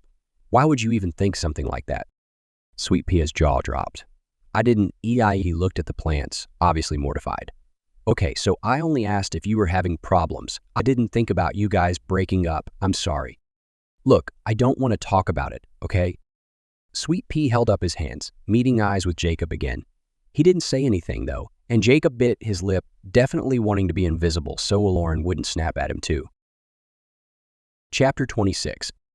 The rest of the time was as awkward as Jacob expected it to be. Eklaron couldn't tolerate small talk, even if it didn't involve her. Jacob sighed. He was grateful when Akino showed up a couple of hours later, asking Jacob to take him back to Onyev's time to get tips on plants. They left immediately. Jacob dropped his gloves and dusted the dirt off his jeans. "Man, I'm so glad you came right then," he said as they started toward Gratitude City. "How come?" "Eklaron. She's being really grouchy again. She wouldn't even let us talk. I don't know what's wrong with her, but she's been way off for the past few weeks." "I know. Even my father noticed. He doesn't usually see those things." "What'd he say?" Jacob couldn't help but be curious. Michalis viewed things differently. Maybe Kenji understood Eklaron better. "Only that she'll grow out of it eventually." Jacob scoffed. "Yeah, in 20 years. Alkato didn't say anything for a while, but as they passed through the gates of Gratitude City, he glanced at Jacob. "Do you still like her?" Jacob nearly stumbled. He didn't remember ever having told Akino that he was interested in Eklaron. What should he say? His words seemed to get trapped. Of course they would. His thoughts were trapped. Akino sensed his discomfort. "I'm sorry if that's a question I shouldn't ask. Matt told Sweet Pea a long time ago that you had a crush on Eklaron, and Sweet Pea told me." Jacob didn't respond at first. He kicked a rock off the road, wondering who else knew. Probably everyone? His heart skipped a beat. Did that mean Eklaron had heard? Oh, please no, she'd better not know. That would be so awful. He almost stopped walking. No wonder she was treating him differently. It disgusted her that he was interested. His stomach turned, thinking it all over. How would he act around her now? He'd forever wonder what she thought of him, how she could possibly stand to be near him. Jacob realized Akino was still waiting for a response. He took a deep breath, finally deciding that the truth was always best. "Yeah, I think I do." Akino nodded. "What about Annalie? She likes you a lot." "I know, and she's way too forward. It's a little freaky." Akino laughed. "I saw her grab your hand yesterday and wondered what you thought about that. I was thinking about ways I could get her to let go without hurting her feelings." Akino stopped outside Onyev's place. "It might not be possible, Jacob. Forward girls, forward guys, they all end up experiencing emotional pain at one point or another. It's just part of life." He turned and entered, leaving Jacob to ponder what the Makalo had just said. But what about the guys who weren't forward? Jacob was one of them, and he'd been hurt too. Was it possible for no one to get hurt in these situations? Deciding he didn't know the answer, he followed Akino inside. Onyev seemed happy to see them. They wandered his garden for a while, talking about Akino's plants, how they were growing, what colors they exhibited, and when they'd be ready to harvest for Aldo and the fat lady's newest potions and experiments. Then Onyev turned to Jacob, a serious expression on his face. You've mentioned the Lorkon several times. They're rather large, aren't they? And they have blood-colored skin that chafes and peels? Jacob nodded. Yes. Well, we've had a visit from 2 of them. Akino's mouth popped open. You have. Are they the same ones from our time? The patriarch smiled, putting his watering can away. No, they're not. But they're formidable and dangerous. As I told you previously, a few villages had been attacked by something unknown. Well, the attackers have come to light, and I'm finding they're difficult to control and keep away. Until I can figure out how to get rid of them, we'll have to be extra diligent. Have any died? Jacob asked. Not a lot. We're fairly resilient, and the people were quick to act. Jacob glanced at Akino. Too bad they weren't resilient anymore, and neither were they quick to act. Jacob smiled, thinking about how many times the Makalos had asked him not to move quickly, to wait and watch things unfold. He realized Onyev had started talking again and looked back at the patriarch. Lucky that there are only just the 2. If I'd been motivated before to help you figure these creatures out, I'm doubly so now. Jacob tossed his empty watering can from hand to hand. Do you think it is possible to get rid of them? Oh yes, certainly. But it'll be difficult and dangerous. I've learned how they become Lorkon, and it's quite disgusting. The patriarch reached for the watering can, and Jacob handed it over. Yeah, it is. I figured it all out a couple of weeks ago. Blood, and lots of it. Onyev nodded, putting away the cans. The antidote will be very difficult to put together, I'm sure. Do you have any clues to what it might be? Not really. I may never figure out this puzzle. He sank into a chair, and I already know you and your people won't be able to help. This is ancient magic. The more I study and research, the more I realize a simple potion or spell won't rid us of these beings. He motioned for Jacob and Akino to sit as well. I don't have much information, but the 3 of us ought to figure something out, right? I have access to a great deal of knowledge, and you 2 have already learned much about the Lorkon. Let's start thinking our way through this. Jacob scooted to the edge of his seat, eager to brainstorm with one of the smartest people he'd ever known. The antidote, Onyev began. What would it be? What about what my parents did to me when I was a baby? Jacob asked. To save me from the Lorkon, could we replicate that? Onyev shook his head. No, that didn't get rid of the Lorkon influence in you. You carry some of their traits. Akino raised his hand. Have you tried full resin? Maybe the blood of a Makalo would counteract the Lorkon potion? Onyev pinched his lips. I'm not sure it would. But I see your reasoning. If diseased blood creates a Lorkon, then perhaps clean blood would cure them. He nodded. I like that. I'll focus on that idea here if you'll continue researching in your time as well. From what you've told me, things are a bit more precarious there. Jacob took a deep breath and released it. Yeah, we're pretty much stuck in the Makalo village, and there aren't many willing to help us. Being trapped is never a good option. You might want to look into removing the block on that entrance. But don't we want to keep the Lorkon out of the village? Onyev shrugged. They'll get through either way. Jacob nodded but hoped Onyev was wrong. The seal he'd put on the entrance was the only thing protecting them from the Lorkon. It needed to last much longer. Chapter 27. Amenya approached Jacob almost as soon as he and Akino returned to the present time. Azariah must speak with you now. Jacob said goodbye to Akino, then headed over to Azariah's fortress. The Shingal stood on the front step, hands on hips, waiting. Shingals are approaching August Fortress. I need your parents and the Makalo patriarch to find a place for the humans currently spoiling it. Some of the Shingals who are coming won't tolerate their presence. Azariah's arms shook from anger, his hands still on his hips, and for a moment, Jacob wondered if he should be afraid. The color red swirling in the air around the Shingal was incredibly bright, and Jacob realized the mistake Dad had made. He hadn't asked Azariah's permission to take the humans to August Fortress, and that would annoy anyone, especially a Shingal. Okay, I'll be back, Jacob said. Azariah nodded, folding his arms across his chest. Jacob keyed himself to the different locations, gathering Mom and Dad and stopping at Kenji's. He quickly told Kenji and his parents what had happened, then took them to Azariah's place. Dad shook Azariah's hand. I'm truly sorry. I don't want your apologies. I want solutions. Now, Dad nodded. I've already come up with an answer. I'll have Mr. Coolidge and Hala keep the people in some of the outlying buildings in August Township until the Shingals leave. The Sheen Gulls won't see them at all the entire time they're in town. I assume this will suffice."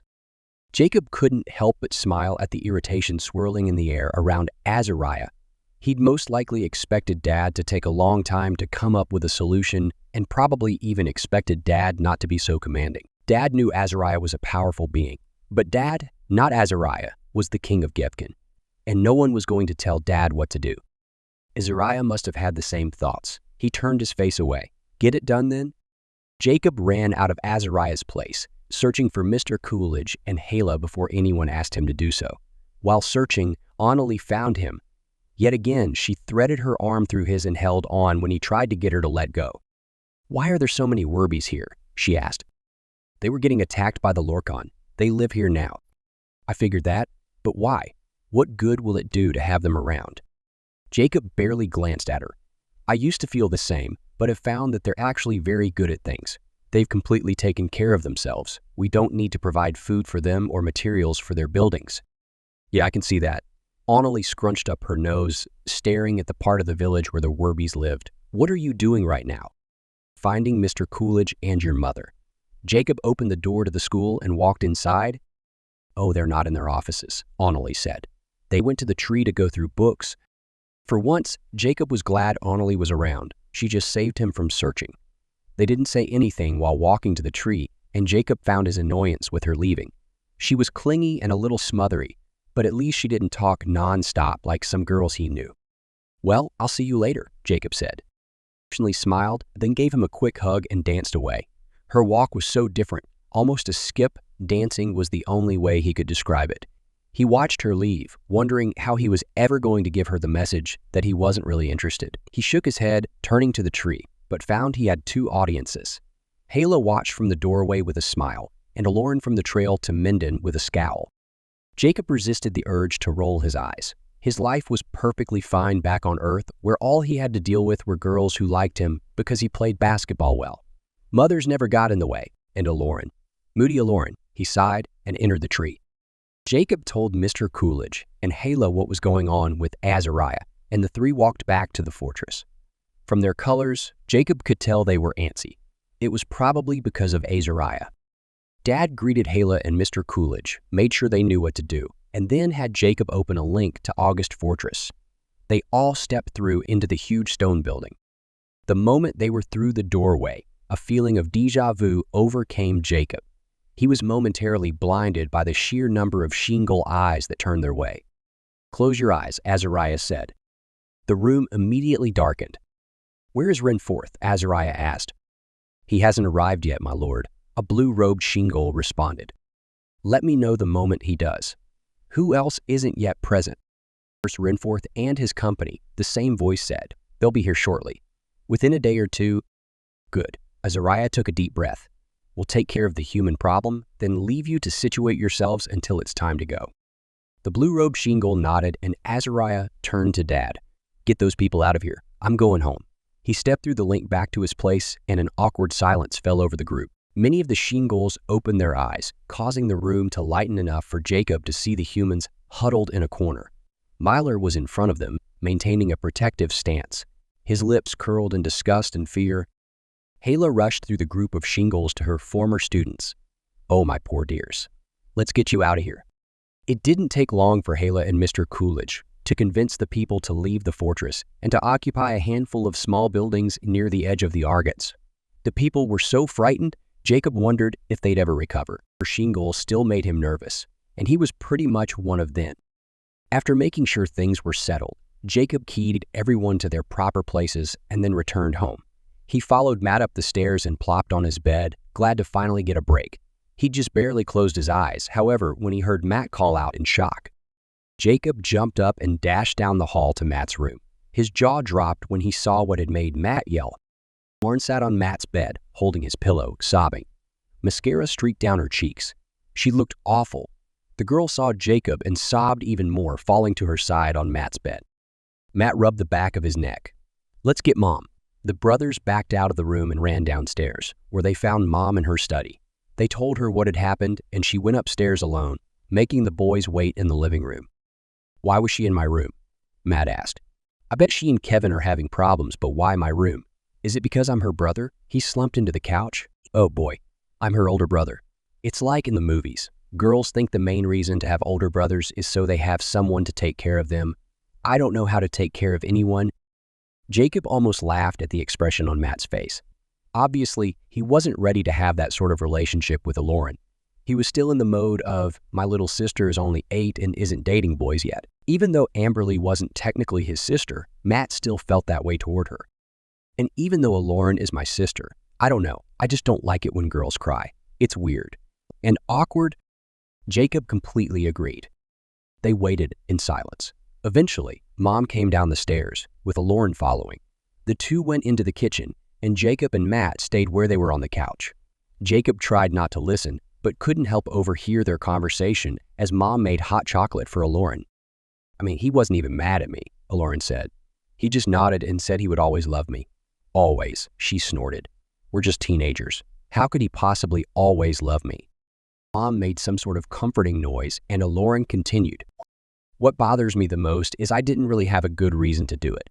Things just didn't feel right anymore, and I can't figure out why. Every time I was around him during the past couple of weeks, I felt sick, and the more time I spent with him, the worse it got. Jacob heard shuffling, sounded like Eklaron and Mom sat at the table. I don't like boys. I'm done with them all. Mom chuckled. It's okay to feel that way for a while, but remember, someday you'll meet a nice young man who will treat you like gold and cherish you forever. Jacob's hopes started to rise. He really liked Eklaron, and though he didn't know about forever, he could totally cherish her now and hold her hand, and maybe even. His cheeks flushed when he thought about possibly kissing her. Weird, he had to get that idea out of his mind. But all of his eagerness to prove himself as a nice young man left when Eklaron answered. That might be true, but for now, I'm just going to avoid them all. Mom laughed again and the two of them fell silent for a while. Jacob swallowed a few times, trying to control the disappointment that rushed over him. Why would it matter to him if she decided to stay away from boys? Why was he upset and disappointed and even sad? Sure, he liked her, but not that much. Then Jacob made his own decision. He wasn't going to think about Eklaron anymore. At all. He was done. He rolled up his sleeves, got up from the couch, and went upstairs to his room. He had things to get done. Azariah had said, as soon as that other shingle Renforth came, they'd be leaving for Sonda Lake, where they'd get rid of Lorkon. Along with all the preparations Jacob needed to make, he still had to study, and the fact that Eklaron was probably going to ignore him only made him want to bury himself in his work even more. Chapter 28. The next day, Azariah sent another minya to Jacob, letting him know it was time to leave. Jacob jumped out of bed. It was only 6:30 in the morning. He threw on his clothes, grabbed Dad, and keyed them to Taga village, where Azariah already had everyone else waiting. Sweet Pea, Ebony, Aucano, and Gallus were there, along with Eklaron, who didn't look at him. Azariah paced in front of everyone. We'll have Jacob key us to August Fortress, where the Shingals are ready. Then we'll march straight to Sonda Lake. Sweet Pea cleared his throat. Wouldn't it be faster to have him key us to the fat lady's cabin and walk from there? Azariah waved his hand impatiently. We'd have to march through Ridgewood, and I am unwilling to deal with foolish villagers. Now then, those of you who are not Shingals will protect those of us who are. Sweet Pea wasn't done asking questions. Why would a Shingal need protecting? Azariah glared at him before answering. Because we'll be focusing on ridding this land of that monster and won't be able to concentrate on what's going on around us. Only a few Shingals have the ability to fight and see things at the same time. He asked Jacob to go ahead, and Jacob created a link to August Fortress. He wanted to ask how they'd get everyone across the Argots, but after Sweet Pea's question, didn't want to start another discussion with the grumpy Shingal. Jacob was the last through the door, and even though he was part Shingal, he still felt his heart constrict at the sight of the other Shingals. There were so many, hundreds and hundreds, so much power, not to mention testy moods, in such a small place. Where had they all hidden before coming to the fortress? The entire room in front of him, where he'd fought the Mulg, was full. He craned his neck, and sure enough, the hall was brimming with more Shingals. Azariah began organizing them.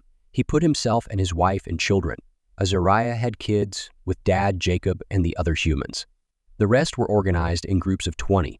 While Azariah was occupied, Dad, Aucano, and Jacob wandered through the fortress, watching the flurry of activity They commented on the intricate designs on the faces, robes, and clothing of the Sheengulls, the way they did their hair, and the fact that a lot of the time, it was difficult to tell the difference between the men and the women. Most had a sort of genderless quality about them, neither feminine nor masculine. Azariah was one of the more masculine Sheengulls, and it seemed natural to Jacob that he'd marry a more feminine woman. Pombre was her name, and she had a soft, unobtrusive air about her that Jacob found appealing. He glanced across the room toward Eklaron. She looked sullen and angry. Yeah, she wasn't anything like Pombre. While they continued exploring, Hala, who'd stayed in August Township with the humans, approached Dad. By the colors swirling in the air around her, Jacob could tell she was worried.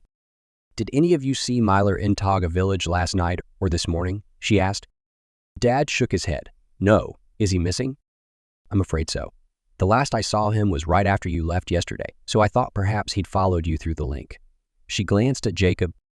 "No one followed me," Jacob said, feeling defensive. "I'm very careful to make sure of that." Hala nodded once. "Then I'm afraid he ventured out into the Argots." Dad scowled. He wouldn't have survived that. "I know," she said. "Maybe it's just as well." Jacob turned and walked away. The way she talked about Myler's possible death was so heartless. The man might have been aggressive and angry all the time, but he was still a human, and he wasn't evil. Just then, Azariah called that it was time to head out. Jacob's frustration melted away, replaced by excitement. He was about to go on his most epic quest yet. Surrounded by so many Sheengulls, the amount of protection they all had was extraordinary. Nothing would stop them or get in the way. Sweet Pea, Akano, and Ebony were the only Mikalos who'd been invited to go. Akano would be shrinking and enlarging doors as needed, and the other two were trained in fighting. Dad, Gallus, and Eklaron were the only humans. Azariah had figured they'd be enough, and Jacob assumed he was right.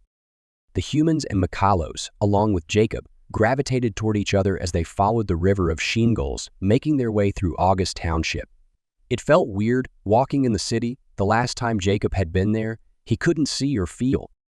He spent a lot of time staring at the buildings. They'd been constructed to last forever, that much he could tell.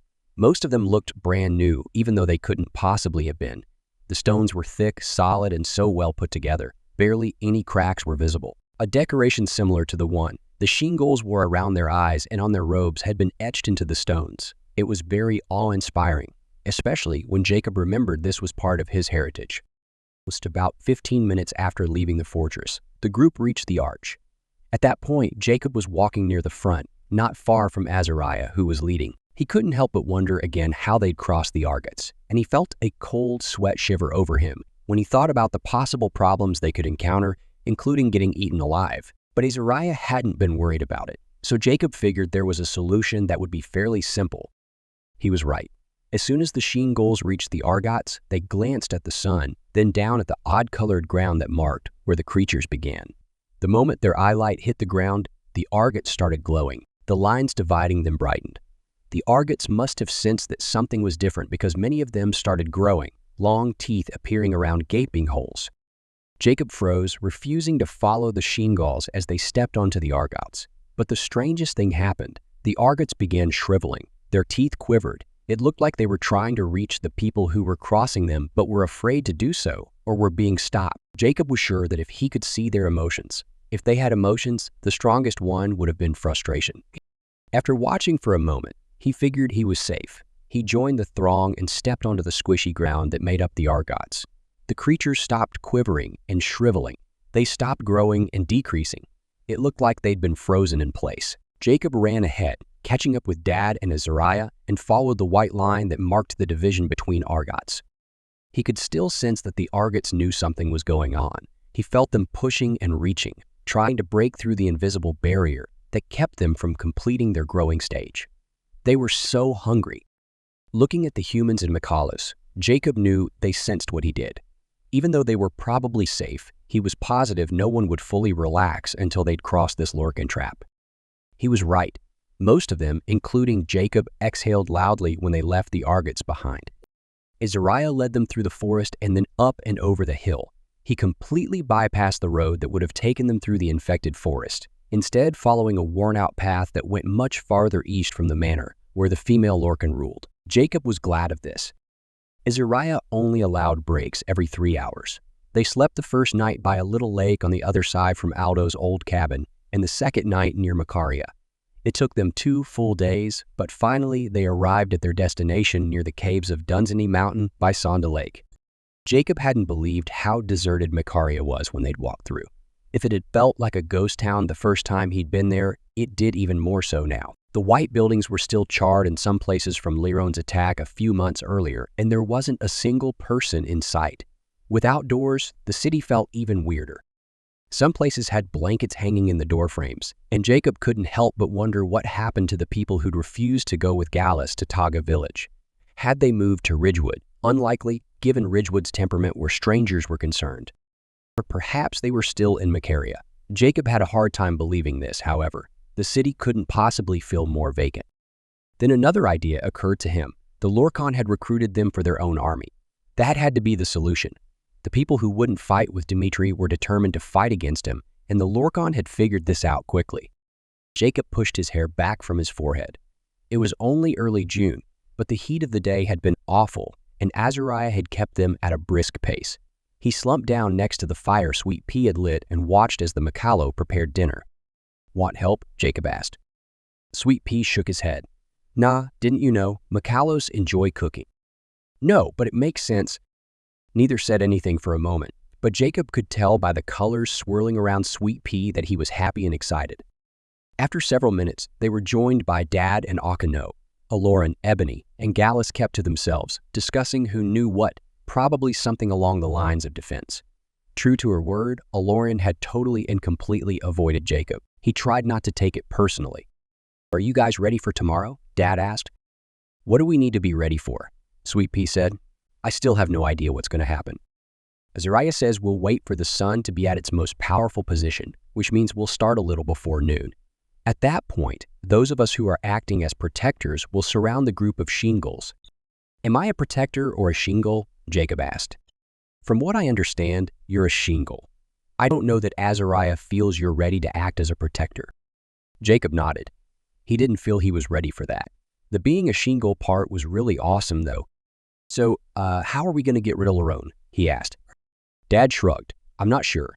I know it has something to do with the eyes of the Shingles." "Everything does," Sweet Pea said. "That's where their power originates." "Yes," Dad said. "So, I guess we'll find out tomorrow." Jacob threw a stick into the fire. "I wish Azariah had filled me in. It's not as if I instinctively know these things like he expects me to." Dad patted Jacob's shoulder. "I know. But Azariah did mention that no one really needs to know what to do. It would make sense to everyone once things got going, you included. So I guess we'll learn together." They were to eat dinner in their groups, so Azariah's family came and joined them. Jacob was fascinated, learning about family he hadn't ever met. It was really weird, especially since they weren't even human. Pambry had soft brown hair, lighter than most Shingles, and fair skin. She kept her eyes down and rarely looked at anyone directly. Jacob didn't take this as a lack of confidence, but more a thing of respect. Azariah didn't care who he blinded with his eyes, but Pambry seemed to want to make everyone around her as comfortable as possible. They had several kids, all grown and living with their own families. 7 total. This surprised Jacob. Azariah in no way acted like a family man. He treated his kids the same way he treated Jacob, with frustration and impatience, but it was obvious he cared for them. He especially cherished Pambry and treated her with extreme respect. Dinner was quiet. Jacob wasn't the only one fascinated by the Shingles who ate with them. Only Dad didn't seem to care much, but then he'd also known this family for a long time. After dinner was over, Azariah had Jacob put out the fire, and they all retired to their respective sleeping areas. Akano fashioned as many huts as he could, but due to Liron's attacks, the undergrowth was scarce. Dad, Gallus, and Jacob volunteered to sleep under the stars. Jacob didn't know where the others slept, but he supposed it didn't really matter, since there were so many Shingles present to protect everyone if something bad happened. He stretched out, hands under his head, and gazed into the sky, watching the occasional shooting star. Shingles murmured quietly around them, and Jacob found it oddly comforting. He drifted off to sleep long after the voices had quieted. Chapter 29. Jacob awoke to a bustle of activity as things were gathered up around him, and people prepared for the busy day ahead. Judging by the placement of the sun, it was at least 10 in the morning. He couldn't believe Azariah had let him sleep in, or maybe everyone had slept long. He spotted Eklaron crouched by the fire and joined her, tempted to pull the twigs out of her hair. He knew she'd probably hit him if he did, though, so he just sat on the other side of the fire and grabbed a few biscuits. They ate in silence for 5 minutes before Audiobooks, Sweet Pea, and Ebony joined them. Jacob couldn't believe Eklaron's stubbornness and determination. It drove him nuts that she wouldn't even meet his eye, but judging by the colors around her, she was still pretty upset about breaking up with Kevin, which didn't make sense since she was the one who did it. Shouldn't she be happy to be free, or did he just not understand? The next hour and a half were spent with Azariah organizing everyone and giving last-minute instructions such as, "Don't get in the way and leave us alone to the humans." Jacob was sure the humans were tired of hearing that. Half an hour before noon, their entire group left the protection of the trees and marched toward the lake, with Azariah in front. Jacob watched with interest as Azariah stood at the water's edge and started making sweeping motions with his arms. The water in front of him swirled and rose, then shot up into the sky as directed. It misted out until a gray cloud formed, which Azariah pushed toward the southern mountains, where Lorkon lived. He turned and spotted Jacob standing near him. That should bring the Sky Dweller. Azariah glared at Jacob, folding his arms. "Why are you not in formation? You never told me where to stand or what to do." Azariah grabbed Jacob's arm. "We don't have time for this. Go stand by your father, watch the other shingles, and look at the sun when they do." Dad wasn't far off, only about 20 feet, and Jacob was glad he could still see Azariah from there. He watched his uncle closely, hoping for any hint of what was to come. But the clouds gathering in the southern skies took his attention away immediately. Lorkon was forming, and he was angry. Jacob could tell by the jerky movements and boiling greens and browns shifting through the dark gray clouds. Lightning flashed brilliantly. Then the new cloud moved toward Jacob's group so fast it looked like someone had dropped a bomb over the southern mountain. "Now," Azariah shouted. Jacob ripped his eyes from the sky to see what the other shingles were doing. They stared at the sun, their gazes brightening and brightening until they nearly blinded him. He quickly turned to do as they did. But as soon as he had the sun in his vision, Lorkon arrived and Jacob lost his concentration. He heard someone scream as a bomb was dropped. He looked away to a crater in the middle of where the shingles stood. Was that supposed to happen? Several shingles made motions with their hands that Jacob recognized. They were molding the air, creating a shield.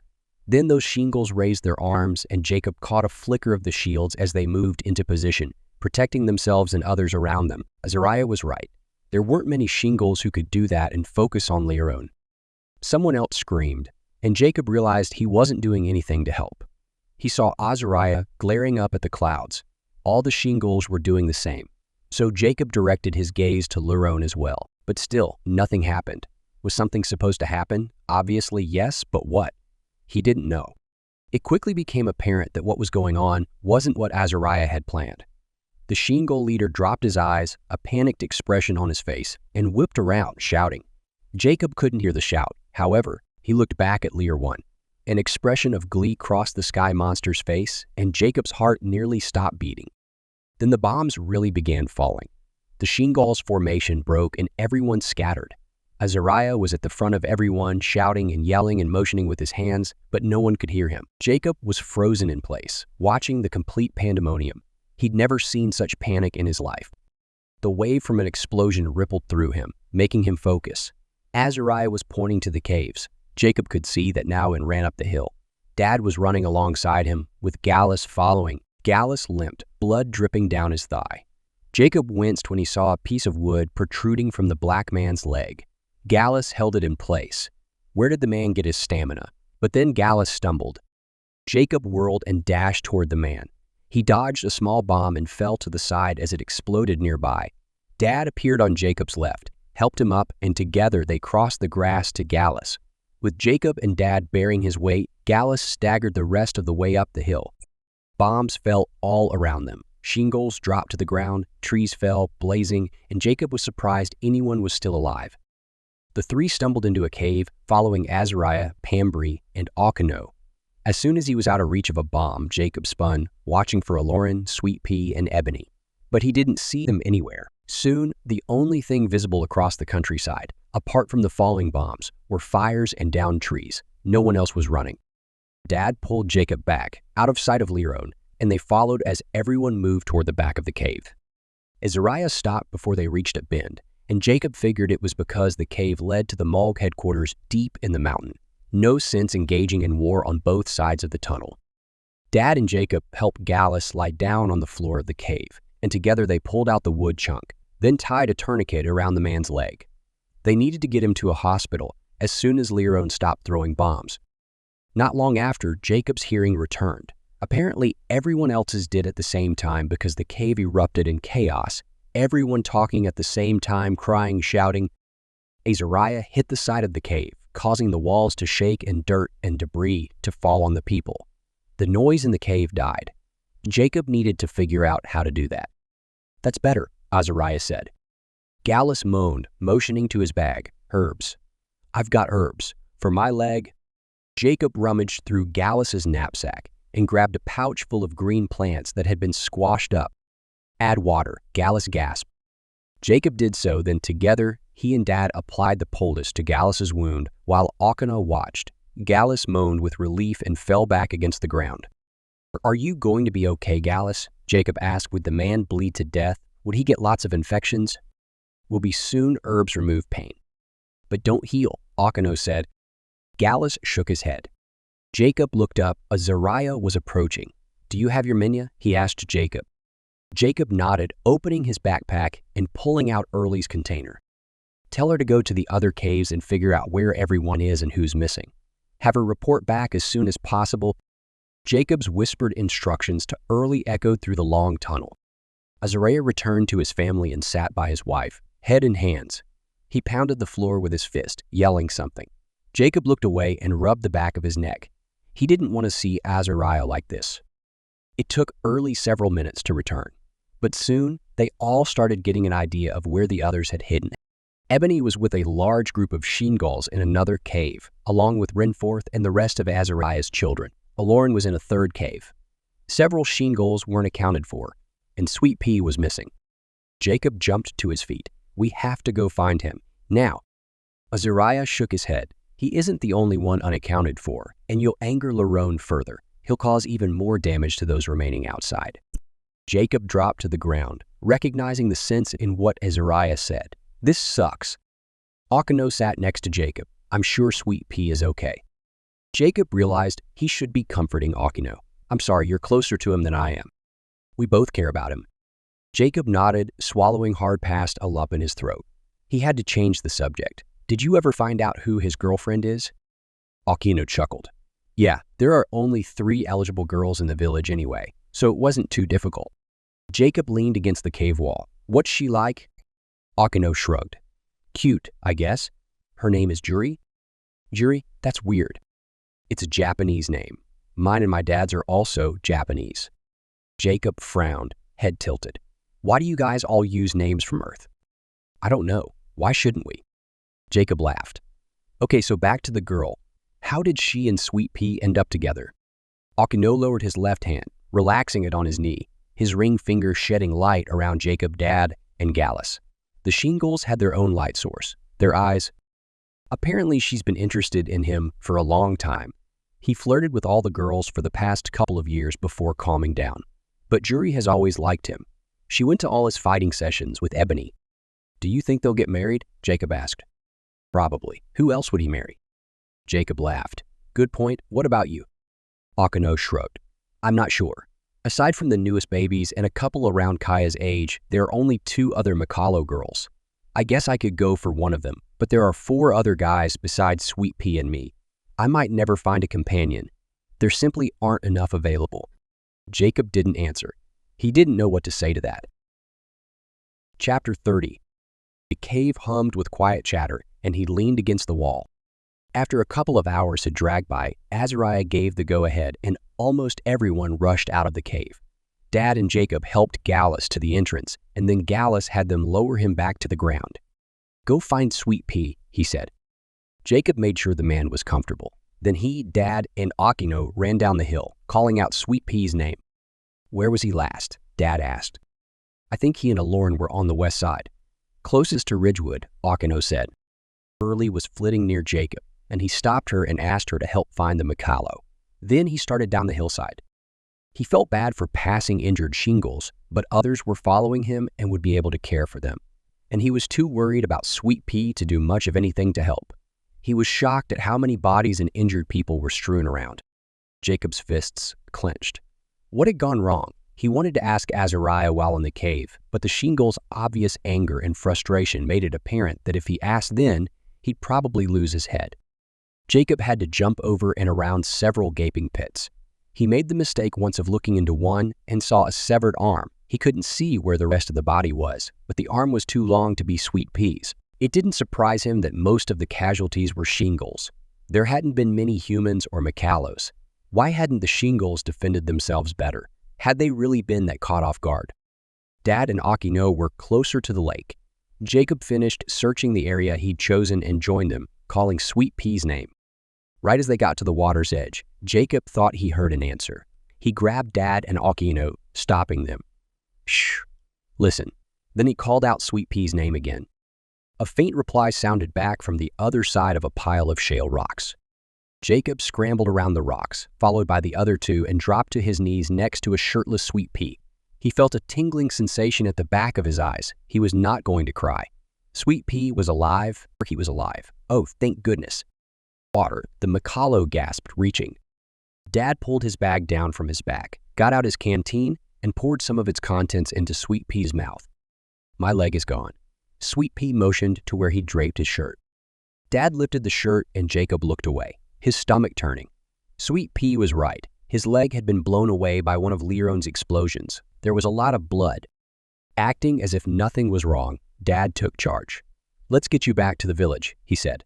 He turned to Akino, enlarge a door. Then he looked at Jacob. Be ready to open the link as soon as the door is situated. Akino rummaged through his knapsack. Jacob got to his feet as Eklaron joined them, out of breath, speaking rapidly. Azariah needs Akino to start enlarging doors and for Jacob to create links. Her gaze dropped to Sweet Pea's leg and she gasped, "Oh no, Sweet Pea. Oh no." Sweet Pea gave a weak smile. At least my biceps are still here. He tried to flex his arms but didn't have the strength. Keep as still as you can, Dad said. We'll get you to the village soon. Akino enlarged the door right next to Azariah, who was helping up an injured Shingol not far away, and Jacob jumped to create a link to Taiga village. He keyed to the meadow via the door in the tree, then stepped back so the injured people could go through first. But the moment he'd moved aside, a Makalo he didn't know rushed through from the village. He must have noticed the open door. We're being attacked. Hurry, someone help. Azariah and Jacob dashed through the link, then froze when they entered the meadow. Mogs, dusts, and humans were demolishing the village. Jacob's stomach dropped. What had happened? How did they get through the entrance? Dad, Eklaron, and Ebony ran past Jacob and jumped into the middle of the fighting that was happening just feet away. Akino stayed behind, helping Sweet Pea eventually get to the door by Sonda Lake. Jacob knew better than to join the fight. He wasn't skilled enough and would add to the mess. Azariah called back through the link, but only a couple of Shingols joined him in battle. Why had the others stayed behind? Then Jacob realized they were exhausted and injured. Fighting in that condition would make things worse. Not sure what else to do, he closed the link, then opened the door again and rushed up the stairs of the tree where he watched from the windows of the 4th floor. Remembering early, he pulled out her container. Go tell Mr. Coolidge to send people to help, he said, wondering why the noise hadn't already drawn them. She disappeared with a flash, then came back a couple of seconds later. He already has. All those who can fight are fighting. Jacob pressed his face against the window and stared down. Things didn't look good. The Makalos were falling back from the army, and there were barely any people fighting for them. This was the Lorkon army, so where were the Lorkon? Jacob looked everywhere, but they weren't in the village. He time-saw and spotted them just outside Forncall. Good, they weren't an immediate threat. He returned his sight to the village, then leaned his hands against the glass when he noticed a flurry of action near the entrance. A man was there, sword fighting from behind the entire battalion, and from the looks of it, he was causing a lot of damage to the Lorkon army. Jacob pulled the telescope over and focused it on the guy. It was Myler. He'd come back. He hadn't been killed by the Argots. Jacob felt gratitude rush over him, not only because Myler was alive, but because he was on the good side. And man, could he fight? His sword was only a blur, causing Mogs, humans, and dusts to fall to the ground before they'd even raised their weapons. The enemy quickly figured out that its weakest point was being attacked. Half of them turned to fight Myler, leaving their other side exposed to Azariah, Dad, Eklaron, and Ebony. As Jacob watched, a huge group of dust poured from the forest. His heart dropped, but then, no, those were werbies. They attacked the dust with energy, their hands turning into whatever weapon probably felt the most comfortable to them. Jacob would have laughed if he weren't so stressed. Some of the werbies' hands had changed into brooms and blankets. But even then, they were still pushing the dust back. Not long after, Dad and Azariah's group forced the army toward the previously blocked entrance while Myler stepped to the side, allowing the enemies to run past him. He joined Dad and fought from that end. Jacob's jaw fell as he watched Azariah use his pole, dropping enemies like flies. Azariah was strong and fast enough to fight 2 to 3 people at the same time. It was incredible. Jacob finally understood why Azariah had wanted him to learn the pole. The Sheen Ghouls combined their magical abilities with the speed of the weapon. They created shields that their poles could pierce without destroying, but which the weapons of the enemy couldn't harm. If only every single Sheen Ghoul were there, this battle would have been super awesome and over really fast. Then the village was clear, and Jacob raced down the stairs. Dad, Eklaron, Ebony, and Azariah came down the hill, totally winded. Dad and Eklaron were supporting Myler, who'd been injured. That didn't surprise Jacob. The man had fought the same number of people as Azariah, and without special weapons or magic. They won't be attempting that again anytime soon, Azariah said. He turned to Jacob. Go get your injured friends. We have much to do. Jacob jumped to comply. The entire day had been a disaster. Azariah had been wrong about Lorkon, and no one had even suspected that Tagba wasn't a safe place. What would happen now? Would they have Jacob reseal the entrance? His hands throbbed thinking about it, but he would do whatever was needed. When he got back to the lake area, Jacob and Audiobooks tried to help Sweet Pea up, but the Macallo could barely move. Instead, they found a plank of wood, and with Eklaron's help, strapped Sweet Pea to it while Dad assisted Gallus. It took over an hour to get everyone through the link back to Tagba village. Sweet Pea and Gallus weren't Jacob's only friends who'd been injured in the 2 skirmishes. Ebony had scratches across her face. Kenji had multiple arm wounds. Sweet Pea's parents were nowhere to be found, and Jacob suspected then killed. Jagar was unscathed, but he was covered in blood anyway. Jacob was proud of his little friend after hearing that he had taken on the dust by himself until the werbies arrived to help. But if it weren't for him, Jagar said, pointing at Myler, all of us would have been slaughtered. Jacob felt his heart warming as he thought of Myler. He'd been right about the man. He smiled, lowering Sweet Pea to the ground with Audiobooks' help. His smile left as he watched Sweet Pea's expressions of agony. What an awful situation for the Macallo. It made Jacob's stomach churn with pity and anger and frustration all over again. Ebony dropped her sword and strode forward.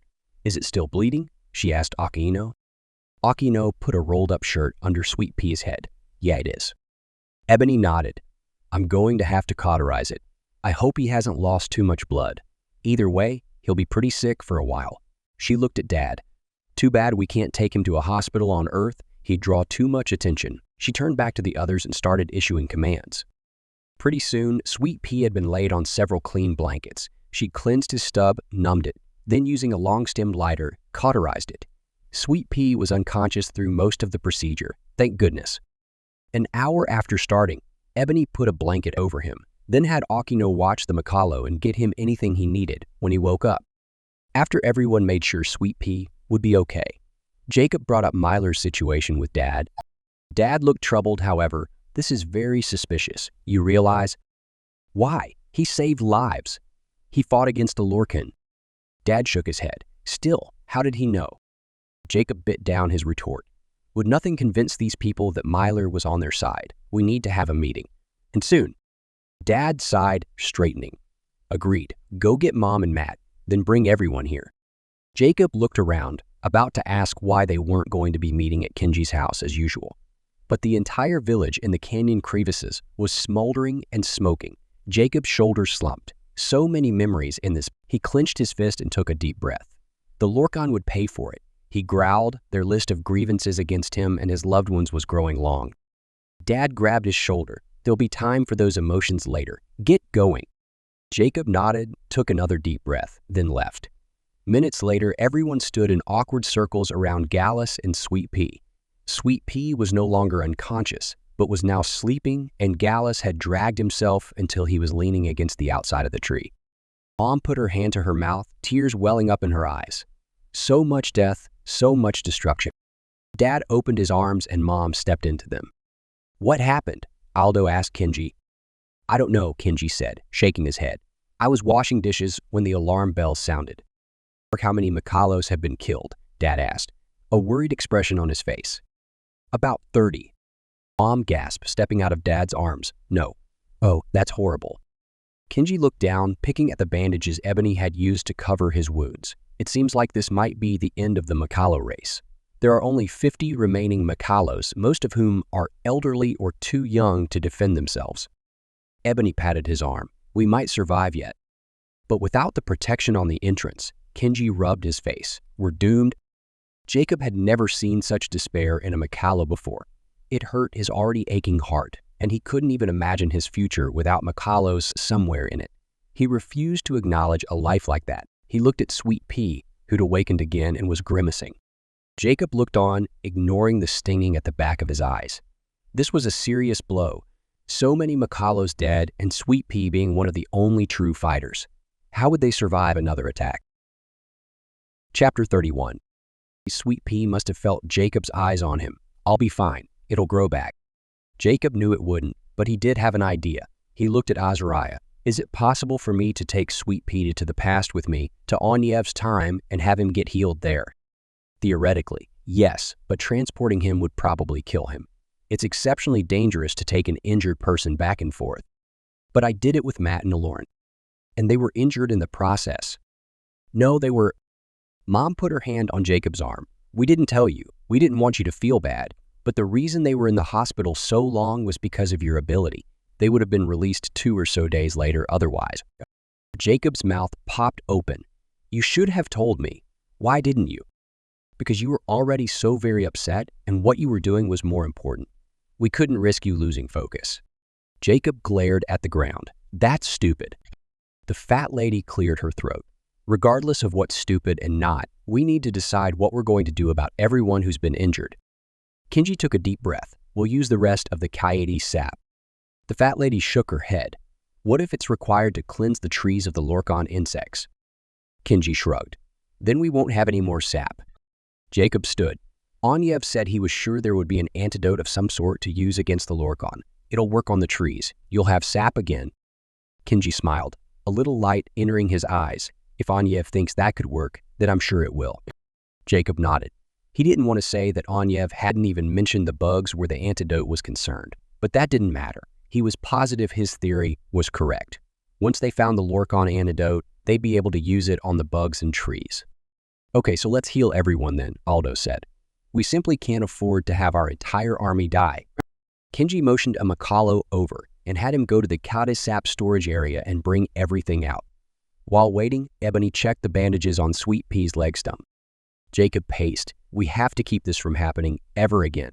I'll reseal the entrance. We'll do everything we can to protect the Makalos. He looked down at Sweet Pea, especially since so many of our fighters are injured. Ebony chuckled bitterly. There were only a few of us in the first place. Makalos always relied on their magic to protect themselves. We're not strong physically, and we don't have time to train those who remain. Which makes having a sealed entrance even more important, Jacob said. Azariah shook his head. Won't work. Why not? Jacob demanded. Because they already know how to break through your magic. Azariah is correct, Dad said. We can't protect the village that way anymore. Then how are we going to defend ourselves? Akino asked. Kenji looked at his son. We fall back. Where? Akino asked. There isn't anywhere to fall back to. Can't we rebuild the village? Kenji made sweeping motions with his arms. No, we can't. Look at this place. It'll take far more resources to rebuild than we have access to right now, including manpower. We'll retreat to Earth. Dad looked at Kenji. Earth? How would you keep yourselves hidden? Kenji half smiled. Simple. We were tree dwellers before, and tree dwellers will become again. I don't know how I feel about that, Mom said.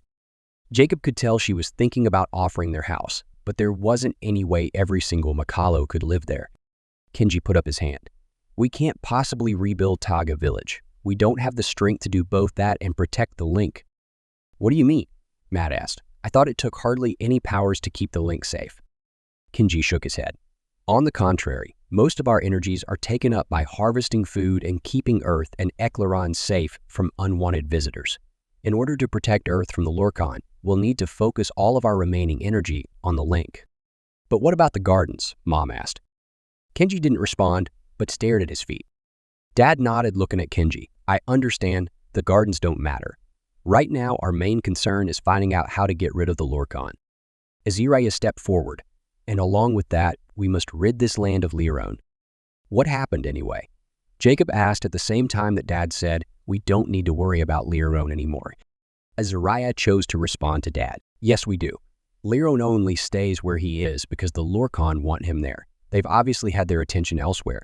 But now that they know we're intent on getting rid of him, they're going to want to move him. And what happens if they move him here? If they break through the link and station him over America?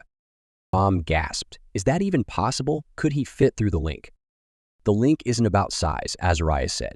It's about access. Any being can cross the gateway as long as they have access. Once the Lorkon figure this out, they'll do anything to cause as much damage as possible. But if we get rid of Lorkon, won't they just bring him back? Matt asked. We'll send him far enough away where persuading him to return will become too great of a task. Shingles can move a sky dweller in hours, but the Lorkon must resort to manipulation, bribery, and force. It takes cunning and time to convince a sky dweller to do your bidding. Azariah sat on the ground. We must rid Gevkin of Lorkon as soon as we can. Jacob hesitated, bringing it up again. What happened? Why weren't we successful? Azariah grabbed a stone and threw it across the meadow. It should have worked. Nothing clicked as it usually would. It was like we didn't have enough strength, couldn't gather enough. Why was that? Kenji asked. You couldn't have predicted it, right? Jacob knew Kenji was trying to assist, possibly by helping Azariah think through the situation. But Jacob knew Azariah better than that. He cringed, waiting for the outburst, and wasn't disappointed. Azariah jumped to his feet and glared at Kenji, his red robes swirling, dark hair mingling with the robes. Jacob's breath choked in his throat. This Shingol was formidable and scary, especially right at that moment. Don't you think I would have resolved the issue ahead of time if I'd known what it was? Do you really think I'm that stupid, Mikalo? Kenji's exterior didn't change, but by the colors swirling around him, Jacob knew he'd been frightened. He hid it well, and Jacob was proud of him for not showing fear. Obviously, Azariah was impressed because the muscles in his face relaxed. It should have worked, he repeated. This is ridiculous. Jacob had never seen Azariah so stumped before. He decided to start leading the conversation. He would get in trouble the same as Kenji, but at least he was used to it. How do you know only Shingles can get rid of Lorkon? Azariah glared. Because only Shingles carry the light and power of the sun. Lorkon is dark matter. The sun is the only thing that can clear a storm and dry the water. Azariah strode to his wife's side and checked on one of their sons who'd also been injured. His hair waved in the breeze, and he closed his eyes. At least Azariah hadn't lashed out at Jacob. So you'd need a lot of power to do something like that with Lorkon. 1 or 2 Shingles wouldn't be enough? Obviously, Azariah didn't turn around. How many Shingles would you need? All of them. Every single Shingol alive must be present for it to work. Jacob raised his eyebrows. That was quite the task, getting all of them together. That seemed impossible. How do you know where all the Shingles are? Azariah turned then and stared at Jacob. Have you learned nothing from your studies with me? Jacob was aware that everyone was watching him. He didn't look away from Azariah, though. The Shingol's eyes were still bright from staring at the sun earlier and hadn't yet faded to their usual level of intensity, but Jacob didn't care. Azariah continued, Shingol's are connected to each other. Always. We know where the other Shingol's are at all times. That's creepy, Matt said. Azariah ignored him. Because we're connected, I knew where to get the others. Is it possible that one of your people, or a group of them, might not be connected anymore? Azariah didn't respond at first. He closed his eyes, took a deep breath, rolled back on his heels, and raised his face. After several moments, he said yes. That is possible. There is one Shingol, one who disappeared from our sight years ago. We assumed she was dead, but her death wasn't like the others. She drifted to and from our consciousness over the course of several minutes. Usually, when a Shingol dies, we're aware of the exact moment they're no longer living. Death doesn't just come and go. He stared down into Jacob's eyes. It's your grandmother, Aralise. You must find her. Mom and Dad gasped. They'd obviously not been expecting Azariah to say that. Is it possible? Mom said. Is she still alive? her eyes filled with tears for the second time that day. "Haven't you already tried to find her?" Kenji asked. Azariah scowled at Kenji, his emotion colors showing embarrassment and irritation. "Yes, but at the point where she dies, we're unable to follow her any longer. Something happened to her body that has prevented us from time-seeing even to figure out where she was buried." Jacob frowned at what Azariah was asking him to do. "If you couldn't figure it out, how am I supposed to?" Azariah shrugged. "About that, I'm not sure. You'll find a way," he motioned to the others around them. "And they can probably help." He sighed and turned to face the meadow. "I've got work to do with the injured shingles. They're upset, and we can't risk having anyone leave until we resolve the Lorkon dilemma." Azariah started walking through the people now lying on the ground, and Kenji and Ebony turned their attention to the pile of Kaede sap packages the Makalo had brought. Jacob couldn't believe it. There were only 8 or 9 left. Kenji was right. They would have to use all of it to heal the injuries sustained that day. Chapter 32. Jacob decided to try time-seeing first, following Aralise as much as he could. There was a slight chance he'd be able to figure things out that Azariah and the other shingles hadn't. He really wasn't sure, but at that point, he was willing to do whatever was necessary. Jacob opened a permanent link from the tree in Tagai to his home in Minden. A guard was stationed on either side. This made it so he wouldn't have to run people back and forth. He was glad when Dad suggested it. He needed to focus. He paced his room, pausing occasionally to look out his window to the forest. The Makalos were there, showing Akino where they wanted their tree huts. Akino had volunteered to try to rebuild the stone dwellings in the village. But since he couldn't control stone, everyone had agreed that his strength would better serve the Makalos by constructing dwellings using living plants instead. After nearly 20 minutes, Jacob realized there was just too much commotion, and he'd never be able to concentrate enough to time-see. Frustrated, he left the window, strode downstairs, and went through the link back to Taga village. Since nearly everyone was leaving the village, he should be able to find peace there. The meadow and tree were bustling with activity, so Jacob veered left, following the trail that led to the gardens, Azariah's fortress, and Aldo's cabin. He walked past those buildings and entered the forest. Rogs and other large creatures wouldn't be a problem. They'd since moved on to other areas of the mountains. Jacob found a huge tree that had fallen some time ago and sat on it, closing his eyes. So much had happened that day. He pushed past the things he'd witnessed and cleared his mind. He opened his eyes to time-see and nearly fell off the log in surprise. Annalie stood in front of him. "Oh, oops, sorry to frighten you." Jacob scowled. "Did you follow me, and aren't you supposed to be studying with Tani right now? I need to be alone. I have to get—" Annalie held up her hands. Okay, I won't disturb you." She sat down several feet away from him on the log. Jacob glared at the trees ahead of them. "Look, I'm not going to be able to concentrate with you here." And he wouldn't. She'd made it obvious she was interested in him, and staring at him while he was miles away in his head would make things really awkward. Annalie scooted closer. "Then don't worry about that right now." She put her hand on the log between them. "What exactly are you trying to do anyway?" "I have to figure out where Queen Aralise ended up." "Why do you have to do it?" She again scooted closer. Now she was only a foot away. Her hand still rested between them, and Jacob knew she wanted him to hold it. He got goosebumps thinking about that, but pushed the thought away. She was cute, yes, but he didn't want. He shouldn't. He swallowed, feeling sweat drip down his back. Why wasn't he interested in her emotionally? He was attracted to her physically, but still didn't want to have anything to do with her. Annalie put her hand on his arm and tried to turn him to look at her. "My mom said you're a hard worker, that you're a good person." She was trying to distract him, and he knew it. Jacob pulled his arm away, then jumped down from the log. "Annalie." How should he say it? "Don't, Jacob. Don't. I'm in no position to get serious with a girl right now. There's way too much for me to—" "I've seen you watching Lauren. What's she to you? Do you think she's actually better than me?" Jacob immediately thought of at least 5 things Eklaron had going for her that Annalie didn't. The biggest was how well he knew Eklaron compared to Annalie. For all he knew, Annalie had been Ridgewood's biggest flirt. Judging by her actions now, that wouldn't surprise him. He took a deep breath. "It doesn't matter who the girl is. We're about to have a huge war, and if I lose focus, we all could die." Annalie scoffed. "If you lose focus, why are you so important?"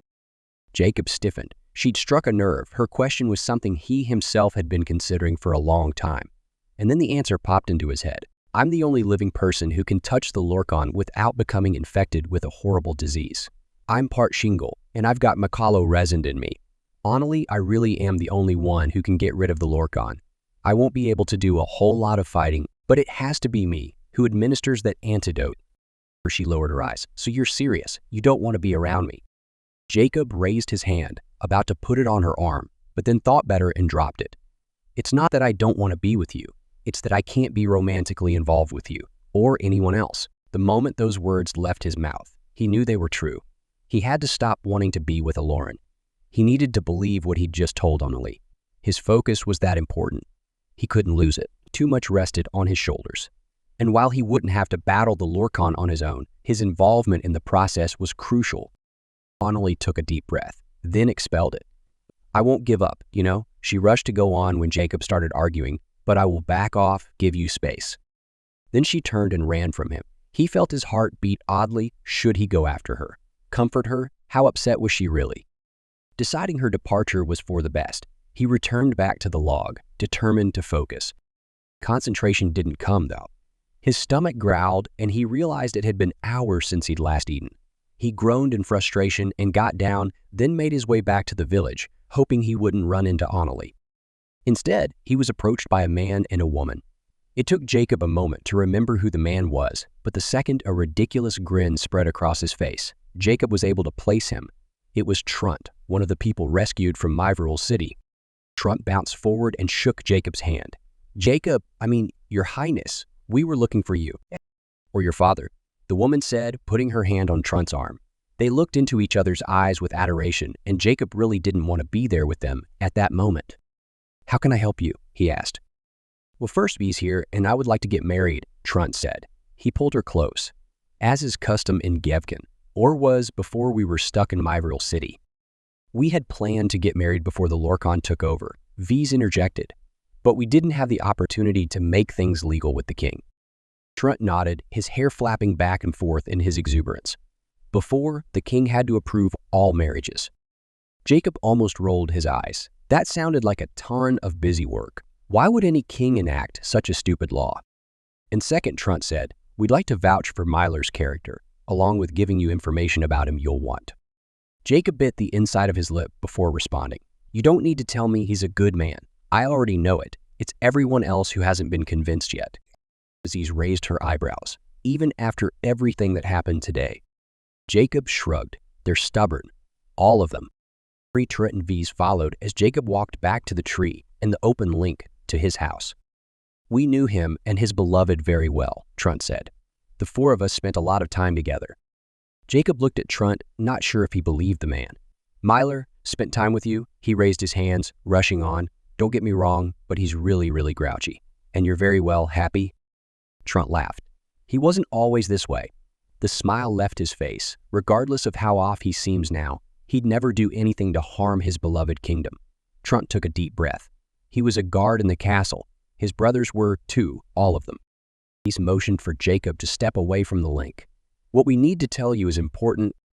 Jacob hesitated. Was it more important than figuring out where his grandmother had gone? Pushing aside his concerns, he followed them to the other side of the meadow, his full attention on them. All right, I'm listening. Chapter 33. Trunt half smiled, showing his appreciation. Myler's family has always been very supportive of the kingdom, more so than anyone else I'd ever known. All 5 sons served in the guard, as did their father. Naturally, their mother worked in the castle as well. You'd never find a more loyal family. V's nodded. They only had one sister, and she was my friend. She talked all the time about Arian and Arelise, always speaking highly of them. Trunt continued. Watching his fiancée get killed by the Lorkon wasn't the only thing that upset Myler. He hesitated for a moment. He was betrayed by one of the Lorkon. That got Jacob's attention. Betrayed. How? You know who each of the Lorkon are, correct? Yes, K2's is my grandfather. 2 of them are my uncles, and the 4th. Jacob stopped, then shook his head. We actually never figured out who he was. Trunt met eyes with V's. You don't have to wonder anymore. We know. His name is Farron. He was a member of the Royal Guard, assigned to protect Minitree and Arian. Her father will remember him, I'm sure. He was the one who kidnapped Arian. In fact, wow, Jacob said. Thanks for telling me. I know it'll help my parents a lot. But that's not all, Trunt said. Farron is also Myler's oldest brother. They were best friends growing up. In fact, he was the one who introduced Myler to his fiancée. Vise grabbed Trunt's hand, holding it tightly. And it was his brother who killed his fiancée in the end. He was the one who performed tests on the poor girl. Jacob's mouth popped open. You're serious? Oh my gosh, that's awful. He couldn't believe it.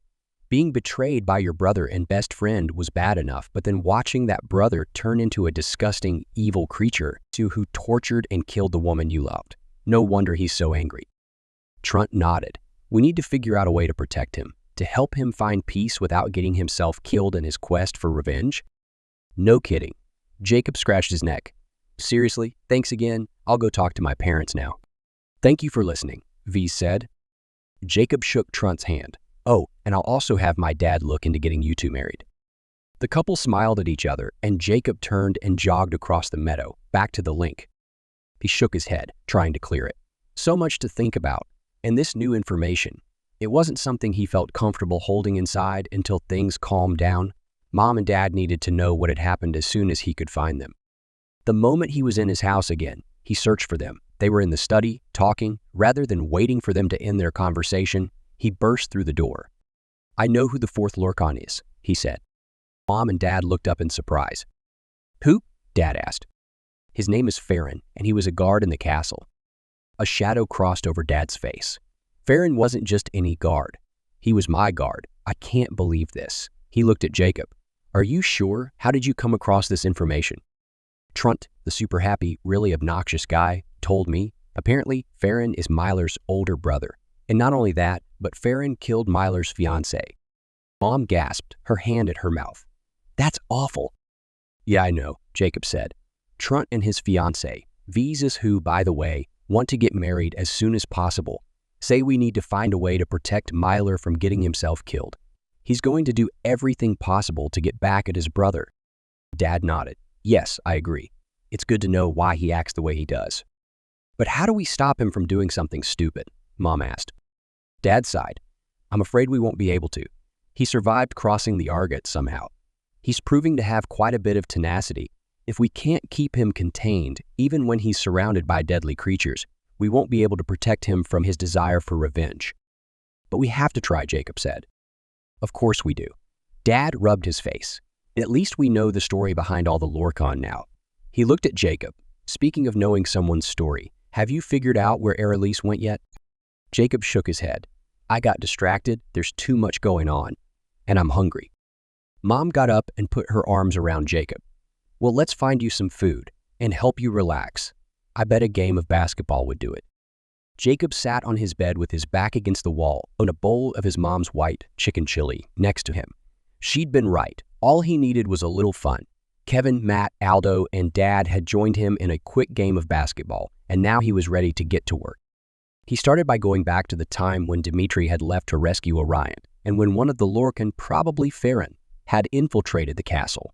Queen Arelise had been very sick, and King Roylance had already passed away due to illness and injury from the Lorkon attack. Jacob watched as Farron sneaked through the halls, stationing his own guards here and there.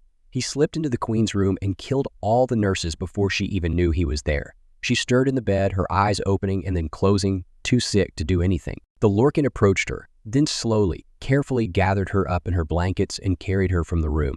Using the servants' stairs and hallways, he took her to the basement.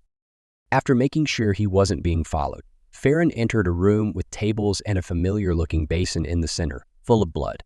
Jacob cringed as memories from the last time he'd been in a place like that flooded over him. The Lorkon strapped Queen Arelise to one of the tables, still swaddled in her blankets, and then leaned against the table, waiting. Nothing happened for what felt like an eternity. Jacob sped up his time seeing, watching as several minutes passed, then slowed down as K2s entered the room. He sped up again when it became apparent that K2s was also waiting.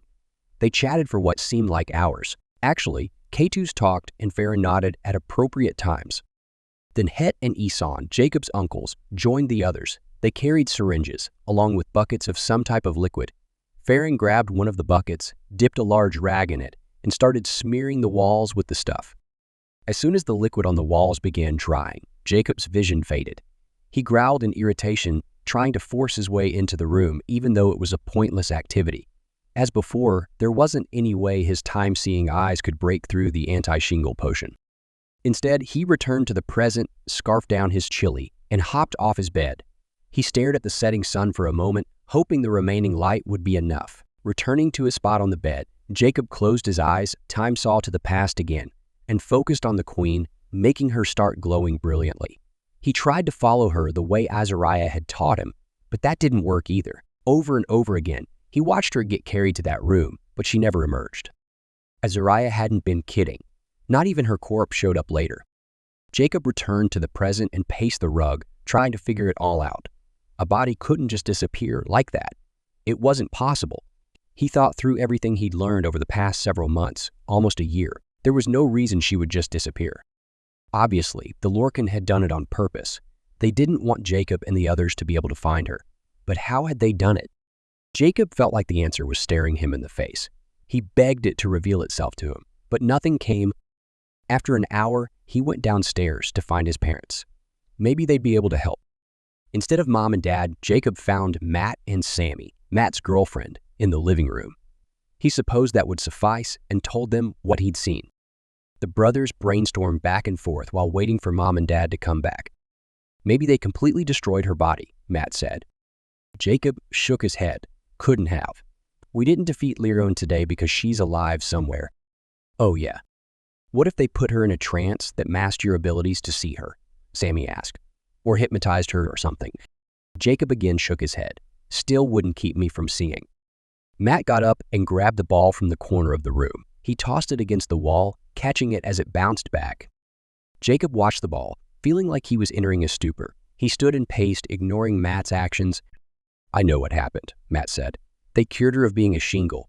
He stopped and laughed at himself before Jacob could say anything. Yeah, not possible. Did they use the key of Kilenya and transport her somewhere else?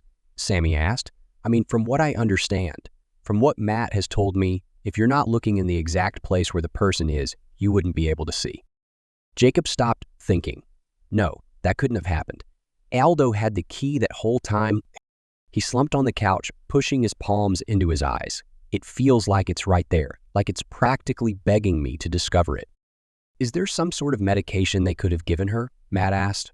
I mean, do they have plants or potions or dirt that make it impossible for shingles to see things? Jacob jerked to an upright sitting position. That's it. He jumped to his feet and grabbed Matt. You're a genius.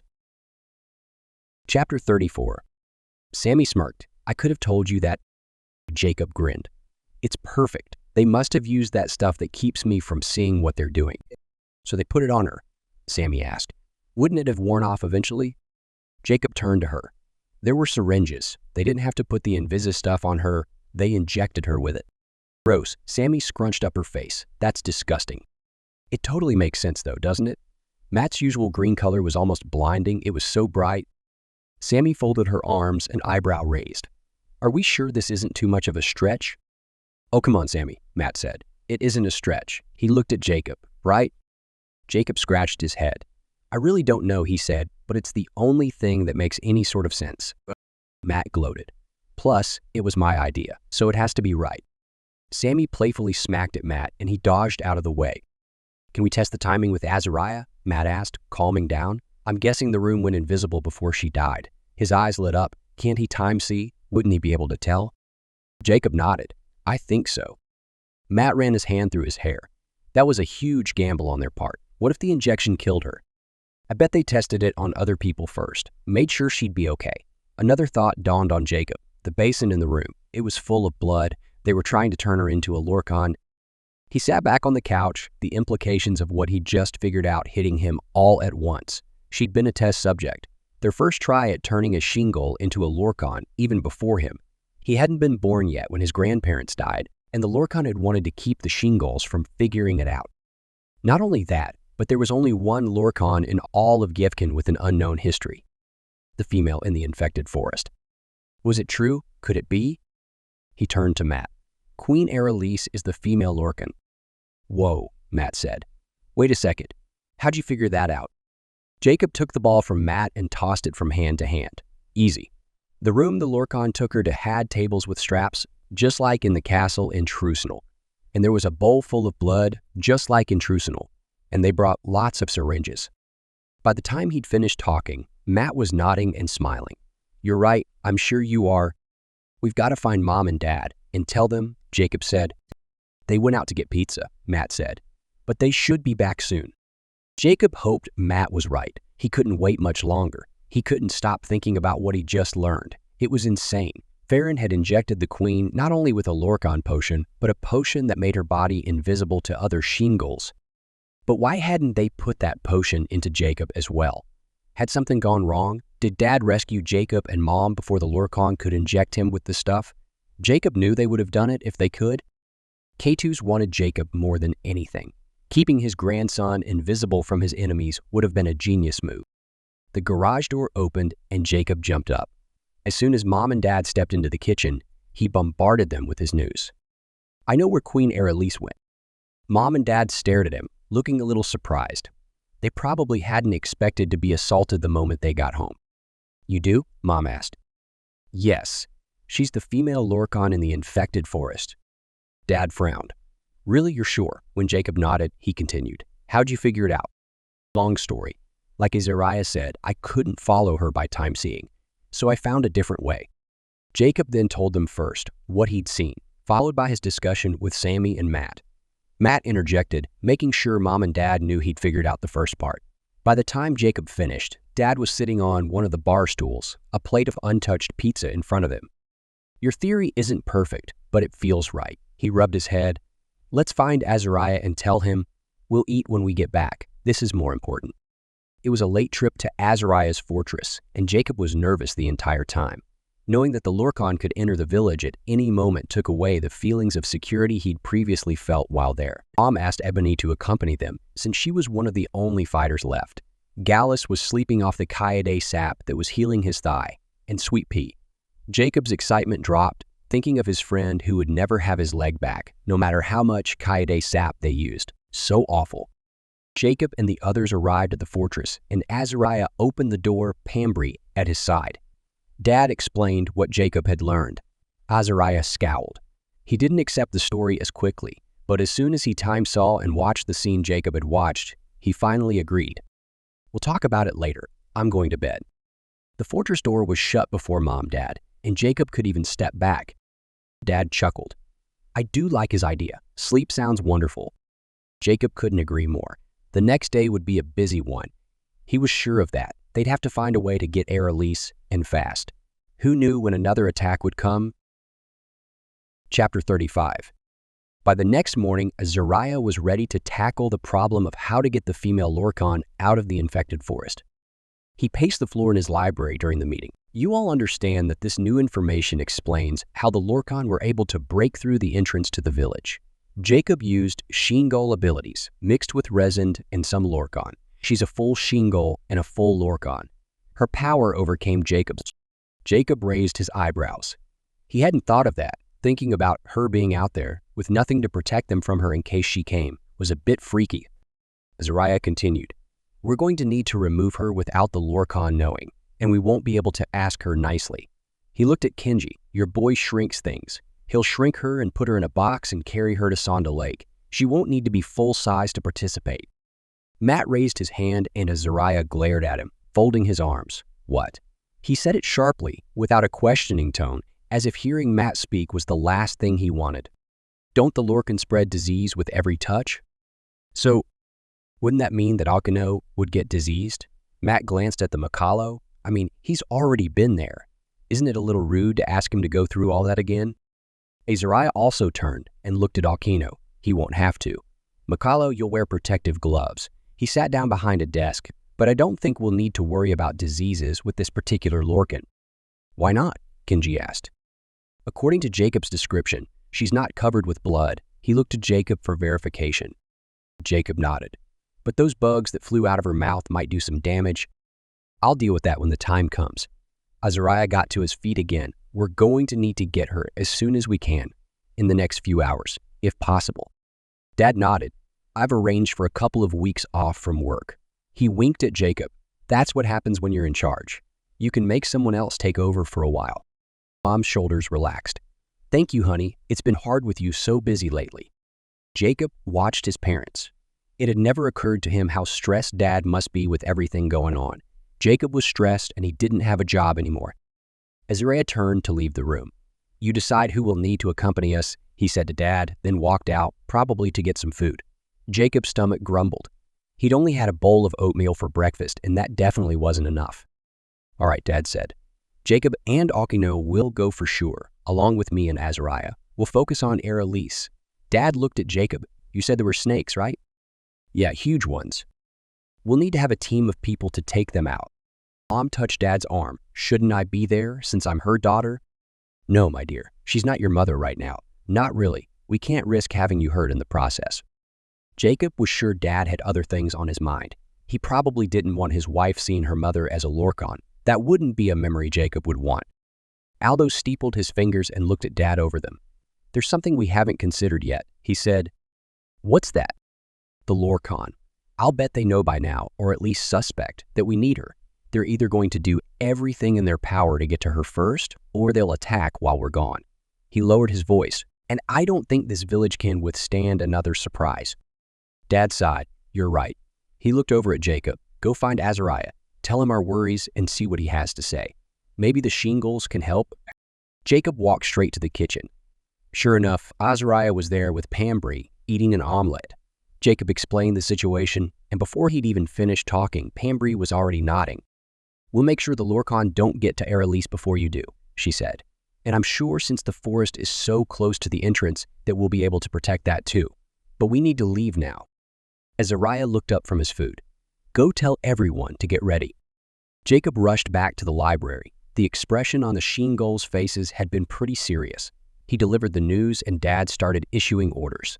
Mr. Coolidge, who knew the humans from the Scented Air best, was to lead the snake group since he didn't have any fighting experience. Arguing with high school students didn't count. Gallus would accompany him. As already decided, Azariah, Dad, Jacob, and Akino would take on Elise, and all the Shingles who weren't injured would surround the infected forest, maintaining a protective barrier, keeping the Lorkon from entering. That was the plan anyway. Azariah admitted it would probably be difficult since the forest was so large and the Shingles had taken a big hit the day before. Jacob suspected that it hurt Azariah a great deal to admit that his people had weaknesses of any kind. He smiled to himself. It was probably good for the Shingol. Jacob and Matt headed home to grab their things. Jacob put Early's container in his bag along with matches, rope, a compass, and other things he hoped he wouldn't have to use. He was excited to go, but nervous too. The last time he'd met the female Lorkon, she'd tried to lure him away. An involuntary shudder ran over him as he realized the mistake he'd almost made. To think he'd considered leaving everything for his grandma. Matt bounced into Jacob's room. "This is going to be freaking awesome. We're totally going to kidnap a Lorkon." Jacob ignored Matt's overly exuberant color of green. "She's not like the others." "I know. You said she's hot." Jacob rolled his eyes. "And scary and freaky and dangerous." "Yeah, which only adds to the hotness." "Great disgusting, Matt. She's my grandma." "You didn't have to bring that up, dude." Jacob ignored him. "Let's go." As soon as everyone had gathered in the meadow of Taga village, Dad made sure they all knew what they were to do. Jacob would be keying everyone but the Shingles to the manor. The Shingles would leave through Taga village's entrance. A large group of humans was staying behind to help the Makalos protect the link. Dad had the Shingles leave, then Jacob created a link to the manor's front door, facing the forest. The humans went through first, immediately entering the forest to seek out the snakes. Then Jacob followed Dad, Azariah, and Akino, closing the door behind them. Dad looked around in amazement, but Azariah brushed past him. "You can admire the manor later. We've got work to do." After verifying that Elise wasn't inside, Azariah strode onto the porch and down the stairs, leading the way to the forest. As Jacob expected, the moment they stepped into the trees, the branches sprang into action and attacked in a frenzy. Azariah growled in frustration, unstrapped his pole, and began whipping it left and right, carving a trail. Dad, Jacob, and Akino followed. Jacob hoped the first group was okay. They didn't have a shingle to clear the crazy trees. After a moment, Akino grabbed Jacob's arm and pointed. He turned to see and paused in shock. Showers and waves of sparks and light rained over a section of the forest. "What's that?" Jacob asked. Azariah paused to look. "My people are shielding us from something. I'd guess that the Lorkon or their army have arrived and are attacking. Jacob's heart dropped and he broke into a cold sweat. They needed to keep going and fast. What can we do to help? Attack the trees with me. We have to get Arelise's attention. Jacob nodded. He pulled out his sword and started hitting tree trunks, mimicking Azariah's actions. Dad and Akino joined in, each doing their own thing, whatever that was, to help. Jacob's arms quickly tired, but he kept going. And even though most of the sun was covered with a canopy of leaves, he started to sweat from the heat. Only moments after they'd begun, Azariah called at them to stop. Something approaches. How did Azariah know? Jacob wondered if he himself could sense it as well. He tried, but didn't feel anything. But then he heard soft rustling and his heart sunk. That's not Arelise. He turned to the others. That's the snakes. They're coming. It took only a second for that to sink in. Then everyone jumped into a circle, backs together, facing outward. They held their weapons high, ready to attack. There's one, Akino called. Jacob was about to turn to face it when a second snake slithered into view in front of him. And another here. What had happened to the group who'd been sent to kill the snakes?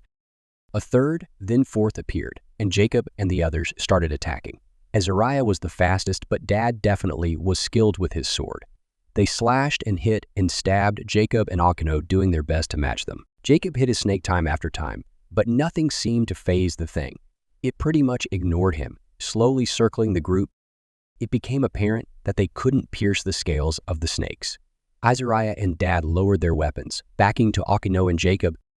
Now what? Dad asked. No one responded. By then, the snakes had fully encircled the group multiple times. Jacob realized what was about to happen, but before he could say anything, the snake in front of him sprang forward, flipping a large section of its body over and around him. He was knocked to the ground, then felt himself being lifted up. A sense of déjà vu flooded him, and he tried to see what was going on with the others, but couldn't. Lights flashed in his eyes. The snake was holding him too tightly. Person he heard shouting, but couldn't tell where it came from. He gasped for air but couldn't pull it in. Jacob kicked and thrashed around, but was powerless to do anything. He fell limp, vaguely aware that the snake was carrying him into the manor and up the stairs. With a bump, the snake dropped him in the room with the dead people. The moment his lungs were freed, Jacob gasped and coughed, dragging in air. He curled into a fetal position. He hurt everywhere. His muscles had gone too long without air. Jacob sat up, putting his hand to his head, and checked on the condition of Dad, Azariah, and Akino. All of them, except Akino, had made it into the room. Dad moaned and dropped his sword, which he must have clutched during the entire ride. Jacob had lost his. Azariah seemed to be fine, dazed but fine. Jacob limped to a window, trying to see Akino. There was no sign of the Makalo. He turned, about to say something. But right at that moment, Dad noticed the bodies. He jumped to his feet, eyes wild, sword in hand. Jacob held up his hands. Dad, they can't hurt you. They're dead. Azariah shook his head. No, they're not. Chapter 36. What? Jacob frowned. Yes, they are. Look at them. Azariah flipped his yellow robes back in frustration. Stop questioning me, boy. Will you never lose your insolence? Dad lowered his sword. Lecture him later. Explain your theory. It's not a theory. They aren't dead. They've withered until there's nearly nothing left of their bodies, but their spirits remain. Azariah walked between the people, occasionally stopping to look at their faces. He tapped his cheek. Not only that, but they're people who are important to this Lorkon. How can you tell? It's the emotions. These people love Arelise. Jacob stared at the body closest to him. He squinted, wondering how Azariah could see the emotions for love when Arelise wasn't even in the room. I can't see anything. Azariah stared at Jacob. Are you sure? Look harder. Jacob did. He still couldn't, but didn't say so. What are they doing? She holds them here. Azariah scowled, thinking, the snakes brought us for a reason, apparently. He pointed to Dad and Jacob. Each of us means something to her. We're important. I'm her uncle. Dimitri, you're married to her daughter. And Jacob, you're her grandson. Notice that the Makalo didn't make it. The snakes must be able to sense our importance.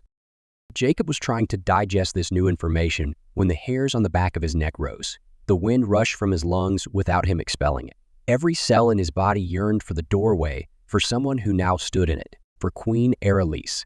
Her long, dark hair was brushed back from her face and off her shoulders, and her white robes and gown hung nearly to the floor. Her dark eyes roamed the new additions to her collection. They lingered on him hungrily, and for a moment, Jacob felt that intense desire to go to her. He put a stop to it as soon as it crossed him.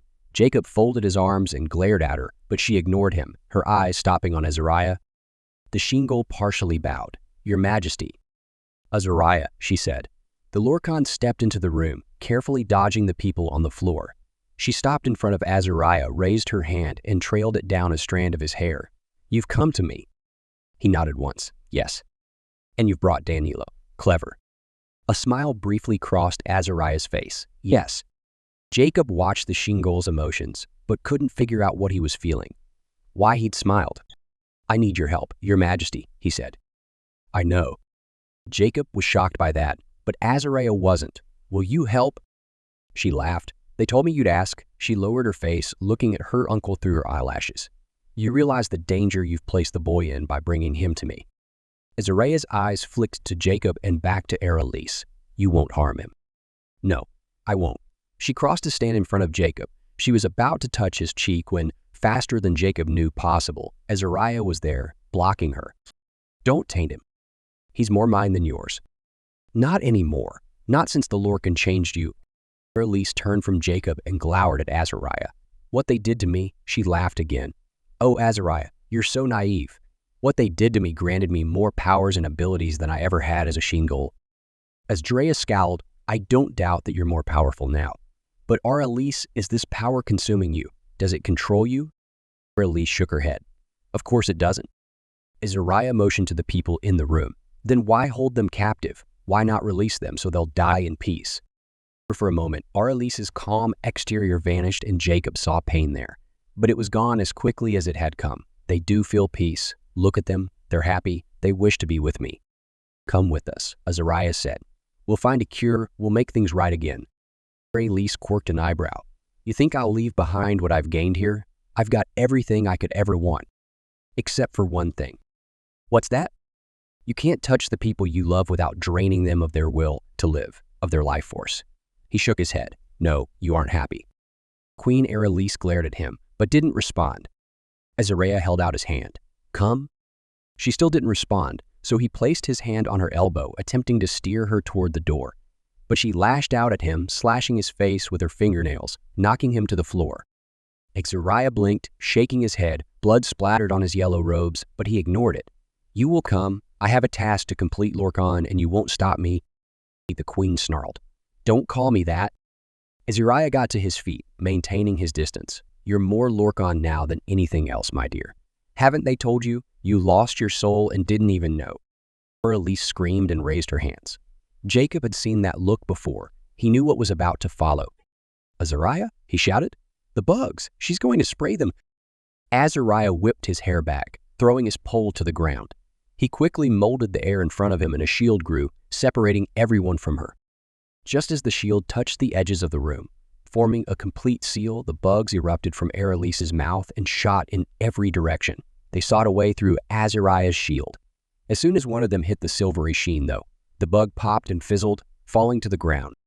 At first, it looked like Azariah had won, but Elise screamed again, louder this time, and more bugs than Jacob thought possible sprayed from her mouth. Azariah's shield flickered, and Jacob knew it wouldn't hold. He had to do something. He dropped to one knee, dug through his bag, released early, and asked her to help him make a shield with his powers. As soon as he felt the spot on his back start warming, Jacob molded the air in front of him, then willed his power to join Azariah's. It did, and Azariah's shield strengthened and pushed forward. Jacob felt Azariah's intentions and allowed his shield to follow. With a powerful push, the sheen burst, sparks flying everywhere. It washed over everything and everyone in the room, killing each bug, dropping the carcasses to the ground. Elise fell to one knee, her face slack. Early, Jacob called. "Hurry, go find Akiano. Tell him to come." Early disappeared with a flash, and Jacob prayed she'd find Akiano in one piece, and that he'd be able to shrink Elise before anything else happened. Azariah had leaned against a wall, obviously exhausted. The Menya flitted back into the room. Akiano says he tried. He came into the manor and tried to shrink her, but as soon as he did, something shot him down the hall to the first floor and outside. The doors locked and he can't get through them or any of the windows. The Lorkon laughed, raising her head, staring at her uncle. "You won't defeat me." She jumped to her feet and Jacob watched in shock as her eyes darkened, even the white parts. And black lines snaked away from her eyes like blood vessels. Soon, her entire face was black and the blackness spread, turning her white robes dark. The ground around her blackened, and even the air darkened. Then the tendrils coiled toward Azariah. He jumped away to a window and stared at the sun. The darkness followed. He whipped around and locked eyes with the Lorkon. She stumbled. The darkness withdrew from Azariah. She snarled and forced her darkness forward. Jacob's mouth popped open as he watched the two battle with their eyes. Azariah forced light toward Arelise, and she pushed back, darkness nearly enveloping Azariah's light. The room started alternating between black and bright white, making Jacob shield his eyes. The moment he looked away, he noticed that the dead bodies in the room were moving, trying to get closer to her, their hands reaching farther, and then their emotions were visible. It sickened him, seeing how much they longed for her. At that moment, Jacob remembered that his father had been with them. How had he forgotten? Dad was slumped to the ground, facing Arelise, one hand raised, reaching for her. "Dad," he yelled, jumping over two bodies to get to his father's side. His eyes were darker than Jacob had ever seen before, and his desire to be near the queen showed so strongly, it brought a bitter taste into Jacob's mouth. Jacob grabbed his dad under the armpits, pulling him away from Arelise. "Come on, Dad, don't do this." He quickly found that he couldn't pull his father more than a couple of inches away from her. The force connecting them was too strong. Instead, Jacob dragged his father closer toward her, but also toward the door. He cringed when they started crossing the dead bugs. He struggled to put the crunching noises far from his thoughts and instead concentrated on keeping Dad away from the battle of light and dark. The moment Jacob was even with the Lorkon, the real struggle with his father began. Dad fought to get away from him, reaching for Arelise, and Jacob's arms felt like they were being pulled from their sockets. How was he going to get them both out of the room? His arms started shaking from the exertion, and for a moment, he wondered if he should just let his father go. Let him have what he wanted. But one look at the bodies in the room removed that thought. An idea crossed his mind, and he called for his Minya. She flitted to his side. "Give me strength," he said. "Help me get him out." Chapter 37. Early nodded and disappeared, and Jacob felt a spot on his back warm once more. He drew from it, willing energy and strength to enter his limbs. It wasn't much, but seemed to help. Jacob slowly increased the distance between Dad and the Lorkon. Finally, he dragged his dad through the doorway and out into the hall. As soon as Dad could no longer see Arelise, he struggled less. Getting him down the hallway to the first floor and out the front door was much easier than getting him out of that room. Jacob shut the door of the manor and slumped to the porch near Dad. Neither said anything. Jacob drew in big gulps of air. He couldn't even tell if Dad was conscious. When he'd pulled in enough air, he looked around for Early. Aquino rounded the corner of the manor and yelped with excitement. "You're alive. Are you guys okay? I tried to shrink her, but..." Jacob held up his hand. "Early told me." He didn't want to interrupt his friend, but he needed to find Early. She hadn't followed him outside, and he had no idea when her energy had stopped giving him strength. First, his heart sped up again, and he wondered if he'd killed her. "I've got to find Early," he said. "Take care of my dad." "What's going on inside?" Aquino asked. They're battling. As soon as Aquino had sat down by Dad, Jacob opened the door and stepped inside. He could hear the fight going on upstairs. Arelise shrieking and Azariah yelling. But he ignored it, searching the air and floor for his Minya. He found her on the stairs. She'd crawled to the edge. She couldn't hold herself up enough to fly. Thank goodness she hadn't passed out like usual. Her face lit when she saw him, and Jacob's eyes watered. She'd love him regardless of what he did to her. "Oh, Early, I'm so sorry." She didn't respond but smiled up at him, her dark curls falling away from her sheet-white face. Jacob got out the container, then held his hand in front of her. She crawled onto it, he put her in the container, then took it outside and handed it to Aquino. "Make sure nothing bumps her. I'm going back inside to help." A cold sweat broke out across his back and chest when he thought about re-entering that room. His breaths came faster, making him lightheaded. He didn't want to go in there ever again.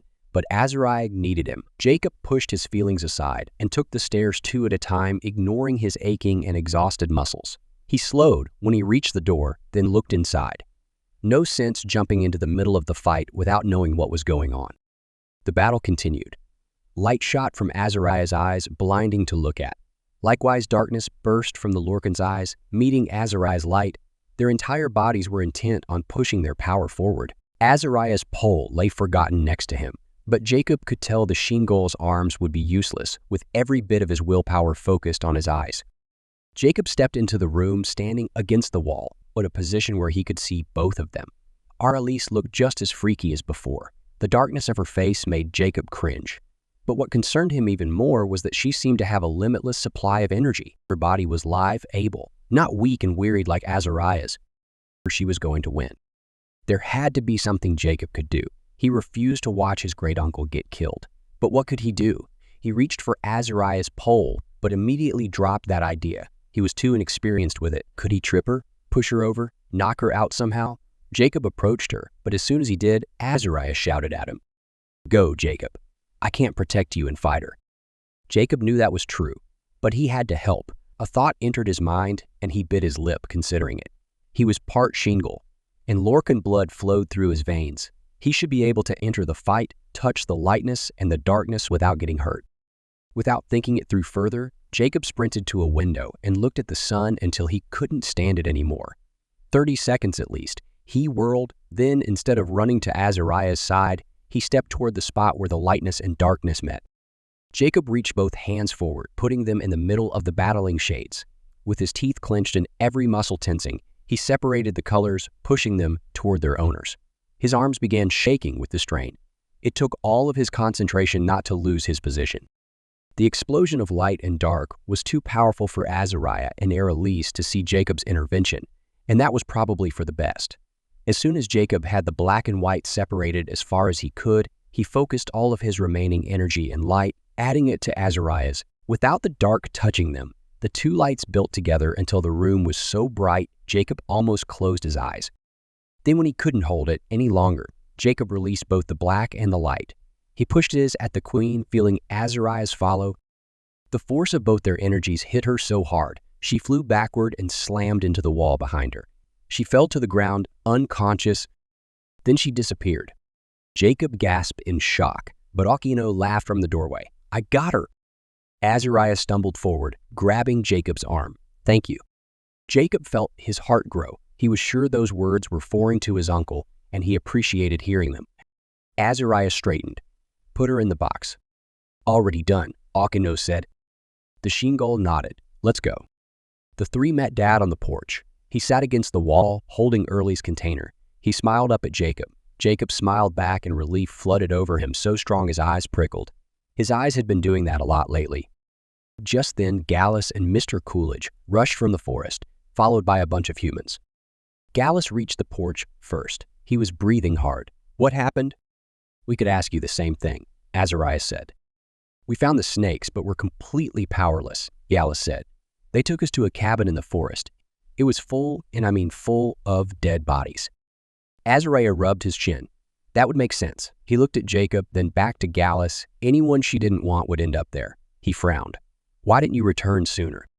"We couldn't escape at first." Then suddenly, the door opened. Something triggered it. Azariah nodded. Probably when Aralise was knocked unconscious. He pointed at Dad. "Help Dimitri. We've got the Shingol Lorkon, and it's time to go." He turned to Jacob again. "Take us to my fortress in the village." Jacob opened the link, and he and Gallus helped Dad through. They slumped to the chairs in Azariah's library with relief. Pambry was there already, which surprised Jacob. He'd expected her to be gone for hours. "The Lorkon sent an army," she said. "Mulgs, dusts, and humans again, along with human-like beings who could control fire." "Chamber gods," Jacob said. "Yes, well, we took care of them." She put her hand on Azariah's arm. "We should be grateful the Lorkon themselves didn't come." Azariah nodded, and not for the first time. Jacob wondered what would happen when a Lorkon and Shingol fought. The battle he'd just witnessed didn't count. Aralise was part Shingol. "What now?" he asked. "We regroup," Azariah said. "We need time to rest and ready ourselves to fight Lirun." Dad wiped his forehead. "When do we leave?" "First thing in the morning." Jacob tilted his head, frowning, blinking past the haze that was trying to cover his eyes. "Don't we want to go sooner than that? Won't the Lorkon attack again?" Azariah shrugged. "Perhaps." He looked at Jacob skeptically. "But are you ready to go through what we just did for a second time today?" It'll be similar with Lorkon pushing with your eyes. Jacob opened his mouth, then closed it. Azariah was right. He hadn't noticed the pain earlier, but it had built considerably since leaving the manor. It was like his eyes were straining to disappear inside his head and never be used again. He nodded. Rest would be good. Azariah dismissed them, then said, "It's a risk, but war carries risks." Jacob, Dad, Akino, and Gallus returned to Minden. Gallus and his family were staying in Jacob's family room, and Akino slept in a tree not far from the house. Mom was excited to see them, and especially glad to hear they'd been successful. Everyone sat in the living room talking. Jacob didn't have the energy to stick around. He trudged up the stairs and to his room and checked on Early. She was sleeping. The moment his head hit his pillow, he was out. Chapter 38. Ekin paced the front room of the town hall. Something was wrong. Something was definitely wrong. He hadn't seen the Ember Gods for a couple of days. He always saw them at least twice a day. Sanso, who seemed to be their leader, more often. And he hadn't heard from Jacob's group. He hadn't even heard from the Lorkon. Ekin dabbed at the sweat on his forehead, wondering what he should do. Had the Lorkon attacked? Had they demolished Dimitri and his followers? His eyes lit up when that crossed his mind. It would solve a lot of problems. As soon as he realized what he'd just thought, he cursed. That wasn't how he wanted this to end. He wanted Dimitri to win. He wanted the freedom which the country, no, the world, had previously enjoyed. Ekin leaned against the door when he realized that really was what he wanted. He no longer felt a sense of obligation to the Lorkon. He took a deep breath, enjoying the feel of it entering his lungs. Freedom, previously, it was such a distant possibility. But if Dimitri won, it was just around the corner. Speaking of around the corner, Ekin looked out the window. A few villagers wandered the streets, but not many. No Ember Gods anywhere. Something was wrong. He looked at the bag he packed. He wasn't running. He couldn't. But it was time to make a trip to the castle. And for once, without the Lorkon knowing, Ekin grabbed the bag and slung it over his shoulder. He had two purposes for going to the castle. First, to find out what the Lorkon were up to, and second, to figure out how they held him and the other villagers in place. He was tired of being tacked down. The experience last year of his insides stopping while his body tried to move forward was horrendous. He refused to go through that again. The invisible Lorkon barrier held all the Myveril City villagers in place, but Ekin had been granted access to the castle. The Lorkon used to have him report in person before they'd entrusted him with beetles. Ekin exited the town hall, locked it up behind him, and then walked through the deserted city. He passed the first barrier, the one that stopped the other villagers. His barrier was on the far side of the castle. He'd found it once before and learned not to try running away again. He paused several times to lean against trees and catch his breath. He had to rub his joints frequently, trying to get the pain to leave long enough for him to accomplish his little mission. Finally, he arrived at the castle's outer walls. He stopped near the arch. There were Molgs everywhere. Since when had the Lorkon employed Molgs to guard their castle? And how would Ekin get in without them knowing? He couldn't possibly enter the castle without a Molg seeing him. He'd have to talk to them. One of the Molgs was much bigger than the rest and commanded attention. Ekin approached him. "I have a delivery for the kitchens from Myveril City." The Molg looked at him with disdain and only grunted in response. Ekin waited for some sort of permission to continue, and when it didn't come, he shrugged and walked past the beast. He stepped cautiously into the castle. No one stopped him. It occurred to him he wasn't important enough for the Lorkon to pay attention to any longer. Ekin smiled bitterly. He'd make them regret that decision. He kept to the sides, avoiding contact with other people and creatures. His first destination was the room where the Lorkon kept their fire beetles. They still weren't aware of the fact that Ekin knew the beetles were there. He'd seen K2s through the open door once as the Lorkon delivered a message. They must hold other secrets in the room. Ekin reached the room, hugging the wall as he approached. It was unguarded. Why? And the door was unlocked. At first, he was suspicious. Was it a trap? Did they know he was coming? But again, he realized the Lorkon were arrogant. They didn't expect him to turn against them. They felt their castle was perfectly safe from intruders. Idiots. Ekin slipped into the room, shutting the door behind him. The air was musty and smelled slightly acidic. It was lit by twin windows high in the stone wall. Ekin started searching, not wanting to spend too much time there. He found several glass jars and opened one, revealing the black beetles. They were 3 inches long, 1 inch wide with 2 sets of antennae. Duana had hated them. Ekin pocketed several to use to contact Aloran's group later. As he continued his search, he found a number of things of interest, including a paper listing all of the traps the Lorkon had created over the past several years. He scanned it quickly. He didn't see anything about the hold on the villagers, so he put it back. If he took it, he'd just draw suspicion to himself. Starting to the right of the door and making his way around, Ekin shuffled through books and drawers. He looked under the rug and moved desks and chairs, focusing on searching from the ground up. Finally, he started inspecting the walls and felt like hitting himself for not starting there first. On one wall hung a huge board with several hundred vials tacked to it with twine around their necks. Some were nearly empty, others completely full. A few had been shattered. It took Ekin a moment to notice, but each vial had a name above it to recognize the vials. He'd seen one when he'd first agreed to work for the Lorkon, and they'd taken a drop of his blood and put it in the little container. Ekin quickly located his. The thing was full of thick, brown liquid. He looked down. A small cupboard below contained liquids and powders, probably the ones needed to make the potions. Was this the physical representation of his contract with the Lorkon? If he destroyed his vial, would he be free? Ekin inspected the shattered vials, then drew his hand back when he recognized the names above. Myler was one of them. These were the people who'd left Myveril City. What had happened? Did the vial shatter when Jacob took the people away? Or had the Lorkon known what Ekin was doing and destroyed the vials themselves? Regardless, Ekin needed his freedom. He pulled his vial down and put it on the floor, then stepped on it as hard as he could. Gritting his teeth against the pain in his leg joints, he ground the glass into the stone. And then he felt his shoulders straighten, lighten.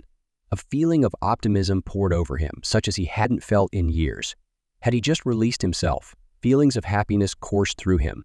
He closed his eyes and raised his face, feeling the tears fall down his cheeks. The last shred of accountability to the Lorkon left.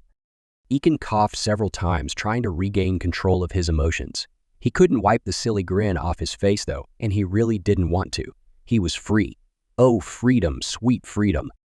Without a look back, he left the room. He didn't forget, however, that he had other tasks to complete. As he neared K2's throne room, he heard shouting. Ekin slipped into the room. He could have entered screaming his arrival and not been seen. K2 and the other 3 Lorkon were arguing loudly, and the wolves circled, barking and growling. The commotion in the room gave Ekin a headache, and he slipped behind one of the many curtains to watch, cradling the side of his head. K2 threw a map down. No, we will not attack in that direction. We will go straight through the broken barrier. One of the Lorkon snorted. They'll be expecting that. Does it matter? K2 glared. The Lorkon shrugged. Ekin listened, staying motionless, as K2 planned their next attack. They would amass an army at Forcal and leave in a couple of weeks. Ekin patted his pocket where he felt the beetles squirming. He'd be able to inform Jacob and Eklaron. They'd want advance notice, of course, and he'd do whatever he could to help them. Then the Lorkon started fighting again. They yelled at each other so loudly, Ekin couldn't understand what any of them said. Wanting to save his head, he sneaked out of the room and down the hall, preparing to leave the castle. He had the information he needed. Ekin rounded the corner and ran into a dust. He raised his hand, ready to strike. He couldn't risk having the Lorkon know he'd been there. But something about the dust's behavior made him pause. The creature was nervous, upset. It was mumbling and groaning. Then, when it saw Ekin, it became more distressed and started tugging on Ekin's shirt, speaking so quickly that Ekin couldn't follow. He brushed the creature away and whispered, "What are you trying to tell me?" The dust wrung its hands. "Sanso, Ember God, needs help." Ekin rolled his eyes. "Right. Why should I help him?" He pointed to the scars on his arms and neck. "He gave these to me." The dust didn't seem to hear or care. "Come, please, come." Ekin sighed. After everything the Ember God had done to him, he didn't know why he was about to agree. It had to be because of the dust's urgency, the fact that the small creature seemed to care. "Fine, show me the way." The dust raced down the hall, with Ekin struggling to keep up. His knees and hips fought him the entire way, sending sharp, pulsating pains with every step. The creature finally stopped outside a door and pushed it open, leading Ekin into a library. Sanso lay on the floor, moaning. Deep red stained his clothes and the carpet around him. "What happened?" Ekin asked. "Lorkon," Sanso whispered. He said something else, but Ekin couldn't understand it. Sanso's eyes shut and he stopped moving. "Is he dead?" Ekin asked. "Not dead, not dead," the dust said. "Does all time. Almost to dead." He looked at Ekin. "Please help." Ekin nodded. He couldn't understand why a dust would be so loyal to an ember god, but he decided to go along with it. Besides, he couldn't help but feel curious. Why would the Lorkon punish Sanso? Chapter 39. All 7 Niggers. Azirae himself came to get everyone ready to take care of Lorkon. Jacob scrambled to a sitting position, bed covers all around him, when the Shingol stepped into his room. "What are you doing?" Jacob rubbed his eyes, trying to get them to focus. "Get up," Azirae said. Jacob looked at his clock. It was 5:30. "I'm coming. Just let me shower first." "No time. Everyone else has been ready for 30 minutes. Why didn't anyone wake me sooner?" "They tried." Jacob frowned. He didn't remember any of that. Weird that simply having Azariah stand in his doorway would shake him from a deep sleep. They followed the same plan as before, though this time they had Werbies come to make up for the lack of other protectors who'd also be watching for Lorkon and Ember gods. Jacob really hoped they'd all be okay. Akino carried the container with Aralise in his knapsack. Jacob saw him frequently checking on it, worry etched on his face. The Makala looked up and gave Jacob a small smile, which Jacob returned. He took a deep breath and patted the key of Kilenya in his pocket, ready to use it as soon as needed. Azariah really pushed everyone, and they arrived at what remained of the forest near Sonda Lake that night just before midnight. It had been a very, very long day, and Jacob's legs were killing him. A 2-day journey in one day was not his idea of fun. Azariah woke everyone early the next morning. He wanted to make sure no one had wandered off. He went through the drills over and over again. "As soon as I give the word, all Shingols present will look at the sun. Protectors, keep your backs to the Shingols, watching the surrounding areas." When Azariah gave the same instructions for the 4th time, Jacob really had to fight not to roll his eyes. He knew the Shingol was nervous that they might repeat their experience from last time, but Jacob wasn't sure how that was possible. They had the female Shingol Lorkon, after all, shrunken in an Akino's box. All Akino had to do was open the box when Azariah told him to. But still, nothing anyone said to Azariah calmed him. Then they waited. Jacob hated that part, but Azariah wasn't willing to risk using the sun before it was directly overhead, thereby not having enough power to push Lorkon away. Jacob, Akikino, Dad, and Gallus played card games, and Jacob taught them Uno. They made it through 7 rounds before everyone was sick of the game. By then, though, Azariah was spreading word that they were ready to start. Same as before, the Shingol walked to the water's edge, waved his hands around, shot some water into the sky, and formed it into a cloud. Lorkon started building in the south, and Azariah stepped back into the group. The colors for nervousness and stress coming from the others were so vivid. Jacob had a hard time seeing Azariah. He couldn't help but wonder how the Shingols were doing, since they saw the emotions too, and were thick in the middle of them. Jacob's position was farther out this time, right on the edge of the Shingols. Azariah held up his hand, then dropped it, and Akino pulled the lid off the top of the container that held Aralise. Then the weirdest thing ever happened. Jacob lost control of his eyes. They whipped upward and stared at the sun. He was aware of everyone around him and found that he could look away, but it was with great difficulty. He didn't fight it, letting things flow onward the way they should. Lightning flashed across the sky, followed by deafening thunder. But Jacob's eyes stayed on the sun. Bombs began pelting the earth around them, but this time, no one screamed. Jacob felt the hairs on his arms rise. Power flowed through and from him, joining the strength of the others. The skies continued darkening, the clouds getting thicker and thicker. Soon, only a small circle of sky was visible around the sun. Jacob felt sweat trickle down his back. Azariah was going to give the word soon, right? Then they'd look at Lorkon, right? But still, nothing happened. They continued gazing at the sun, and rain began pouring from the clouds. It stung, and Jacob almost shielded himself with his arms. But he kept on. If the Shingols could do it, so could he. Rain turned into hail the size of marbles, then of golf balls. None of them hit him, but he cringed every time he heard them thwack into the ground or strike people nearby. Why was it taking so long? Had something gone wrong? Did Akino drop Aralise's container? A hit by one of those hailstones would kill someone? Then something even more frightening happened. The hail stopped, the bombs stopped, and even the rain and lightning paused. But Lorkon grew. He grew so huge and came so close that Jacob knew if he reached up, he'd touch the sky monster. The circle around the sun became a tunnel. A roaring filled him, pulsed around him. He couldn't tell where it originated. Unbidden, his hands touched his chest and he felt rumbling. Was he making the sound? Then he realized he and the other Sheengulls were shouting, gathering energy, storing it in the form of pressure behind their eyes. His voice had found its place with the voices of the Sheengulls, and they yelled louder, adding to the mounting pressure. Jacob's eyes flashed away from the sun. A huge beam of light was before him, coming from him. He sensed it when his light joined the Sheengulls. Together, they turned their gaze to Lorkon. The sky monster snarled and threw more bombs. They were larger than Jacob had ever seen Lorkon use before.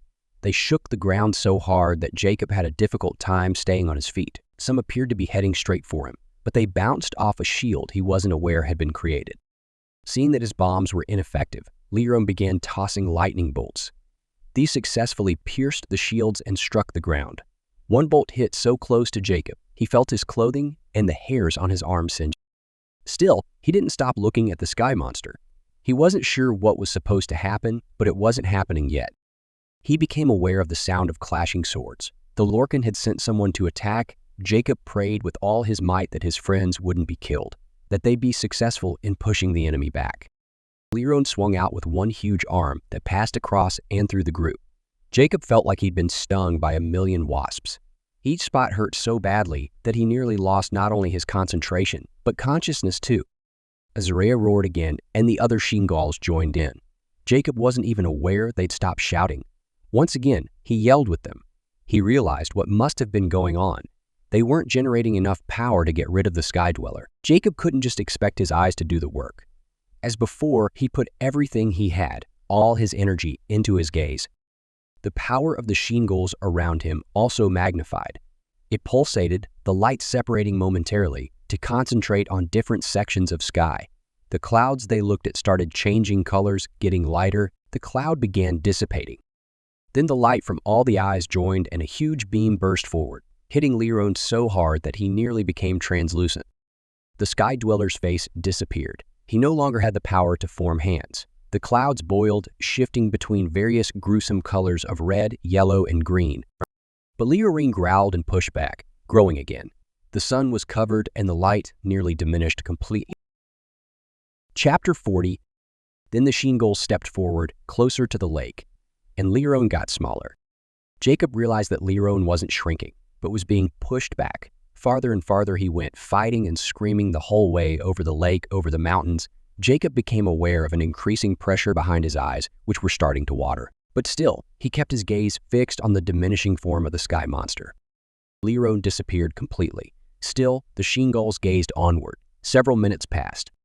And then, without warning, Jacob regained control of his eyes and slumped to the ground. He must have blacked out. When he looked up again, Dad and Audiobooks were standing over him. "Are you all right?" Dad asked, eyebrows knitted with worry. Jacob nodded, getting to his elbows. "I think so." He looked to where the fighting sounds had come from. "Are you okay?" Dad smiled. It wasn't a very big army. The Lorkon might just be running out of fighters.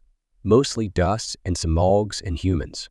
The dusts were pesky. If it wasn't for the Werbies, it would have taken a lot more time to get rid of them. Jacob glanced at Audiobooks. "How's Elise?" The Mikalo patted his knapsack. She wasn't happy to be put back in here again, but she didn't have a choice. As soon as she regained control of her eyes, I locked her away. Didn't want to repeat the Sheengull versus Lorkon fight. Jacob sat up and then, with the help of his dad, got to his feet. He was surprised to see that several Sheengulls had fallen unconscious as well. That made him feel better. He wasn't the only weak one. Renforth and Azariah seemed unaffected though, and Jacob scowled. Nothing fazed his uncle. Nothing. "Now what?" Jacob asked. "We go home," Dad said. "That's the best news ever." Jacob keyed the Sheengulls to August Fortress. For now, their job in Gefkin was done. Azariah had promised he'd let them know the next time their help was needed. Then Jacob opened a link to the tree in Taigay village, grateful he was about to get some much-needed sleep. Audiobooks ran into Jacob's room, shocking Jacob out of the nap he'd finally been able to take. "I've got an idea. I think it'll work, but I need to talk to Audiobooks." Jacob shook his head, trying to clear it. With everything that had been going on lately, his room had almost become public grounds. An idea about what? How to stop the bugs permanently. Jacob smiled. "That's excellent. He'd do anything to help Audiobooks figure out something like that. When do you want to go?" "Now, if possible." "Okay." Jacob rolled off his bed and stuffed his feet in his shoes. Then he took the Mikalo back to Audiobooks' time. Akino practically ran the entire way to Anyev's tree. Jacob laughed at him and didn't try hard to catch up. Akino got there well before he did. "Took you long enough," Akino said when Jacob reached the doors to Anyev's garden. "Why are you waiting? Go in." Jacob opened the doors and gently pushed the Makalo ahead of him. Anyev turned in surprise, a grin on his face. "Good to see you. I've been hoping you'd come, but first, what can I help you with?" Akino looked at his hands. "I've got an idea, and I'd like to hear your thoughts." "What is it?" Anyev said, motioning for them to sit. "I'm wondering what would happen if it's possible to grow a Kaede tree that was immune to the bugs." Anyev tilted his head. "How would you do this?" "Have the trees grow with the potion inside of them as part of their sap. I'd have to start from the beginning, take a seed and inject it with the stuff. But if the tree is continually renewing itself, then in theory, the potion would continually renew itself as well. And that would end up being a cure. It wouldn't fix the already infected trees, but at least we'd be able to grow trees that aren't sick or dying." Anyev didn't respond at first. He knitted his eyebrows, thinking. "Akino, your plan might work." A smile stretched across the Makalo's face. "In fact, I'm sure it will." He clapped Akino on the back. "Well done." Jacob could tell Anyev was eager to approve and get on with the conversation, and it made him curious. The patriarch turned to Jacob. "I'm glad you've come. I have important information for you." Jacob scooted forward. "You do? What about?" He held his excitement back, hoping he already knew what Anyev was going to say. He wasn't disappointed. "I found the antidote." Chapter 41. Ekin stepped out of the room in the town hall, where Sanso was staying. The irony of the situation wasn't lost on him. That was where Sanso held his punishment sessions with Ekin. And now Ekin was helping Sanso heal. He scowled to himself, wondering at the injustice of it all. Why hadn't he just let the Ember God die? But even as he wondered about it, he knew he wouldn't have been able to. He was getting soft. And that probably wasn't a bad thing. Why hadn't he just let the Ember God die? But even as he wondered about it, he knew he wouldn't have been able to. He was getting soft. And that probably wasn't a bad thing. The Ember God was slowly recovering. Ekin snorted, slowly. Right? He'd never seen a creature heal as quickly as Sanso. And yet, the Ember God continued to complain about the rate at which he was getting better. As Sanso began speaking in intelligible sentences, Ekin had gradually learned what happened. Sanso had failed at one of the most important missions the Lorkon had assigned to him, that of preventing Dimitri's people from getting to Aralis. The Lorkon had set their wolves on him and the other Ember Gods. The rest hadn't lived, but he somehow survived. Perhaps it was because the wolves got to the others first, then tired or bored. Sanso told Ekin over and over again that he was one of the only remaining Ember Gods, that unless the Lorkon decided to create more, his kind might die off. Apparently, the process of creating an Ember God from a human and fire pulsar killed both parents. The fact that he was alone seemed to stress Sanso, and it occurred to Ekin that the man yearned for company of his own kind. It had come as a shock to find that Sanso was barely in his 20s. Ekin had assumed Sanso to be much older than that, but understanding this about the Ember God only compounded Ekin's distaste for him. The man, if he could be called that, hadn't experienced enough of life. He was cruel and arrogant, bragging about the things he'd done while carrying out Lorkon orders. Ekin entered the kitchen and mixed together the ingredients for the strong drink Sanso had required. He turned his face from the stench. Unfortunately, this was the only thing that helped the Ember God with his pain. Sanso sat up in bed when Ekin re-entered the room and drank from the cup, swallowing the contents in almost one gulp. He cringed, waiting for the burning in his throat to subside. Then he dropped the cup and lay back in his bed. "It was never right, he said, that a Lorkon should rule over Ember Gods. By birthright, an Ember God is higher than the Lorkon." Ekin bit back a retort. Ember Gods could also be considered mutts. Being a mix between a fire pulsar and a human was hardly anything to brag about. Just then, someone knocked on the front door. Ekin grabbed the cup from the floor and made his way across the town hall. He glanced through the curtain before opening the door, not sure what to expect. Several villagers crouched on the porch, huddled together. Ekin opened the door. "They're leaving," one of the men said, "and they ain't coming back." "Who are leaving?" Ekin asked. "The Lorkon. They and most everyone at the castle. They're going to war." A woman stared up at Ekin. "Can't you hear that?" Ekin tilted his head, his eyes widening. Yes, he could hear. His hand strayed to his pocket. In his hurry to move Sanso to a safer place and take care of the Ember God, He'd forgotten to alert Jacob and the rest. Without waiting to hear if the villagers had anything else to say, Ekin slammed the door and rushed to his office where he dropped the beetles on his desk. He prayed they were still there. Could they escape? They probably had. The creatures could walk and fly, after all. He pushed stacks of papers aside and slammed his fist on the desk. He'd lost them. He'd lost every single one. Ekin couldn't believe his stupidity. And now Eklaron and her people would suffer. He slumped into the chair, putting his face in his hands. He'd never have his freedom, and the Lorkon would succeed. They'd get through that link, steal the boy, and overcome every opposition. And Ekin hadn't done anything to stop them. He couldn't believe he'd forgotten. Something tried to skitter across the floor. It was missing several legs. Ekin smiled and dropped to his knees, grabbing the thing. He wasn't too late. Chapter 42. Jacob's mouth dropped. The antidote. Are you serious? Of course I am, Auniev said.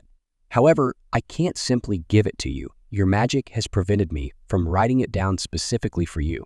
Even when I tried to trick it, it didn't work. Instead, I must hide it in places where you'll be able to retrieve it in your own time. Great. How do I find it?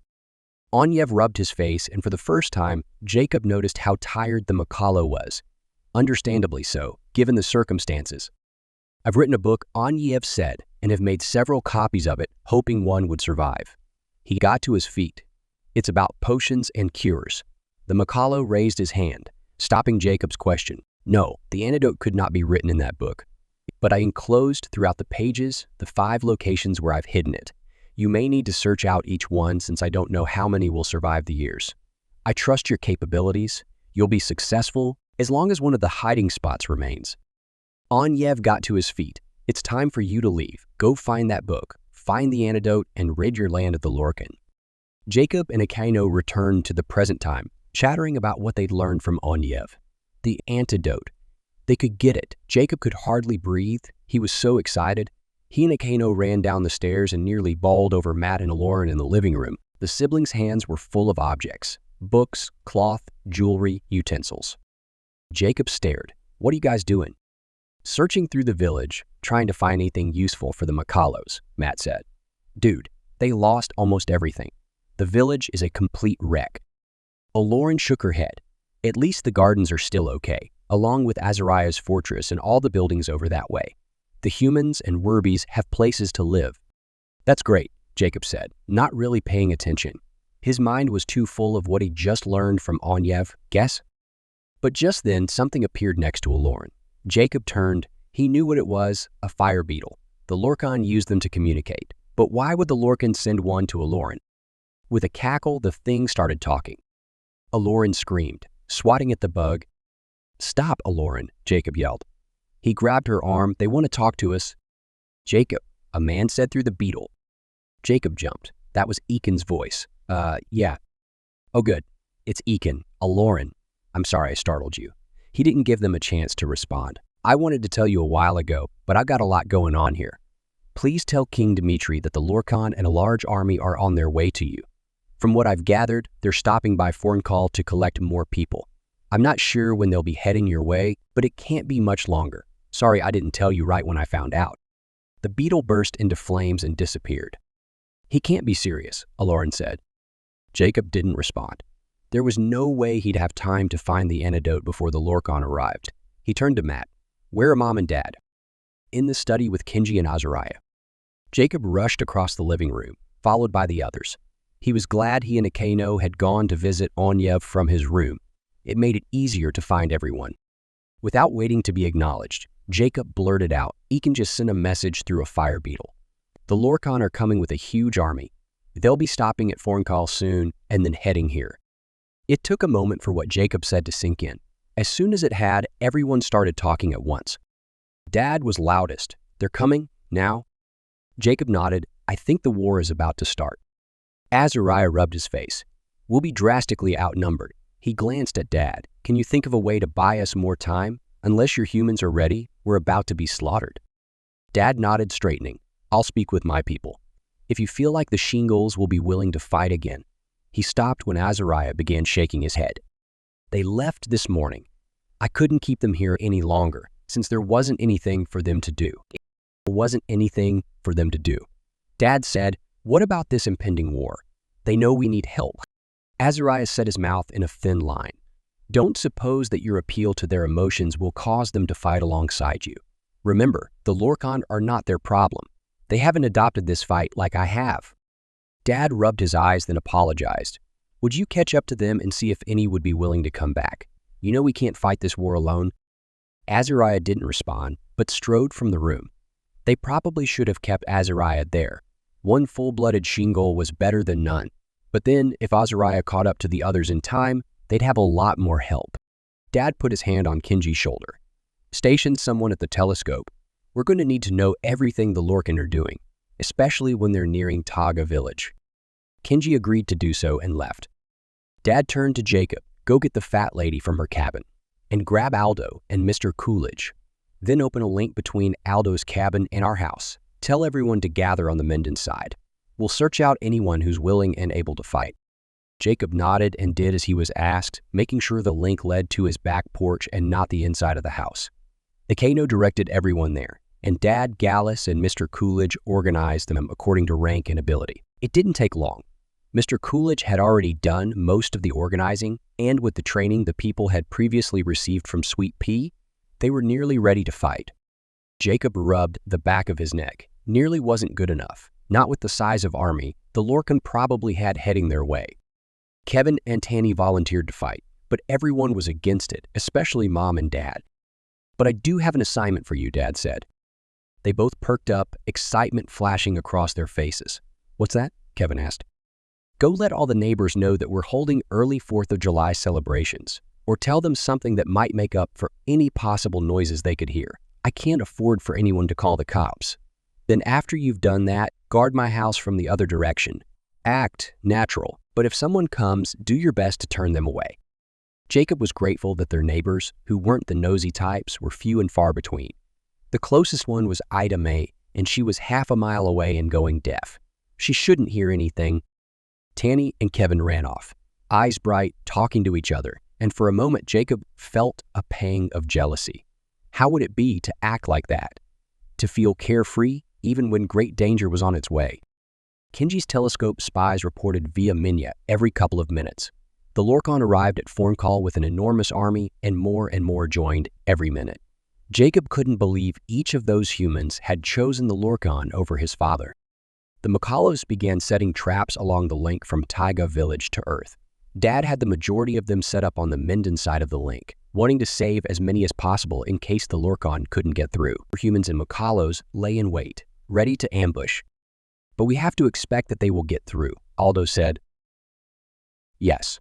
Have you come up with an idea to buy us more time?" Dad asked. The elderly man shook his head and turned to the fat lady. They were poring over books and searching for something, anything, that would help. Jacob almost joined them. Then Eklaron walked by, the colors swirling through the air around her, showing determination. She wanted to fight, but as soon as she asked permission, Dad rubbed the back of his neck, obviously not wanting to send a girl into battle, but she had so much more experience than most of the others. He frowned. "I need you as backup. Wait with Sweet Pea and the other injured people in my house. If things progress to that point, please come help." Eklaron curtsied, then slipped away. Jacob wrung his hands, watching the flurry of activity around him as Makalos and humans set booby traps and hid themselves in the trees. Matt walked by and Jacob grabbed his arm. "What are you doing?" "I have no idea. I can't fight. There's no way. I'm not trained for this sort of thing." "I know. Me neither. Let's go help find a way to slow down the Lorkon."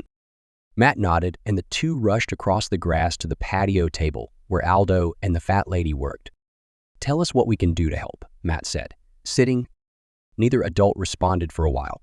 Jacob and Matt looked at each other, and Jacob could see his exasperation mirrored not only in Matt's eyes, but in his emotion colors as well. Finally, Aldo glanced up. "We're looking for a cure or some sort of poison that'll stop the Lorkon." Jacob raised his eyebrow. He decided not to mention what Onyev had told him. At that point, it would only do harm, not good. The fat lady and Aldo would spend all their energy trying to find the book Onyev had talked about instead of searching for something to buy them more. "You won't find it before the Lorkon come. None of us will. We need something else." Aldo rubbed his eyes. "I agree, but I don't know what to do." "You're looking at it all wrong," Matt said. "Forget potions and poisons and that stuff. What abilities do we have around us? The fat lady nodded. I like that train of thought. Chapter 43. Aldo started ticking on his fingers. We've got a Makalo with the full amount of resin in him. Matt leaned forward. Yeah, so he can control plants and stuff. Aldo continued. We've got a boy who has Lorkon blood in him. Matt glanced at Jacob. Yup. What else? A king with quick intelligence. Doesn't help as much right now, Matt said. Jacob could tell he was trying to joke, but the adults didn't notice. A grouchy shingle who has already left. But can do neat things? Aldo asked. Boys, I don't know. My brain feels like it's draining out my ears. I'm not sure what else to do, Matt said, apart from using what we've got.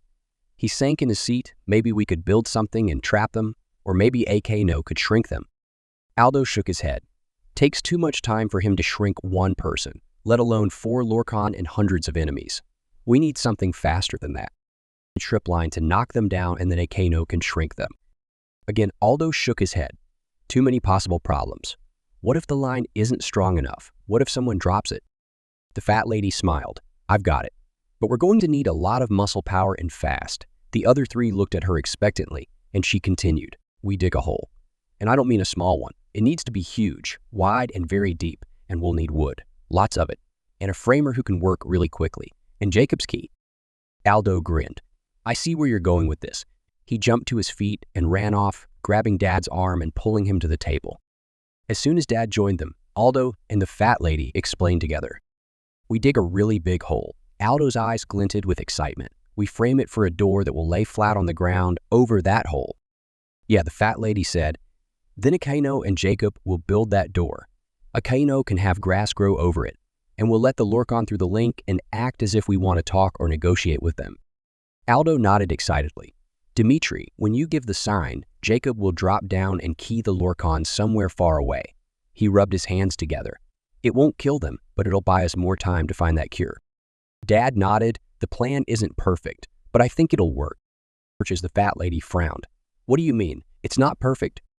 Dad stared. Well, if the door has to swing into the hole, how are you going to keep it from falling when the Lorkon get on top of it?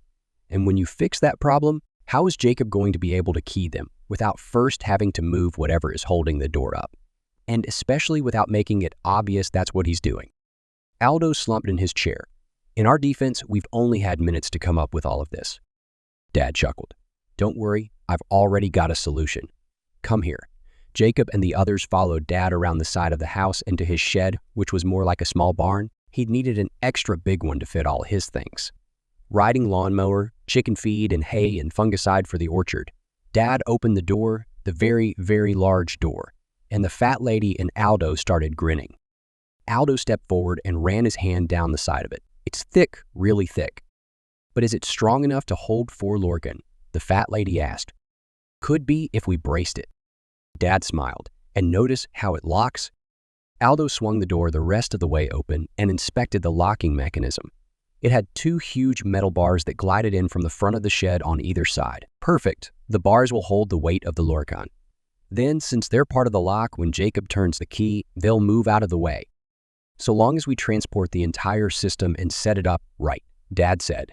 He turned and walked briskly back to where everyone was scurrying around, handing swords and crossbows to each other, strapping armor on themselves. For change of plans, he shouted. I need as many able-bodied men as possible right now. With a flurry of action, men dropped from the trees and came from around the bushes. Soon, there were at least 20 men in front of Dad.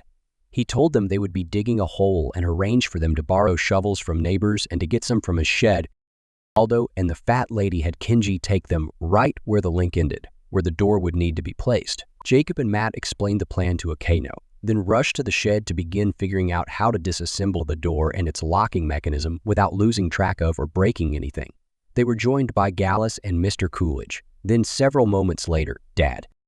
After 20 minutes, they'd removed the door and frame and heaved them onto their shoulders and into the forest, down the trail, and to the spot where men had started digging the hole. I'm not sure they'll be able to finish on time, Kenji said. He looked up at Dad. The Lorkon army has just left Forngal. Dad nodded. We'll do the best we can. He turned to Jacob and Eklaron. Start doing everything possible to strengthen the door. Grow extra wood on it, mold it all together, whatever it takes. Jacob sent Matt to help find extra wood while he got to work. He looked up at Kenji. Is the army using Sindens?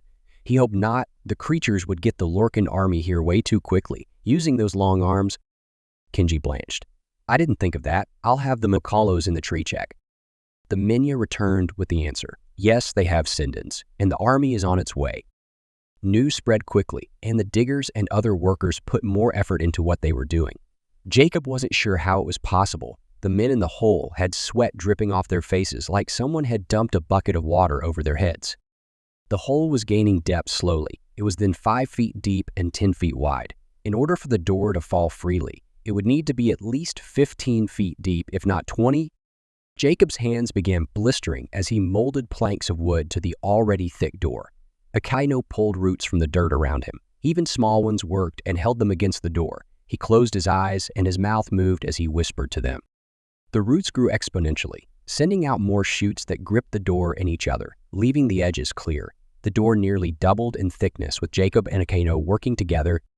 When Akaino finished what he was doing, Jacob moved to the newest sections of roots and heated them up, having them seal themselves even more to the door. While Jacob did that, Akaino released them from their origination points. The Lorkon army reached the entrance to Taga village right when everyone finished. The men lifted the frame and door into place and made sure the locking system worked. They tested it out on Akaino. Jacob opened a link to his home and the Makalo fell through, landing sideways in the living room. He ran back, exclaiming how disorienting it was to fall into a nearly upside-down room. The final step in the process was for Akaino to grow grass on top of the door. He just barely finished when the Lorkon arrived at the forest on the other side of the meadow. They were heading toward Minden. Jacob got goosebumps and a cold sweat broke out over him. His breathing became even more labored, and he shook his sore, blistered hands. Would they be successful? Could the Lorkon be sent away? Then something occurred to him and he whirled, shocking the people behind him. He spoke to Dad, Gallus, and Kenji. How are we going to close the link? The Lorkon will be able to walk right back through if we don't. A panicked expression crossed Dad's face, and his mouth opened and closed. Gallus didn't seem to notice Dad's condition. Rope, we attach rope to the door and have men pull it shut from the trees. He pointed, indicating where to tie the rope and where to have men pull. Mr. Coolidge volunteered to find men to do it, and Dad asked Matt to get rope from the shed. Precious minutes went by while they waited for Matt to return. Then another thought occurred to Jacob. He hated that they hadn't had enough time to plan everything. Where do I key them to? Gallus said, looking at Dad, a place that's far enough away. What's on the opposite side of the world from Taga village? Dad shook his head. Jacob could tell he was still concerned about the rope situation. And Gallus bit his lip, turning to Jacob. His eyes lit up. Tadris, key them there. Tadris. Jacob made sure he was pronouncing it correctly. Yes, and make sure you know where the keyhole is.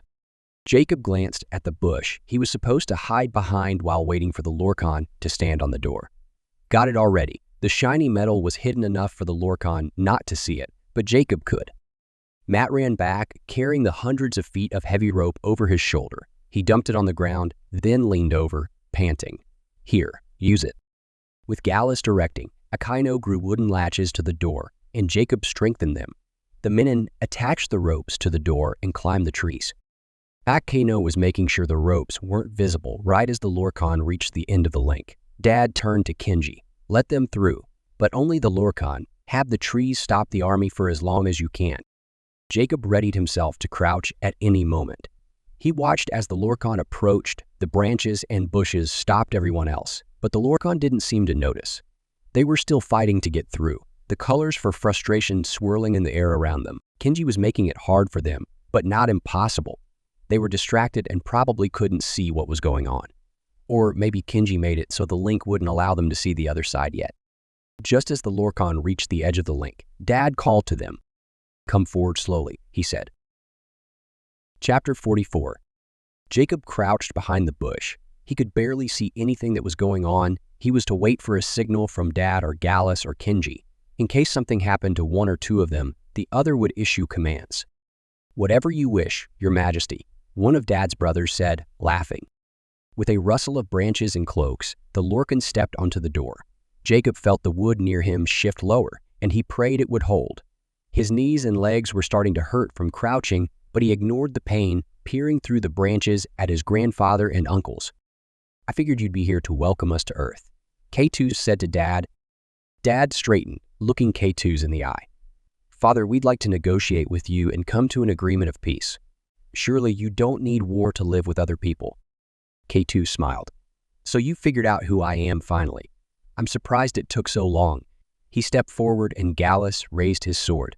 K2's laughed. Don't think that'll stop us. He looked around. Where's the boy? When no one responded, he said, we'll spare the town and your people if you return what rightfully belongs to me. Dad shook his head. That's not going to happen. You gave up your relationship with him a long time ago. K2's glared at Dad. Come now, we could share him. You take him for a time, I'll have him for the rest. He leaned forward. And speaking of possessions, where did you hide that little key your son stole from me? Dad folded his arms. He didn't steal it, he rightfully recovered it. He made sweeping gestures with his arms. Come, Father, you must realize I've got the upper hand. I have Danilo and both keys. I've got access to great minds of the past through my son and great powers of the present through the Shingols. K2's laughed. Yes, your pets. He looked around. I don't see them now. Where are they? He laughed again. Of course. They've deserted you after only a little work. Jacob rolled his eyes. A little work was K2's drunk. Tingling in Jacob's legs reminded him of his uncomfortable position, and he tried to shift without making noise. He peered at Dad, hoping the word would be given soon. Really, really soon. Then Jacob noticed Kenji. He was grimacing, the veins on his neck sticking out. The Makalo was in obvious pain. Why? What was going on? He squinted through the branches, wanting a better look, but jumped when a Makalo fell out of the tree, unconscious or dead. The Lorkon jumped into defensive positions, which startled Dad and Gallus, who raised their swords. What are you playing at, son? K2's asked. Dad looked bewildered. He turned to Kenji, noticing the Makalo's state of being. Jacob figured out what was going on right when Dad probably did. The Makalos couldn't hold the army much longer. It was taking every ounce of strength they had to keep the enemy back as it was. Jacob had to key the Lorkon away as soon as possible. He refused to allow the Makalos to sacrifice themselves. By that point, K2's was at the edge of the door. If Jacob created the link, there was a large chance the Lorkon wouldn't fall through. Gallus and Dad stepped closer, still at least 15 feet away, and K2's laughed. You actually think you can fight me? I'll die trying, Dad said. He leaped forward, swinging his sword. It caught K2's off guard, and the Lorkon stepped back in surprise. Dad jumped away from K2's and yelled, So long, Father. That was the signal. Jacob fell to his knees and reached through the bush, key in hand. He heard a scuffle, but ignored it. He put the key in the lock and said, Tadris. Jacob looked up before turning the key to make sure the Lorkon were still in place. He bit his tongue to keep from calling out when he saw that Myler was on the door, knife in hand. What was he doing there? Dad had ordered him to be locked in Azariah's dungeon. How'd he escape? Gallus yelled and tried to pull Myler back, but he wasn't fast enough. K2's grabbed the man by the back of the neck and swung him to the grass on the door. The Lorkon placed a foot on top of Myler's chest and stepped down. Jacob looked away when he heard a crunching noise. His eyes smarted, and one of the Lorkon laughed. Jacob felt his blood pulsing in his brain when he realized it was probably Myler's brother. Jacob, Dad yelled, do it now.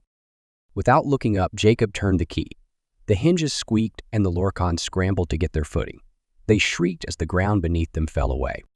Had Myler dropped with the Lorkon, the bush had obstructed too much of Jacob's vision. He didn't see any way the man hadn't fallen. He scrambled to the edge of the hole, wanting to see Myler, but the ropes went taut and the men pulled the door shut. Jacob was barely aware of the army that came rushing through. Dad pulled him to his feet and they ran through the forest toward the house, helping hold Kenji up. The fighting raged on behind them. He couldn't believe Myler had sacrificed himself like that. The guy was insane, so insane. They arrived at the house.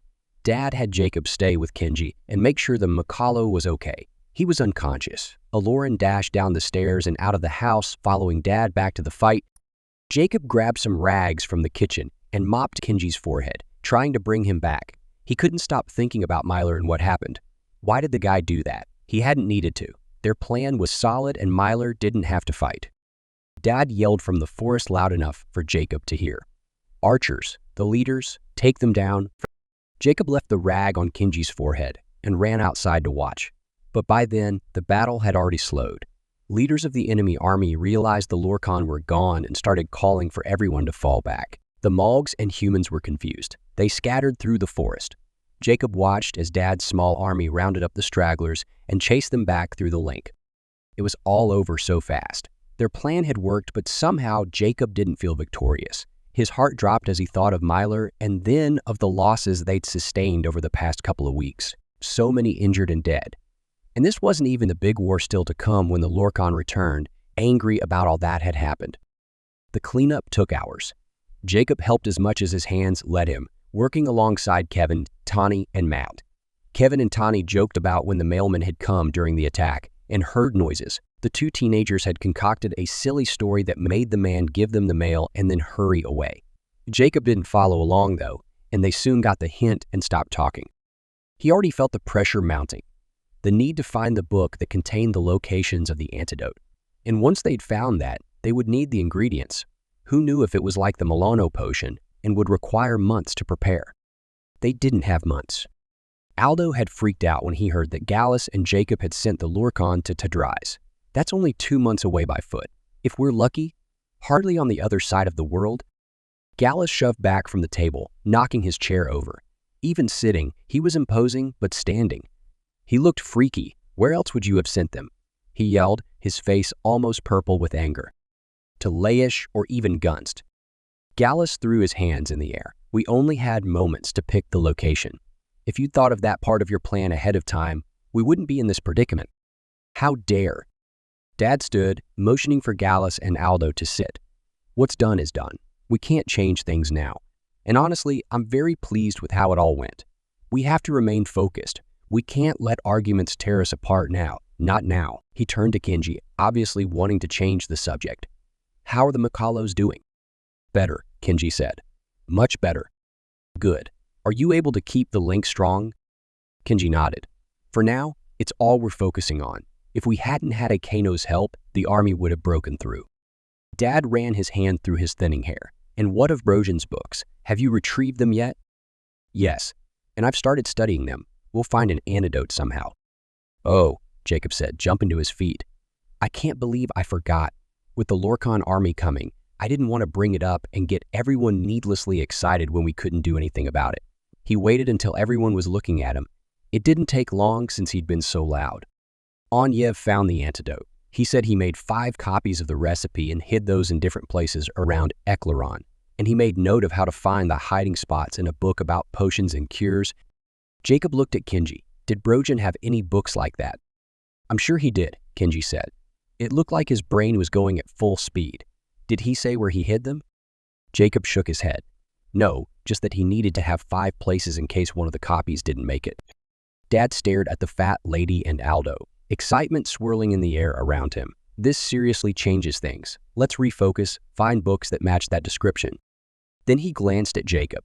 I know there isn't a lot you can do until we find that book, but keep track of how much time we've got and keep an eye on the Lorkon. Jacob nodded and then looked down. His eyes smarted and he thought about that morning when he time-saw to the Lorkon. They were still in Tadris and Myler was lying dead in a ditch where the Lorkon had tossed him. Jacob blinked several times. Before, he hadn't known why he felt so strongly about the man. But now that he understood Myler's history better, everything that had happened was so much harder to swallow. Poor Myler. Jacob sighed, turning his attention back to the meeting. 2 months. They only had 2 months before the Lorkon returned. Chapter 45. Aldo jumped to his feet, knocking over a huge stack of books. I found it! I found it! He, Jacob, and the fat lady had spent several hours going through Aldo's and the fat lady's libraries, and Jacob's shoulders hurt from hunching over for so long. Jacob and the fat lady scrambled to see the book Aldo held. The fat lady got there first and snatched it from the man's hands. A grin spread across her face. I can't believe I never noticed this before. I've owned it for 30 years. Jacob peered over the fat lady's arm and read, Antidote Location 1. Ingredients. 1 Caith tree. 1 small grass-filled meadow. 1 canyon tall on either side. Instruction. Combined with a surrounding forest. And a link to a human-filled world. Open the tree to the center. There you shall find the scroll. The fat lady exclaimed, Wow. That sounds awfully familiar. She and Aldo met eyes, then the two turned to Jacob at the same time. Key us to the tree, they said. Jacob fumbled in his pocket, trying to pull out the key. His hand shook and his eyesight blurred. Just to think that the antidote might be there in Taga village made him want to throw up, whether from excitement or nervousness, he wasn't sure. Could it be that easy? He mentally crossed his fingers, finally getting the key turned the right way. The fat lady pushed past Jacob and strode into the tree. She started pulling shelves apart, moving the fridge, lifting cabinets. She was so strong, and looking under tables. Dad, Kenji, and Mom watched with shock from the table where they'd been sorting through books. "What's going on?" Dad asked. "We found it." Aldo dropped the book on the table in front of Dad, opened to the page where the first location was written. "There's one here in this tree." Dad and Mom both jumped from their chairs. Dad pointed at the floor. "Dig that up. Let's get some people in here to inspect every surface." He turned to Kenji. "Did you and the other Makalos find anything when you helped hollow out the tree?" For the first time, Jacob noticed that Kenji wasn't excited about the news. In fact, the colors in the air around him showed he was upset, disappointed, and frustrated. "It's useless," he said. "The tree was already dead. We dug out the center, ground it up, and used it as garden compost. You and Aryan helped with the final part before turning it into a place for you to live." Dad slumped into his chair. "You're sure?" Kenji nodded. "It's been far too long. Nothing has ever turned up, and if it had, we wouldn't have known what it was. I'm afraid this location is no longer a viable option." Jacob's heart fell. He'd figured it wouldn't be that easy. They'd need to work to find the recipe, but at least they had the book. He looked at his parents. "Cheer up," he said. "We've got the other locations here." He motioned to the book. "We'll find the antidote, and we'll be ready when the Lorkon return." Dad got up and put his hand on Jacob's shoulder. "Yes, son, we will." That evening, Alkano came to the house and got Jacob. He'd been very distracted by his plans to grow new Kaede trees and hadn't volunteered to help search. The two friends walked through the forest in silence. Jacob didn't want to break it. He enjoyed Alkano's company. "We're almost there," Alkano said after some time. The Makalo had asked Jacob not to mention his solution to the bug and Kaede tree problem to anyone. He didn't want to get their hopes up. "Where?" Alkano smiled mischievously. "You'll see." He stepped under an arch and pushed aside some overhanging vines, then stepped into a little meadow Jacob had never seen before. "Whoa," Jacob said. "Where'd this come from?" Alkano laughed. "I grew it over the past 2 days." Jacob looked at his friend. "You're really getting good at your powers." Alkano shrugged, his face turning red. "Yeah, I am. Thanks." He turned away, motioning for Jacob to follow. Little trees grew perfect rows. 20, 30 of them. It took Jacob's breath away, seeing them all. "Do you think they'll work?" "They already have. I risked bringing a couple of bugs here. They couldn't infect the trees." "But again, don't say anything to anyone." Jacob stopped walking. "Are you serious? You figured it out?" "That's so awesome." He clapped Alkano's shoulder. Alkano smiled. "The trees aren't the only thing I wanted to show you. It's what's growing behind them that matters." Jacob followed as the Makalo stepped through the rows and carefully pushed a little branch aside. "We'll need to move these eventually. They can't grow this closely for long." "When will they be big enough to harvest sap?" Alkano didn't respond at first. "Well, I want to make sure they're just the way they should be. If we push them to grow too fast, the sap might not work properly. So probably not for another 20 years. Jacob's shoulders slumped. 20 years? The Makalos might not even make it that long. Alkano stopped walking and put his hands behind his back. His gaze fell on an odd-looking bush. Jacob tilted his head, eyebrows knitted. "What on earth is that?" Alkano laughed. "I know it looks weird, but don't make fun of it." "I'm not making fun of it. It looks like a leg. It's kind of gross, Alkano." "It is a leg. And in about a week, it'll be the right size for Sweet Pea." Jacob's jaw dropped. "You grew a new leg for Sweet Pea?" Alkano ducked his head. "Yeah, it's wood, so it won't be exactly the same, but I think he needs something. He's been so depressed since the attack." Alkano bent and lifted some leaves out of the way to inspect the entire thing. "What do you think? We'll need to add knee and ankle joints, but..." Jacob hugged Akano. "It's so cool. It's wonderful." Akano grinned, then showed how he tried to replicate Sweet Pea's toes exactly. Jacob laughed. "They're big, ugly, and perfect." He sighed. Alkano brushed his hair out of his face, pulled a ball cap from his back pocket, and put it on. "Anyway, I wanted to see what you thought of it. We can go back now." Jacob smiled at his friend, his heart swelling. The next 2 months were bound to be stressful and difficult, and Jacob knew he should be more worried than he was. But it was hard to let the negative emotions overwhelm him when he was surrounded by the best people ever. And even though these people had introduced him to the most difficult experiences he'd ever had, he was grateful for them and the experiences. He wouldn't erase anything if it meant losing the friendships he'd gained. This has been Eyes of the Sun, Kilenya Chronicles Book 5 by Andrea Pearson. Thank you for listening.